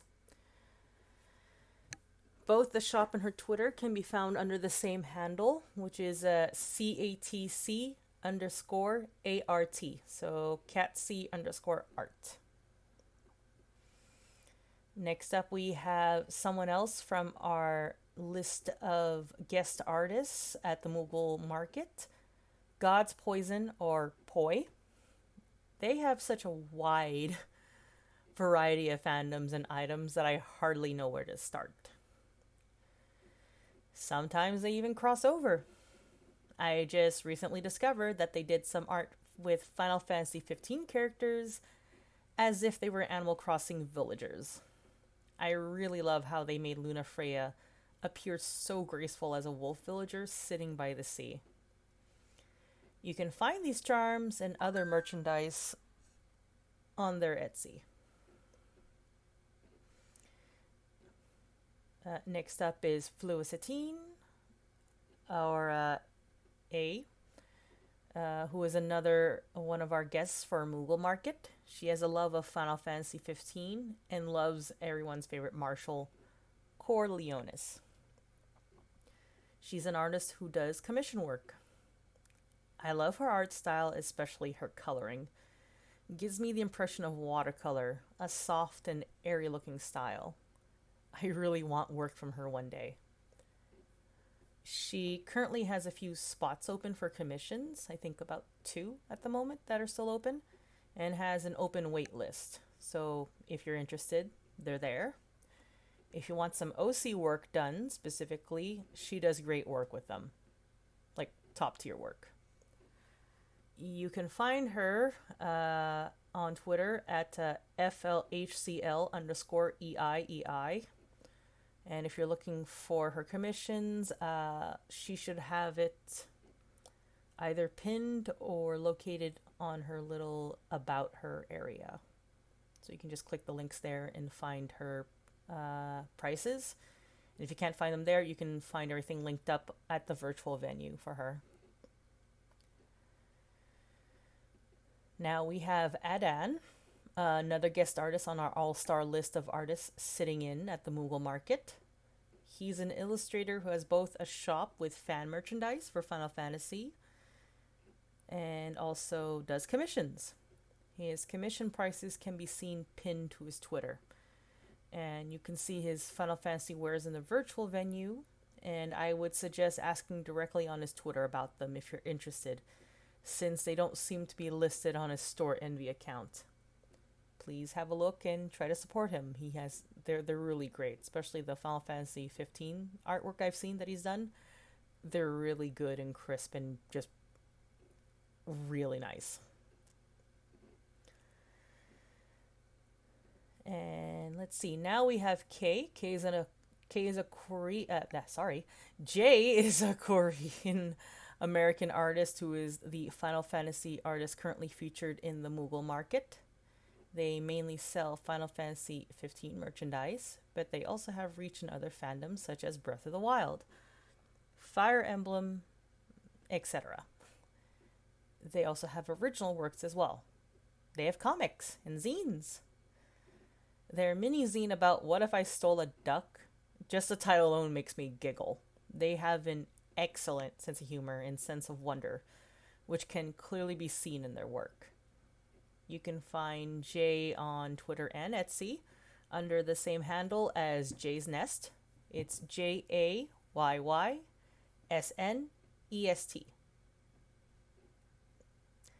Now, our final artist on our list of spotlighted artists is Nines, the head moderator of the Ignis Pinup Zine. In fact, Nines does great work. In terms of Final Fantasy, there's quite a bit of love for this series. I managed to find mainly Final Fantasy 15 work, as it's the one thing that's been pinned and rather easy enough to find. Send some support and love that way, please, so we can see some more art. Maybe poke Nines into organizing his artworks more easily for us to find. Otherwise, yeah, Nines is great.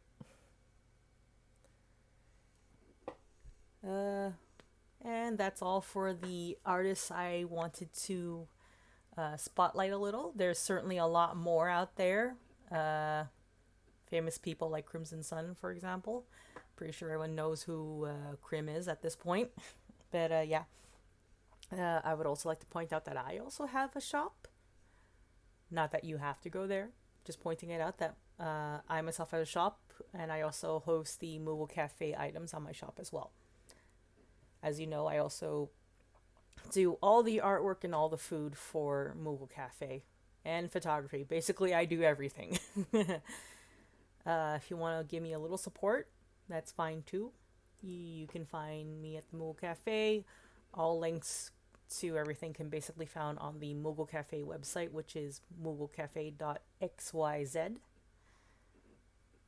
So you can look at the site and look at everything else there and, keep supporting me. Keep supporting the Moogle Cafe. Thank you. Anyways, that's it for the showcase. And my little quick self-plug. Sorry.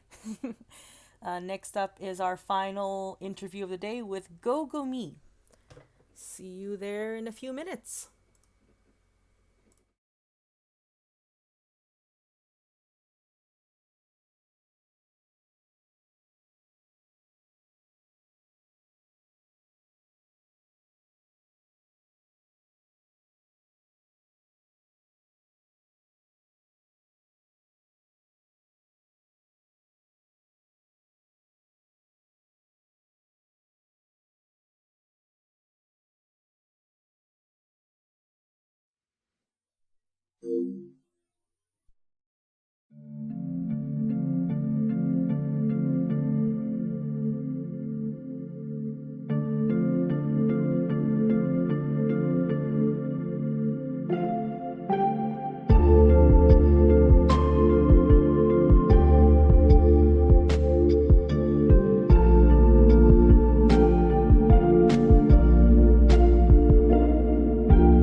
Welcome to Moogle Market 2021.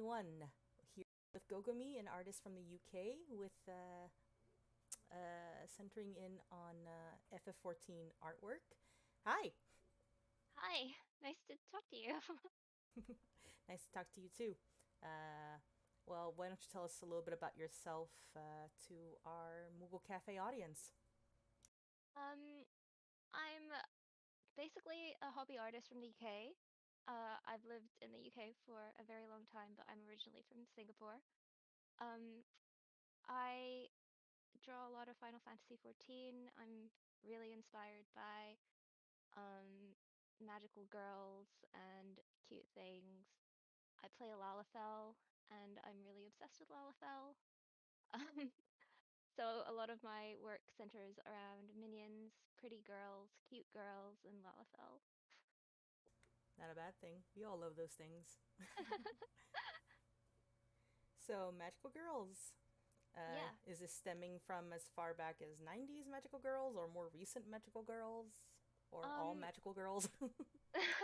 well, it was more like I grew up with them, so a lot of them are from sort of like the 90s. I've also sort of been interested in vintage magical girls, so it sometimes spans all the way back to like 80s magical girls like Creamy Mummy, Fancy Lala, but those I sort of started watching when I was a little older. But yeah. I'm But of assuming. course, I grew up with like Sailor Moon, Cardcaptor Sakura, that kind of thing. Like classic. Mm-hmm. Yes, the classic ones. I'm sure there are a lot of people out there who are only just discovering, I think, Card Captor Sakura and Sailor Moon right now with the remakes and some new Yes, releases. yes. Like Crystal and I think there was a new Card Captor Sakura up. I forgot what it was called. Clear card. That's I've been right. sort of following it a little too. Um, yeah. But I think like I sort of forgot about magical girls for a little while, and then Madoka sort of appeared, Ah, yes. and then I just sort of like got catapulted right back into it. So yeah, Or shot right back into it as some things yeah. are. Then I I think, started yeah. watching like all of the precures, and yeah. The Precures are a deep, deep hole that you will It's a never come deep out of. pit. Yeah, and I haven't been keeping up, but since I've stopped keeping up, there have been like 5 series, and I'm just like, it's been a while. Yeah, There's a lot to catch up on. I don't think Precure is gonna stop anytime soon. No. They're as bad as most long-running shonen Yeah. anime as well. So Yeah. they're out there with like, well, we get another series coming out. Like what? But I still got 5 more to go through. No, Yeah, no. basically. And each one is like 50 episodes.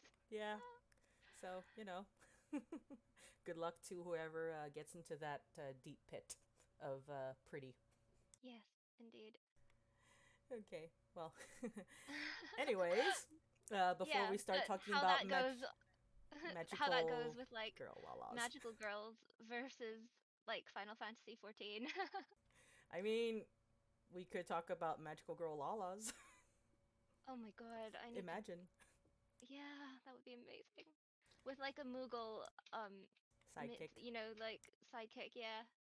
Or little advisor, depending on which series you're coming from. Yeah. Or just have, like, 5 different magical girls, because that's how it usually is. And then each one Yeah. has a different minion, with the main girl having Oh a Moogle. no. Yes. Imagine! And I can imagine it depending very, on very clearly. depending on each minion, that magical girl Lala is like color coded for that particular minion. Oh yeah, and they have special weapons, and There you each go. one could be a different class, and Indeed. Well then, you they're the yes. now you know what you must do in the future. Yeah, I think I'm already halfway there because I started designing a dress for a Gubu sort of like dress. Hmm. And then now I'm like, maybe I should just give it a few more frills. Give it a few more. Some more ribbons. It doesn't hurt. It never Yeah, hurts. Go crazy. it never does. Go full magical girl. My character is um a warrior, and she wears like the frilliest outfit in the game that I could find, and she's pink, but she has a gigantic axe, and I feel like that's kind of the aesthetic that I kind of really encapsulate. That's a great mood, honestly. You know, tiny, tiny, cute frilly Lalafell with a giant axe. Yeah, I that's think exactly I how it think the goes. trope for that is called the cute bruiser. That's what they usually call Yeah, that. yeah, Boy. yeah. Well, anyways, since you are one of our guest artists Mhm. that we're showcasing here, um, we want to know what got you into art in the first place. Oh, okay. Um, so my mom sort of just introduced me to sort of drawing. She wanted to be an artist as well. Mm-hmm. Um, so I used to just spend a lot of time sort of as a kid drawing, like with my mom or just to pass time. I used to travel around a lot. Like, um, I'm originally from Singapore, but Mm-hmm. I lived in about five other countries before Oh I my. sort of settled in the UK. And so I didn't really have a lot of friends, so I just sort of spent a lot of time drawing as like my way of dealing with it, I guess. But I Yeah. never really got like serious about it until, I sort of discovered the internet and then there was like DeviantArt and like, oh, sorry, my phone went off. It's all right. No worries. DeviantArt and sorry, are you gonna like cut the interview a little bit anyway? A little, but it's fine. Keep going. Okay, sorry. Um, yeah, so what was I saying? DeviantArt. Yeah, so I was sort of like as a kid I was drawing a lot just sort of to pass the time and like to deal with like life. And then I found like DeviantArt and I saw like what people were capable of and obviously I had been watching all of these sort of magical girl shows and things like that and I wanted to draw what I was seeing. And I saw like these other people's amazing artwork and yeah, that's how I kind of got into it. I started copying like screenshots from Sailor Moon, um, and then posting like my own magical girls and all sorts of strange things onto DeviantArt. And I just got hooked and I never really stopped. Like I know a lot of people say, they start out really similarly, like they draw as a child and then they find DeviantArt and they draw some stuff, post it, and then they stop. But I just never stopped. Actually, you'd be surprised how many people did not have the same. Actually, the first one I've talked to of the artists that we've had that we're having showcase for Moogle Market, you're the first person who's actually mentioned DeviantArt. Really? Oh my God, Yeah, maybe that shows my age. it's okay. I think we're all up there in age at this point. It's interesting because I know a lot of artists who sort of like found their way to art through sort of forums and DeviantArt and Mm-hmm. things like that. And yeah, that Yeah, was definitely my way in, I think. Yeah. yeah. I know for myself, it had also been DeviantArt at the time, as well as the not as well known Sheezy Art. I think there was like this little weird Oh, I internet. know Sheezy Art. Oh, okay. Wow, that really does speak about our age then. I remember Sheezy Art as well. I No, didn't. people were old. I remember it. I didn't have an account on it, but I remember being like maybe I should make an alt account there too. Yeah, But basically, Sheezy Art was yeah, the alternative to DeviantArt at the time because yeah. DeviantArt was like cracking down on so many things like fan art and Mm, not so safe artwork. But yeah. they, No. even if it wasn't like 100% super skeezy artwork, some things they did not want people seeing, so people went to Sheezy Art after a while. But um, oh goodness, but DeviantArt was like a platform like for a lot of people to jump off of yeah, in like terms of their full art career. disclosure, I had art deleted off DeviantArt, like that people reported. Oh dear. Yeah, but I was like 16, Mm-hmm. so I was like just I I had discovered BL and I was just drawing like a lot of that, like Ah, Loveless fan yes. art. Mm-hmm. Or oh, this is something that a lot of people get surprised by that I don't play a Mikote in Final Fantasy because I really liked Loveless, and that is one of the things that was deleted from my DeviantArt. Oh, goodness. Um, but like I used to really like cat girls, cat boys, that kind of thing. And then um yeah, but now I play Lalafell, so It's fine. yeah. You can still have magical Lalafels. Yeah. No, I mean I still enjoy the cat boy aesthetic, but in the end, I just I just want to be a cute magical girl. Indeed. I mean, you can still have the Catboy aesthetic while also being a magical girl. There's nothing wrong with that. True. Or, just have that thing shoved, just have the Catboy aesthetic shoved to the side for a little bit. Oh well, I have like alt characters if I want to indulge, but Mm-hmm. I don't tend to play them that very much. Mm. So Well, Lalafels are very, very cute and squishy, and I want to pinch their cheeks all the time. yeah, I just like some, sweet Lala being cute and Like, wholesome and happy. I would see artwork of Lala's, people's Lalafell characters, and I would just think, oh god, I want to pick them up, but I feel as if that would be bad because they're technically adults, and you shouldn't just pick up adult from the ground without their permission. I think that they'd be quite perturbed, but then they might also like pay somebody to kill you because that's kind of how they are. Yep. Um But for 5 whole seconds, you'll be like cuddling the Lalafell, going, "You are the cutest thing ever. I will welcome death."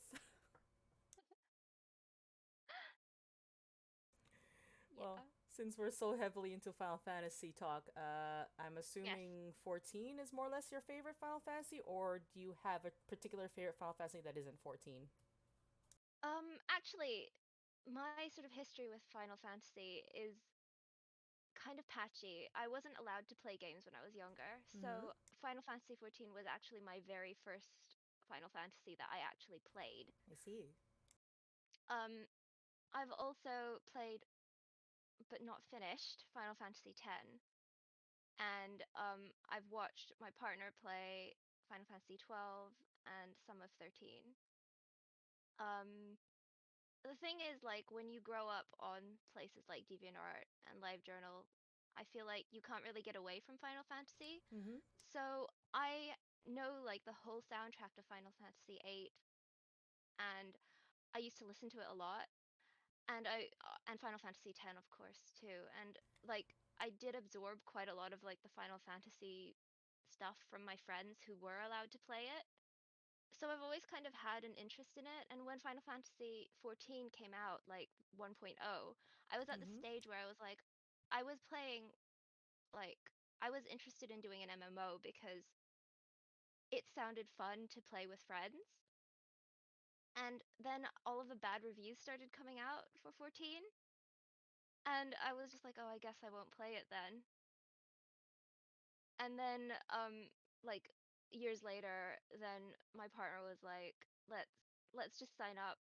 Like one of our friends was like, it's a really good game now. Just why don't you come and play it? So then I started playing it, and it's been like a few years now. Well, that's how most MMOs start. They can't always start off like on the best foot. It'd be great if they could, but Yeah, it's just they just needed time to I iron out stuff. That's all. yeah, but I think like the thing about Final Fantasy 14 is like it was such a drastic sort of ironing out. They like nuked the whole game Yeah. and then brought it back. And it was just kind of like I kind of regret not trying it in the sense that it was a broken and terribly like unplayable game, but like now the legacy is just so interesting, I guess. Mm-hmm. But yeah. So I suppose like in terms of like my knowledge of Final Fantasy 14 was my gateway in, and then I sort of like brought back all of the knowledge that I had from like absorbing things, and then I started playing the other Final Fantasies after that, actually. So that's kind of how it is. I have never played 7, Mm-hmm. and I haven't played the remake, and I'm kind of like, oops, because I know like everyone loves that one. Well, it's fine if you haven't. There's No, always time it's in the just kind of future. like, yeah, it's just kind of like, oh, I should play another game, and then I log into Final Fantasy 14. Yeah, once again, we're looking at the deep pit that is something here. And that's kind of how I am with Final Fantasy 10 as well. Like I'm really fairly near the end, I think. Um, but like every time I'm just sort of like, oh, I should open that up and finish it, and then I'm just sort of like, oh, I have raid. Isn't that the life? Yeah. I mean, I don't know it personally, but I know that others have had this life. Yeah. I have a lot of friends who play 14, so it's Yeah. always like, oops, sorry, raid. And I'm like, okay, I'll be here.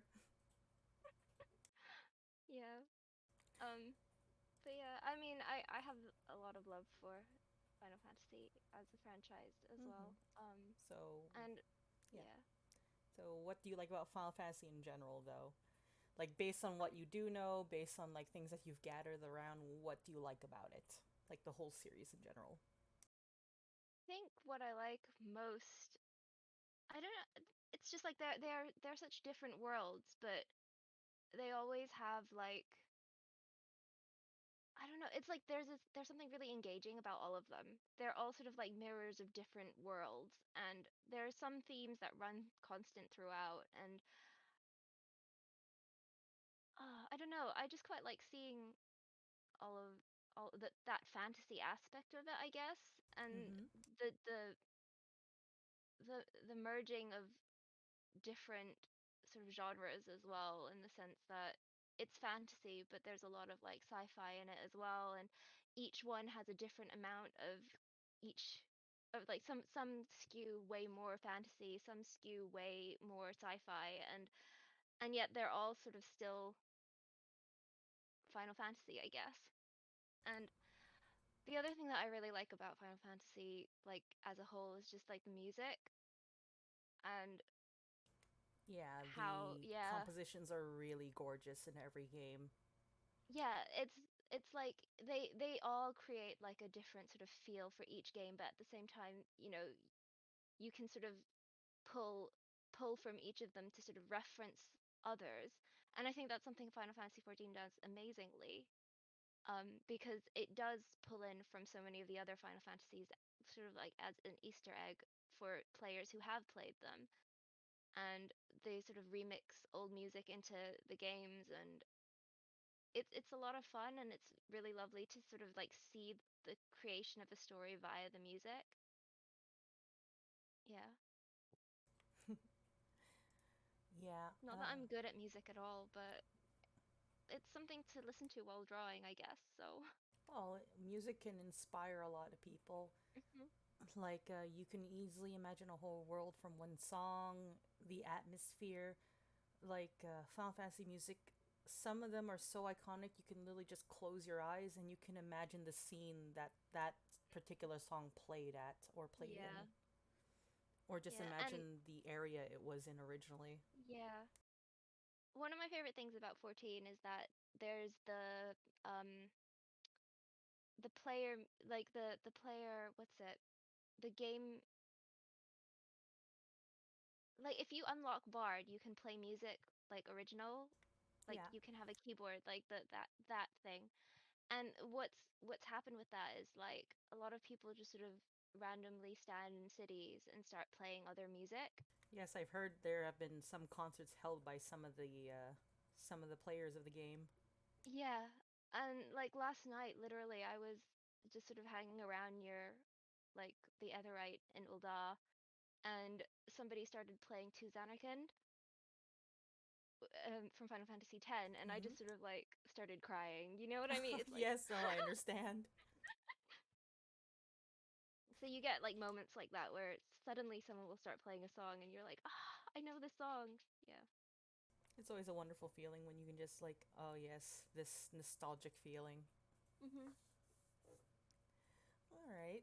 So we talked a little bit about stuff in the past, stuff that's already happened. What do you hope for future Final Fantasy projects? Like, what do you hope to see? I know you've had limited contact due to mainly dropping into the deep dark hole that is Final Fantasy 14. But, you have a lot of time in the future. We all have a lot of times, and Yeah. we know that Square Enix is going to last for quite a while. So is Partially because of 14. No. yes. Is there anything you hope to see? More expansions for 14? I don't know. Oh, well, Make I mean, other games. I know that 16's coming up. Any spin-offs, anime, books, anything you're looking forward to?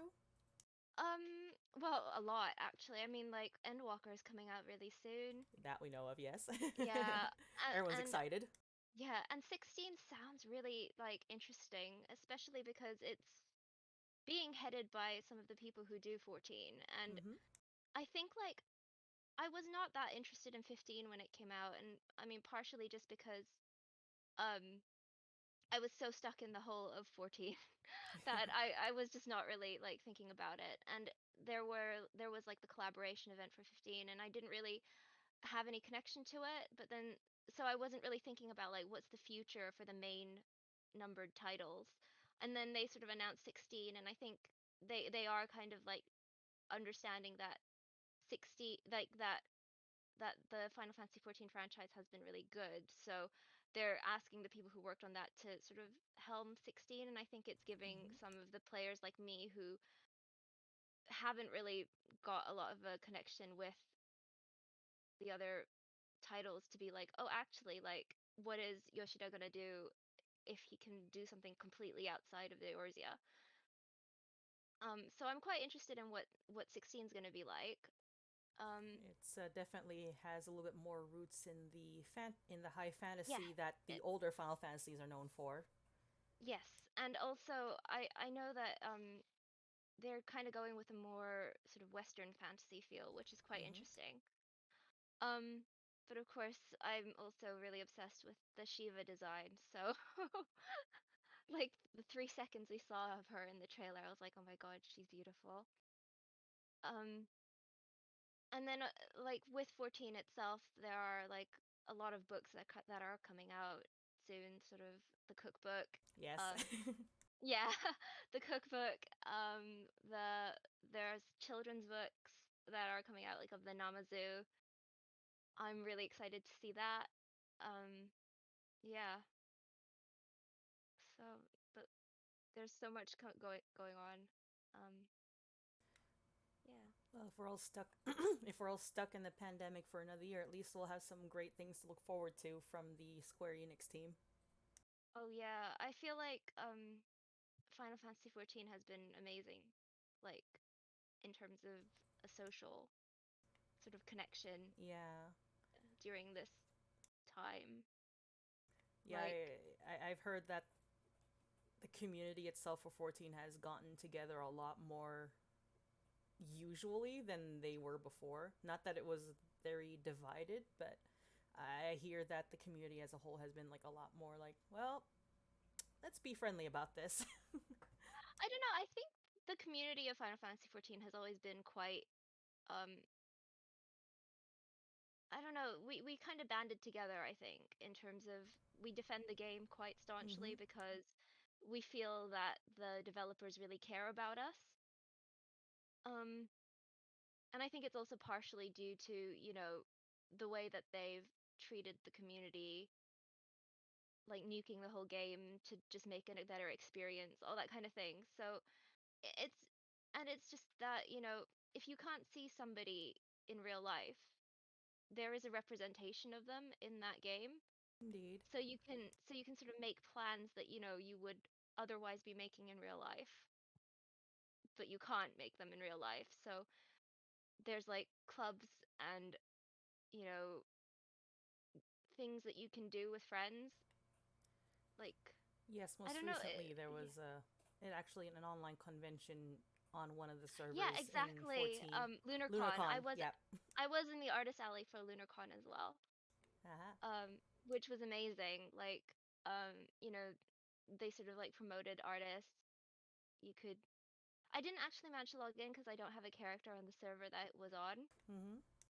But, there were people there sort of like cosplay, like they dressed their characters up as other characters and took screenshots, and there was like a cosplay competition, and it's all the stuff that you would do at a normal con, and it was going on in the game, which is really sweet, I Yeah. thought. Shout out And to the staff because they made the event last, I think, 3 days. Yeah, it was a 3-day event. Yep, like It an was actual con. So yeah, kudos to them for managing that and for it working out yeah, so well. A lot of people had fun.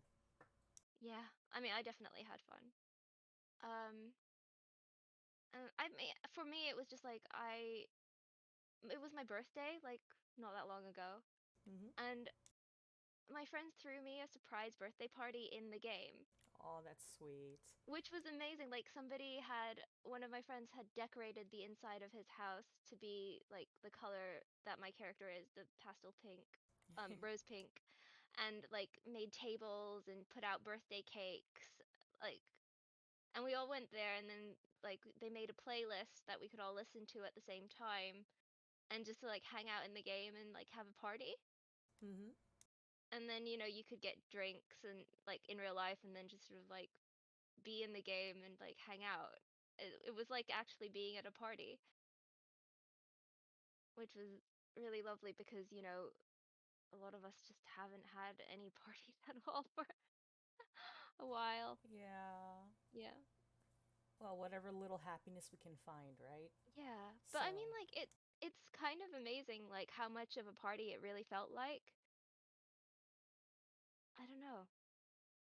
you just felt a little bit more engaged rather than just, talking through, like, say, Discord or Zoom or something. Yeah. You were actually Yeah. participating, doing something instead of Yeah. just, sitting in front of a camera, sipping a martini or something. I don't know. Like on your birthday alone watching one TV show or something, it seemed a Yeah, little sad, it like would be. But, thanks to things like 14 and various other online modes of gathering, it's just, yeah, it's and made the like whole the thing a lot con that you're better. going to be running, you can see like little representations of people's artist booths and things like that. That's really sweet, I think. Yeah, took forever to set everything up. But Well it's done. worth it. It's worth it. I'm glad everyone seems to like the little boots. I think you've seen yours already. I By don't now, think I have, I think but by now I've already shown you your booth. But yes, everyone. I'm hoping that when this airs, everyone's having fun, or trying to. yeah, I Anyways, believe in you. thank Yeah. you. Anyways, final question of the interview. Is there Yeah. anything you're working on right now or that you want to work on in the future? Um, I think at the moment I'm just doing a lot of merch. I Mm-hmm. think like I've just sort of gotten into the I'm not working on anything Final Fantasy 14 right now or Final Fantasy right now. Like my current project is I fell back into the clamp hole, so I started drawing Tokyo Babylon stuff. Oh, goodness. Yeah. But it's just kind of like I'll be making charms, um enamel pins, washi tape, things like that. So there's gonna be like a really big update in my store at some point in the fall. Um So I'm just sort of like there are quite a lot of deadlines in the sense that I think it's just kind of towards the end of the summer, like I'm a lot of people are running group orders to do merchandise. So that's Yeah. kind of what I've been sort of jumping on. And then the other thing that I'm working on a lot are zines. Mm-hmm. I've applied to quite a few. I usually don't get in, but Any I'm in a zines in few. particular? Um, a lot of the zines that I'm in right now are danmei, like Chinese novels. Ah, I see. Yeah. Um, so I just released the artwork that I did for a summer themed zine for Tianguan. Mm-hmm. Um, and there's going to be artwork that I'll release soon for another one, which is about the ladies of Mo Xiangtushu's work. Ah. Uh, and I was also part of a charity zine for COVID-19 relief called Heal Up, which is based around healing magical girls. Um, And then the only Final Fantasy zine that I'm currently in is one called The Sun's Journey, which is based on Azem. But I think it's kind of on hiatus right now, so I'm not sure when that's going to be coming out. But Well, I'm a merch artist for that, so hopefully I'll be designing something that will also be available later in my store. well, as we said earlier, here's a little idea. Lalafell Mhm. magical girls, go for it. I might do that like soon. Maybe I'll do some charms I'm pretty sure or if some you, prints. yeah, I'm pretty sure if you just did a set of like Lalafell magical girls, everyone would just love it, go nuts for it. Especially if you Yeah, gave them I'm like kind little of minions. yeah, just each of them can have a different minion. Yeah, I love it actually. I might get on that. Just imagine one with like a curl and one with a little mini behemoth. Yeah. Just Oh, the imagine Great that one. Serpent of Ronka too. Oh I yeah, just think that would be amazing. and it wouldn't it be just cute having having their outfits and colors themed around their minions too. Yeah. So Yeah, that would just be really imagining a cute. little Lalafell with a little palm, Yes. little Yes. cute little ears and a palm on her head. Yes. So yeah, Yeah. that's something to consider if you're Yeah, I'm definitely going to looking for consider something that. like that. I think I'm definitely going to consider that, yeah. Well, looking forward to it if you ever do. All right. Well, Yeah. thank you so much, Gogomi, for interviewing with us. Yeah. Is there Thank any you so particular much. place you'd like to shout out? I think you're on Twitter right now. Yes, I'm on Twitter, but I would like to shout out my Etsy store, Gomisando, where you can buy all the merch that I was talking about. Yep.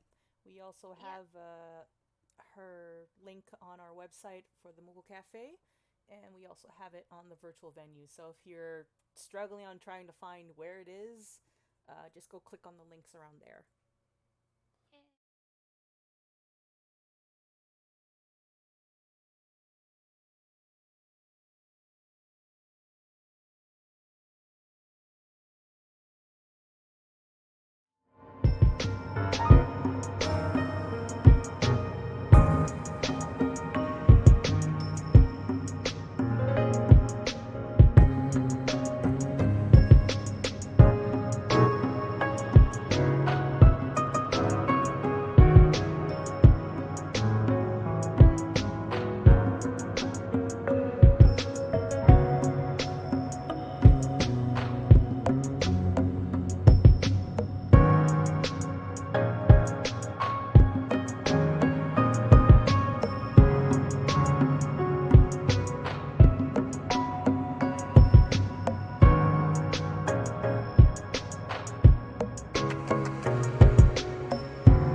obvious ones that are in the main area of the cafe.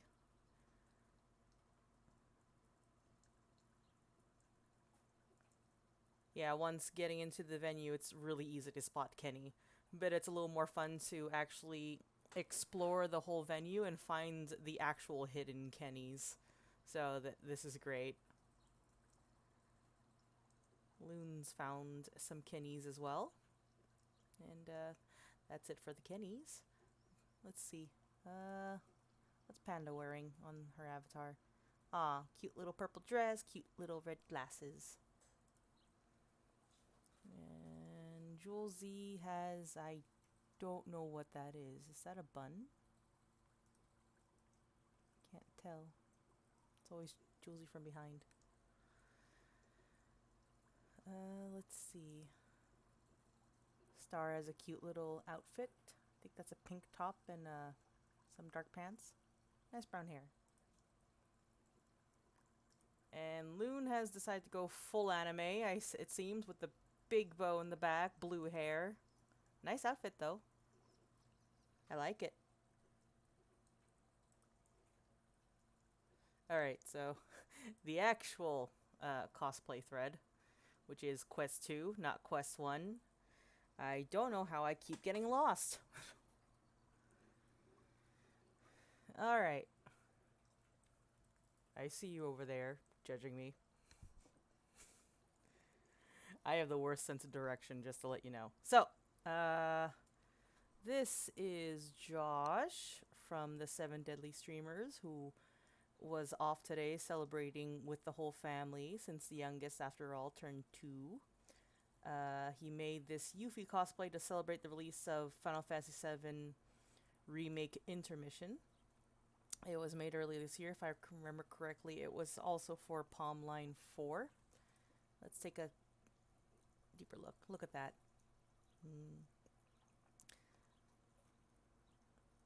I like the roughness of the material. I think that's terry cloth? Towel? It's actually pretty smart using that. It makes it seem like it's a rougher material closer to what Yuffie might have worn. Let's see.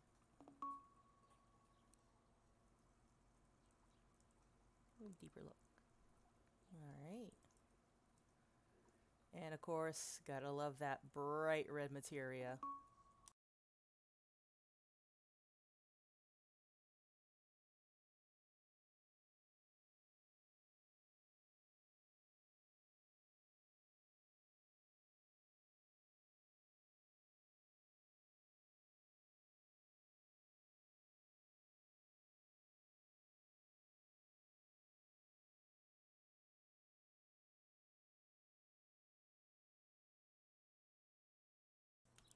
Yeah, right, Josh? It may have been a palm line, but now that I think about it, it might have been for the round table event for, I think it was for the release of Intermission, just before that.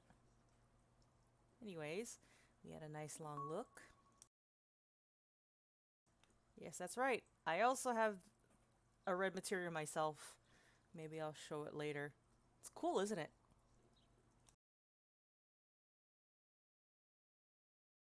Okay, and our one other cosplayer is Plush Chocobros. Let's see.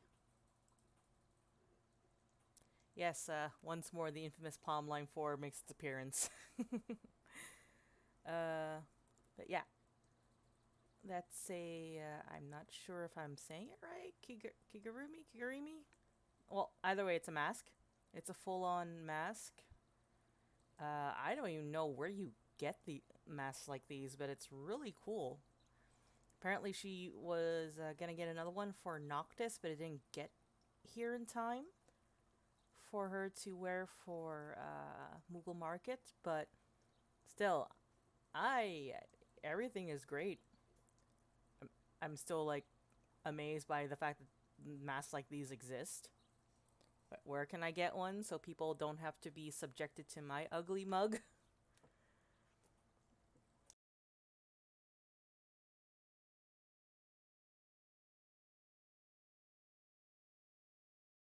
But yeah. She also wanted me to point out the channel, and since we don't have many cosplays to look at. Screw it. Let's take a quick dive into the YouTube channel. Oh, that is a lot of Lunoct. Was that last week? Was that seriously two? Oh wow, I missed out. I missed out on a good thing. But yeah, Plush Chocobros has quite a few videos already.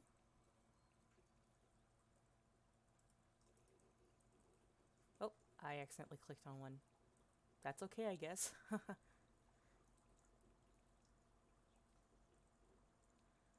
Aww.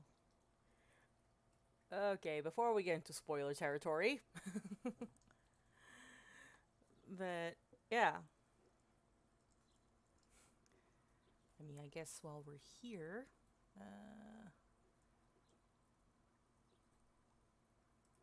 let's take a look at the Moogle Cafe YouTube channel. It's not cosplay, I know, but we'll get back to back eventually.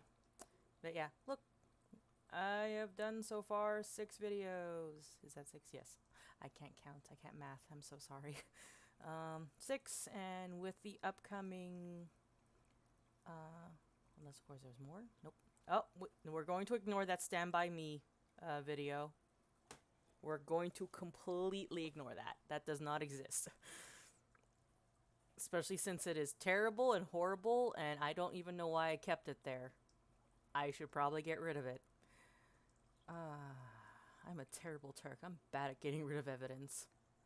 But you know, gonna have more videos here, and eventually it's gonna be like over 100 videos just for Final Fantasy 15.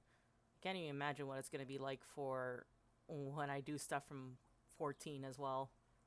It's probably gonna be crazy.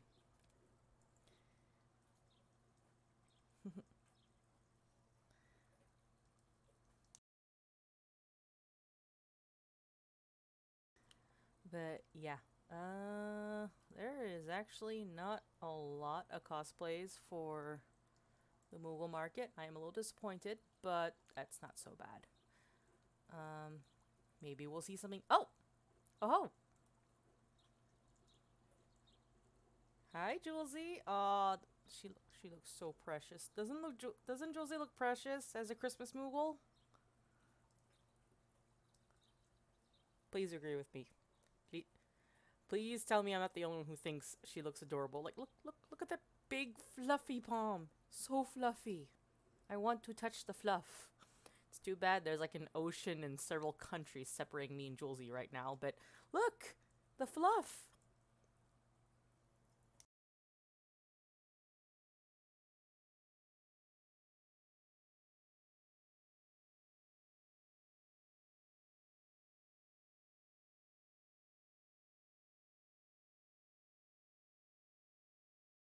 Don't mind that. I was just checking to see if everything was properly aligned because it looked weird for a second there. But no, everything's okay. Uh, yes, Julesy, your mighty palm. Your palm is super mighty. It will totally dominate everyone. That is a palm of dominance right there.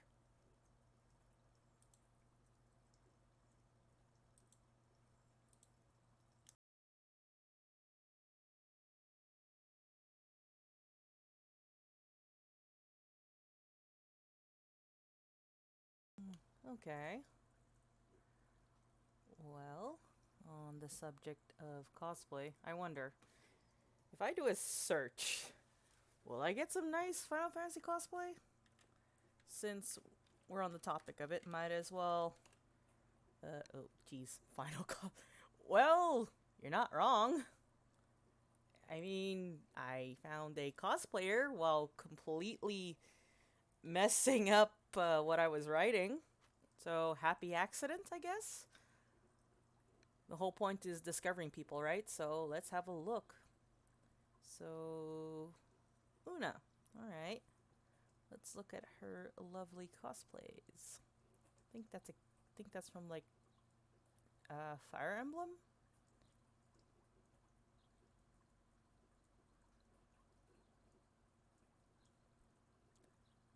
Ooh, look at that.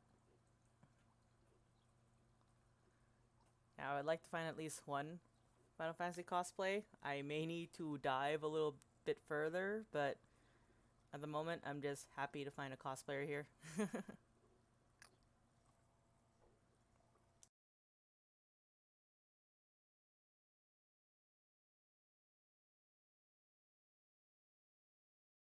Oh, Fate. Fate is lovely.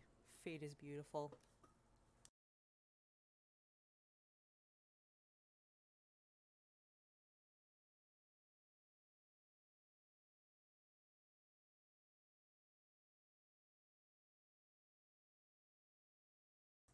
Okay, I feel slightly lied to now. I don't know how long I've been scrolling, but I have yet to find any Final Fantasy stuff. So let's try the search bar again and hope it actually works this time.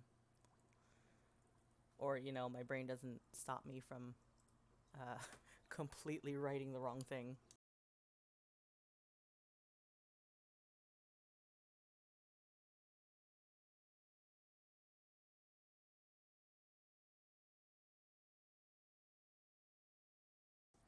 Oh, here we are.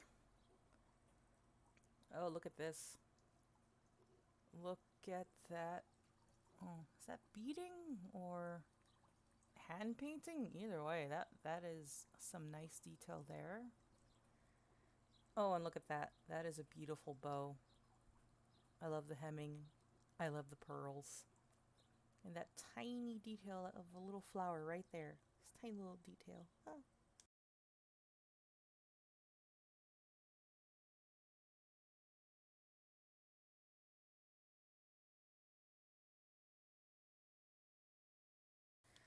Oh yeah. Did they? Did they actually cosplay as their characters? I know some of the others did. I think the voice actor for Titus Drautos actually did for one of the Kupocons. Actually, if you do a search for Titus, you actually end up with that specific photo. It's kind of hilarious. Okay, well, let's have a look at other people. Okay. Is that Minfilia? They have a nice deeper look. That is lovely.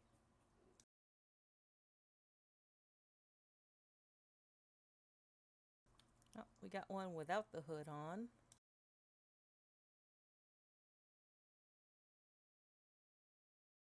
Oh, look at that. Is it me or does she not look real? I mean, obviously she is real, but at the same time, that face there.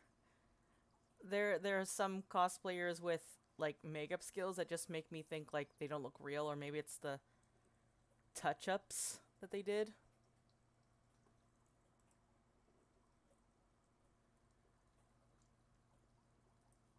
Uh, one of my one of my tweets is there. Oh, here's a lovely Lulu. Oh, here's a gorgeous Tifa.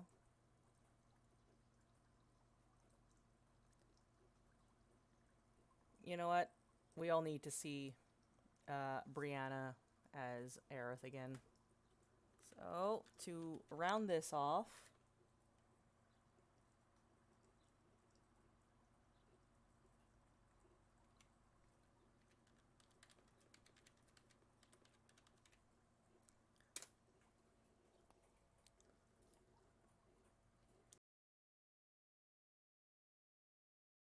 wow, I suck at spelling names.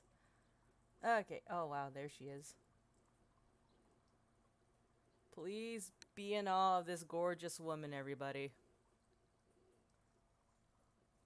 This gorgeous, wonderful cosplayer slash voice actor slash everything. Just everything.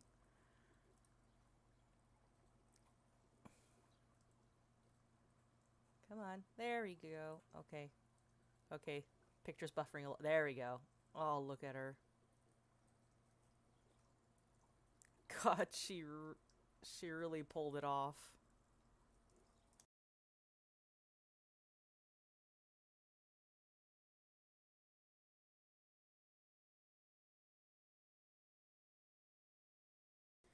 And I mean, she pulled off the grace, she pulled off, like, her quirkiness. Definitely the quirkiness, because Oddly enough, my favorite photo is this one. I mean, look at the absolute joy in her face. Hang on. Let's go back to that. Look at it. She was so stoked to get that chair. Like the minute they brought the chair out, look at that. You know that is her actual reaction. It's like, "Oh, hell yes. Give me the chair. I'm going to slap a bitch with that." I mean, she cute here too. She very cute, but that smile right there, that you're about to get hit in the face with a freaking chair smile. And the little leg pop is just adorable too. It's perfect. This whole picture is perfect. Now I just need, someone over here to get smacked by. That'd be great.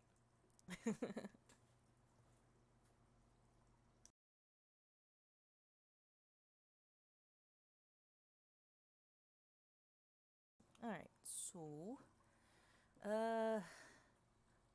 uh, that's our not very wide cosplay spotlight. But thankfully, as opposed to the cosplay spotlight, the food spotlight, it's actually a lot better. Hang on, let me get to the actual post. Where is it? Here we are. Time to show off some delicious dishes. That was not what I was going for. Alright. This should be it. Alright. So, okay, first up, we see Nines' cake for the mum. Made a year ago.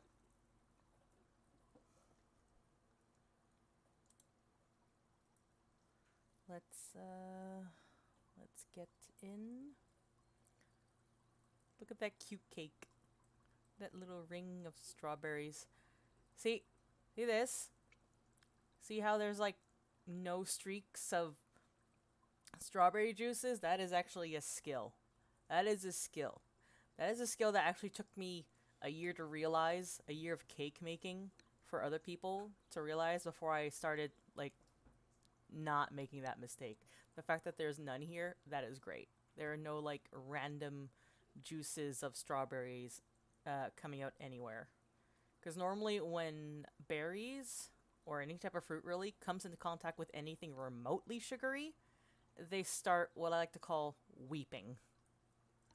One time I left a cake inside of a fridge with the berries freshly cut like this and set atop. Next I opened up, you basically had a horror show. It was like the cake was haunted.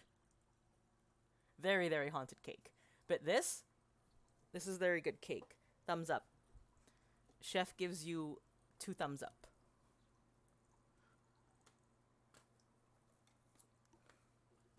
Okay, so next up.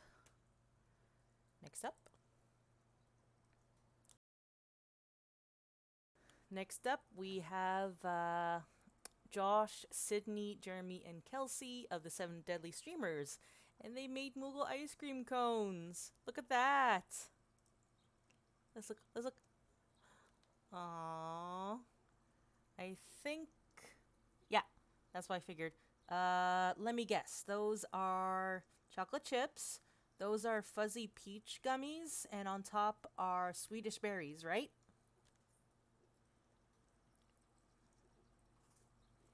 And I'm assuming the ice cream used is vanilla. Usually it's vanilla.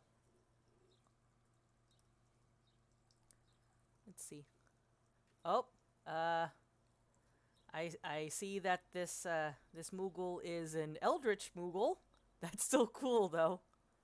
So many eyes. Is it actually like an astral Moogle? Is it a god Moogle?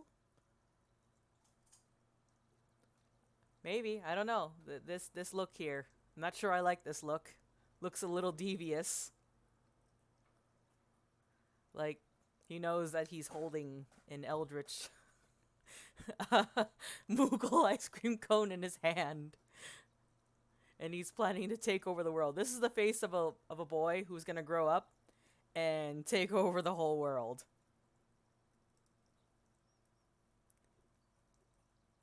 And I think his sister is also joining him. Especially since it seems in this case, the nose and the palm are reversed. So many eyes. Well, actually, I think it's supposed to be, maybe smiling eyes. I'd like to assume it's smiling eyes. Like, you know, in animes, when some characters smile, their eyes close and curve up. You know what? I would prefer to think that. I would prefer to think that. Yes, let's try.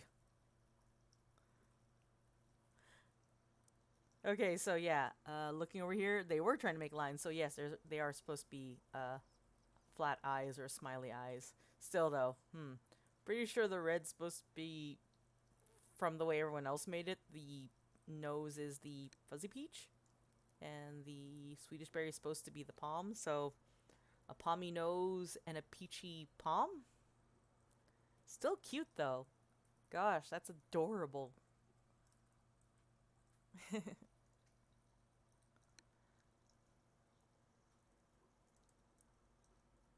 What a sweet, adorable family.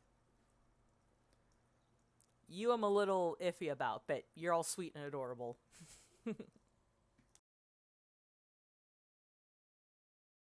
Okay, here we have something from Anna Kitty, which is apparently the prettiest and probably tastiest thing Anna's ever made. Teriyaki marinated chicken thighs on creamy Alfredo noodles with garlic bread. Okay, so I love garlic bread. It is bad for me. I also love Alfredo noodles, which are also bad for me. And I love teriyaki chicken, which is also bad for me. Yay for being constantly sensitive to foods of all kinds. However, I would still eat that. I would still eat all of that. Oh my god. I mean, just the garlic bread alone, I could probably eat like pounds. I don't know who else would eat that much garlic bread, but I would. I would never get sick of garlic bread. And Alfredo, oh lord, I have a horrible intolerance for dairy products, but God, I'm hungry now. I mean, I had a snack in between segments, but now I'm getting hungry again just looking at all this food. I am starting to realize how much of a mistake leaving the food spotlight segment for last is.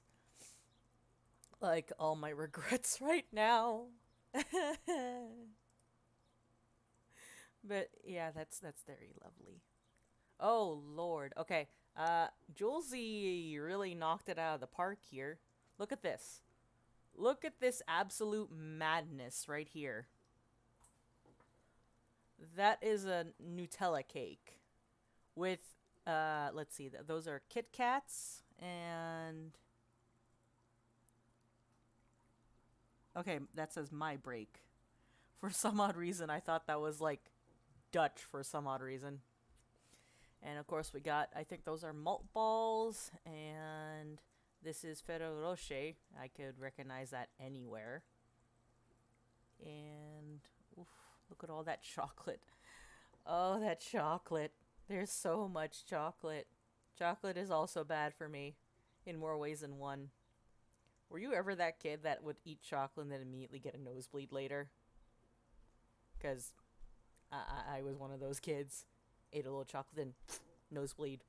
Like I was one of those 90s anime characters.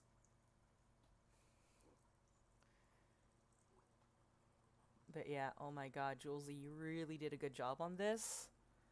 Like, the layout is great. The construction looks solid. Did everyone enjoy eating that? Because, good lord, I hope they did. A lot of work really went into this. Looks really nice. Oh, for Casper's birthday! Right. Aw, it's beautiful. Is that the tart underneath that? I think I see a tart peeking in this corner right here. But yeah, this is a super fancy cake, Julesy. It's beautiful. Okay, next up. Ooh, something from 15, I believe. The Golden Chocobo Tart.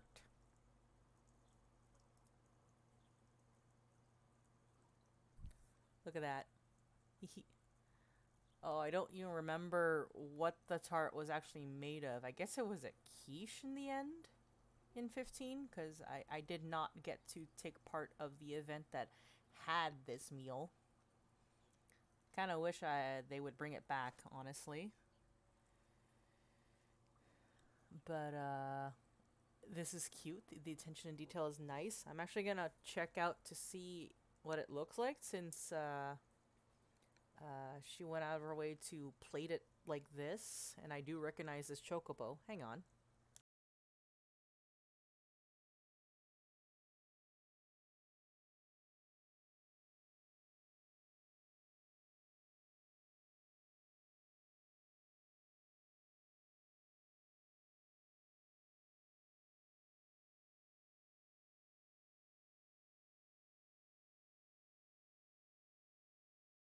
I think I think this is it. Is this it? Or am I messing something up? Or am I remembering things wrong? Pretty sure I'm remembering things wrong, aren't I? Okay, well, let's try.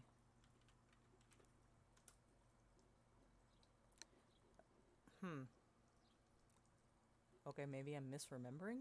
Oh, no, no, no, I found it. I freaking found it. It's right here.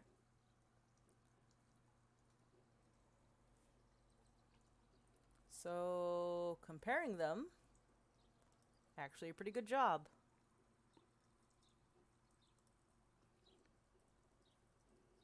So, let's see. What is it made at? Oh, wait, that's a video. Okay. Let's see. Okay, well, it doesn't say what it's made out of, but I'm guessing it looks like, it does look like a quiche, doesn't it? But it is pretty accurate. Got the correct leaves, got the layout, and even the sauce, I believe, coming out of it. Looks great. Good job. 2 thumbs up from Chef. Okay, and now we have from Violet, I think. Spaghetti with pancetta and rocket, arugula, parmesan, and black pepper. I only know... I don't know what one of those is, so I'm actually gonna look it up because I'm curious now.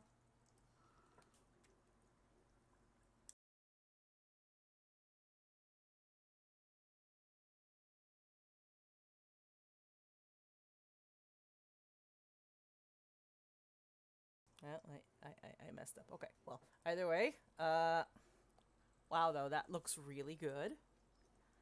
That, honestly, if the little bits around were cleaned up, I would honestly say it could be something sold at a restaurant. Like, totally could be. Like, I'm not sure how many people you know, but Parmesan should be shaved off like this when you're serving it. It really should not just be powder, which is what people are used to, like those little plastic containers you can get from any grocery store, and you powder it on to your pasta. When it's properly served, it should be served like this with shaved pieces normally. But that's if you want to be fancy. There's nothing wrong with eating the powdered version. I'm just saying that, you know, Parmesan should be shaved shaved pieces. I cannot speak. I'm terrible at it. I'm sorry. But yes, it looks really nice. But it tastes good too. Once again, though, man, I really wish I could have it. All these things with gluten that I just can't eat. Sigh.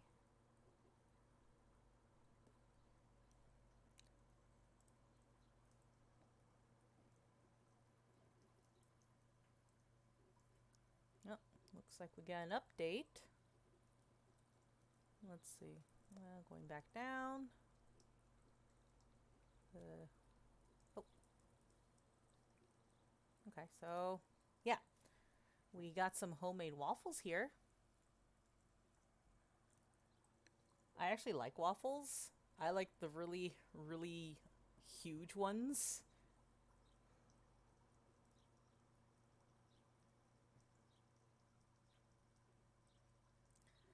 Uh, like not like this, but you know, pretty sure you can still get them pressed, but they wouldn't come out like this. They're usually a lot bigger, and they usually have stuff like larger, coarser sugar on top. I don't know what they're called. I think they're Belgian waffles. But, you know, any waffle is good waffle, and these are good waffles.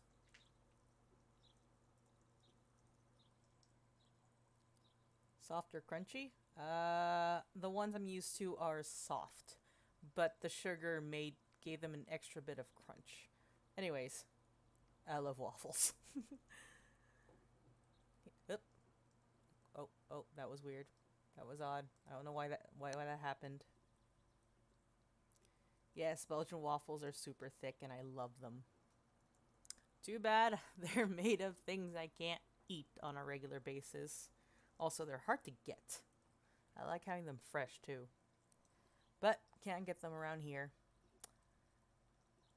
Okay, so here we go. This one, the thread just got updated with something new. An attempt at Koopa Berry Cheesecake. And I don't know what you're talking about. Looks good to me. And if you say it tastes good, that's all that matters, right?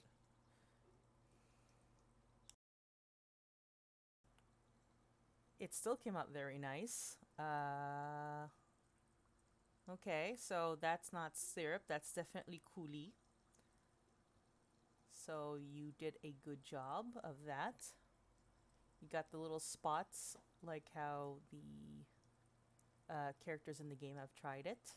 And you got the berries, and you even drew your own Moogle. Look at that. A little hand-drawn Moogle.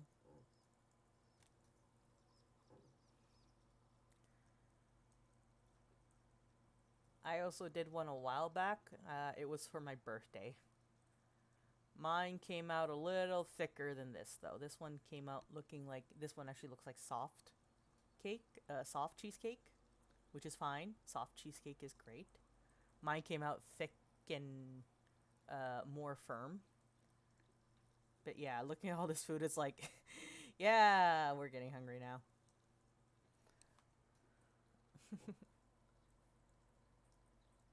Let's see. But yeah, that's it for this. Right, you go get your snack, Julesy. Yeah, that's that. I mean, if you want to get hungry, we can go through the whole catalog of foods at the Moogle Cafe. Think I should have all the pictures here. I was like, how far back can I go? How far back can I go?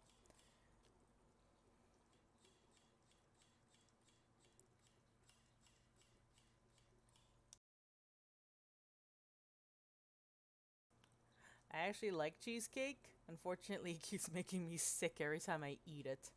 It's kind of a bummer. No, seriously, how far back can I go? Can I go back to the absolute first thing I've ever made? Oh, look, there's Prompto. Ah, there's the pizza I made.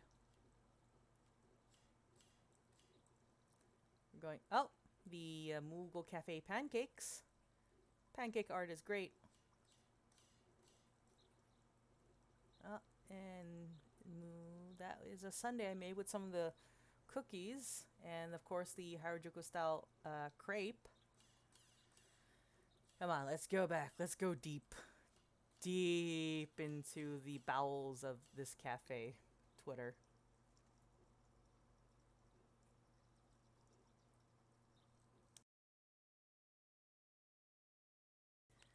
Hi, Hio. If you don't remember me, it's Kay. We met during the I think it was NadeshiCon. Remember the chickens? I don't know. I don't think anyone else is gonna realize what I'm saying, but remember the little chicken group we had going? But anyways, yeah, I am. Today is all about sharing all kinds of Final Fantasy creators, zines, artists. I actually poked at some of the voice actors. Basically everything Final Fantasy today, but mainly creators, content creators of any kind.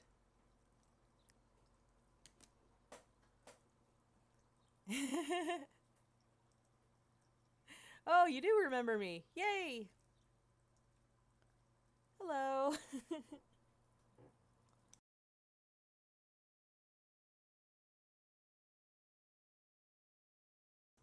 We're almost there. We're almost to the beginning. I remember we started in April. All right, we. Oh wow. Okay, we made it to the beginning. We made it to the very beginning of the Moogle Cafe, more or less. So yeah, the first thing I ever posted on the cafe blog itself. Look at all this, not as good looking stuff. The handmade coaster and the droopy face of the whipped cream. But you know, I was trying.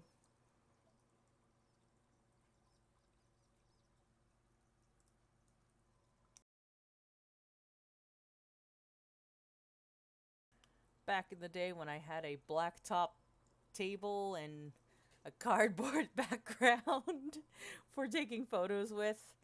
Oh yeah, this was one of the photos that launched me to fame, I guess. It's of the Moogle ice cream float. Look at that. I'm so proud that it did not sink.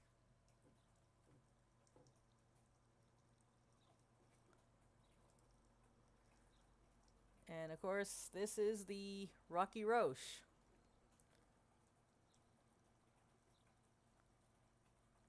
You have no idea how much that chocolate ice cream was fighting me to stay up there. I really had to fight it to make it stay. Also, getting all those cookie crumbles was not easy. Many Oreos died that day. Many.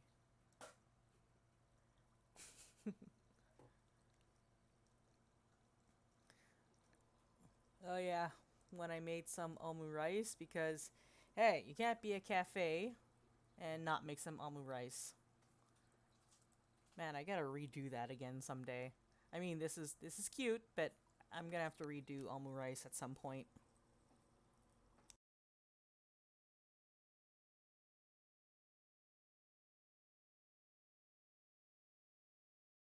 What's it, coasters? Oh yeah, one of my skills is working with chocolate, and oh geez, it's not showing. And I had fun making these little Moogle things.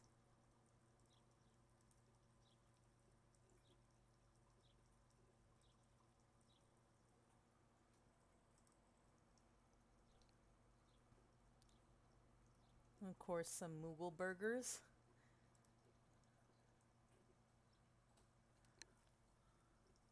I actually made a joke about there being McMoogles. That would be like some sort of weird rival to the Moogle Cafe. You know, fast food place versus a little cafe. Let's see. Ah, yes, when I made the Arden chocolate for his birthday, I felt so bad about making just the tiny chocolate that in the end I made a sundae and placed them on top. There he is.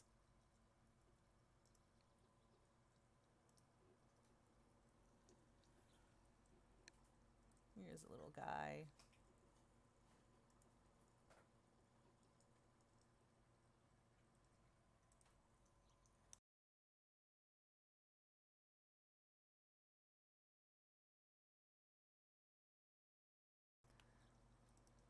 Alright, my first boba. Well, not my first boba per se, but making a boba drink is fun. That's when I started really started branding things on, yeah.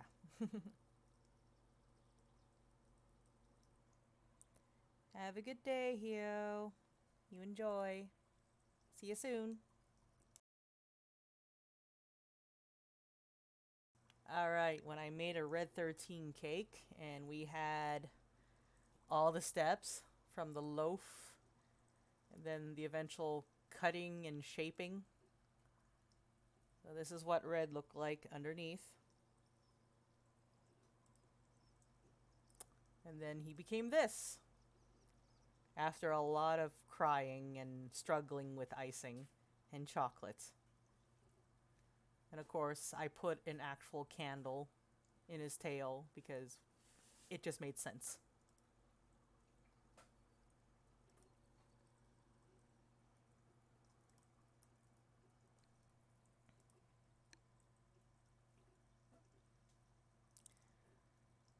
Ah, yes.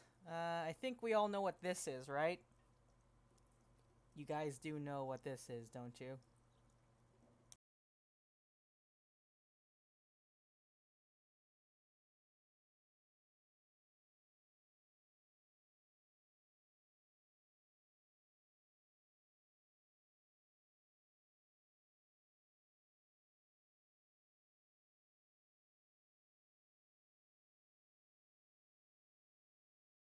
Yeah, that eventually led to this. While, well, you may think it may be from some video game. It is not. That is the real thing you're staring at right now. That is the real deal. Spent a lot of effort making this a reality. Piling that up was not easy.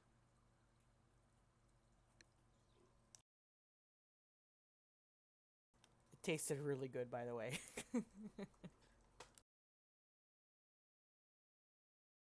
Like, the beef I chose was super tender.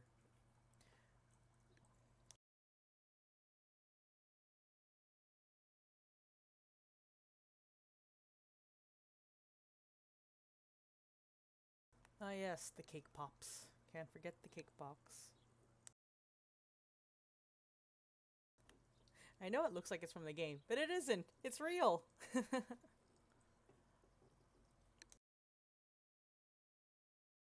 When you're stubborn as I am, you try to go for the most realistic way possible. Alright, when we were mixing drinks, can't forget that.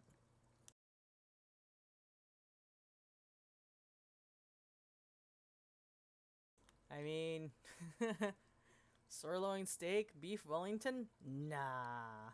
Cup noodle. Specifically, beef cup noodle.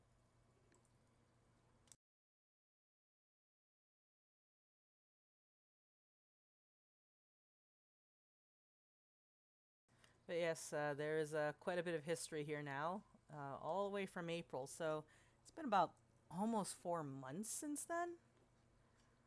Can you believe it? It feels like it's been longer, but it's only been that long.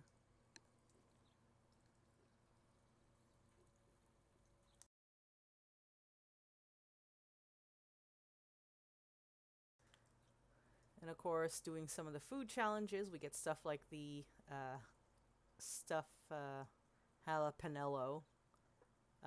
That was just me flexing bad dad joke and dad puns. Let's see, some of my own pasta. Did we get any updates? Did anyone else post anything? Nope. No other foods. No other foods right now. But that's okay. Well, I guess we're getting to the end of the day. I would like to thank people for coming to the stream. I'd like to thank the artists for joining me as they did. To the ones who did interviews with me. Let's see. What else? I hope that you enjoyed the event today. I can't believe we managed to get through it all, that I managed to get through it all. Once again, I hope that you had fun, that it was enjoyable. Let's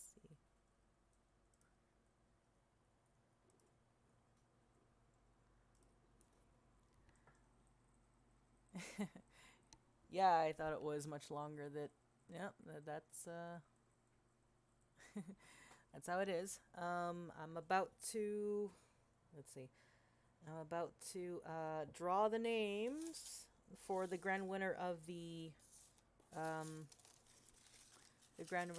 the quests. I've gotten all the names down, I think. You can probably hear me shuffling them right now. I'm shuffling all the names. And I'm gonna pick one at random. So hang on, where's the camera function? Camera. There you are.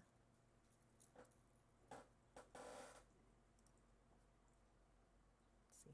Oh, that's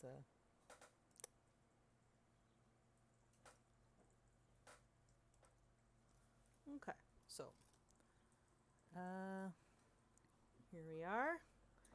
So I'm about to draw the name for the grand winner of all the quests for today. So you guys are gonna see for yourself who won. And the winner is Simpleloon.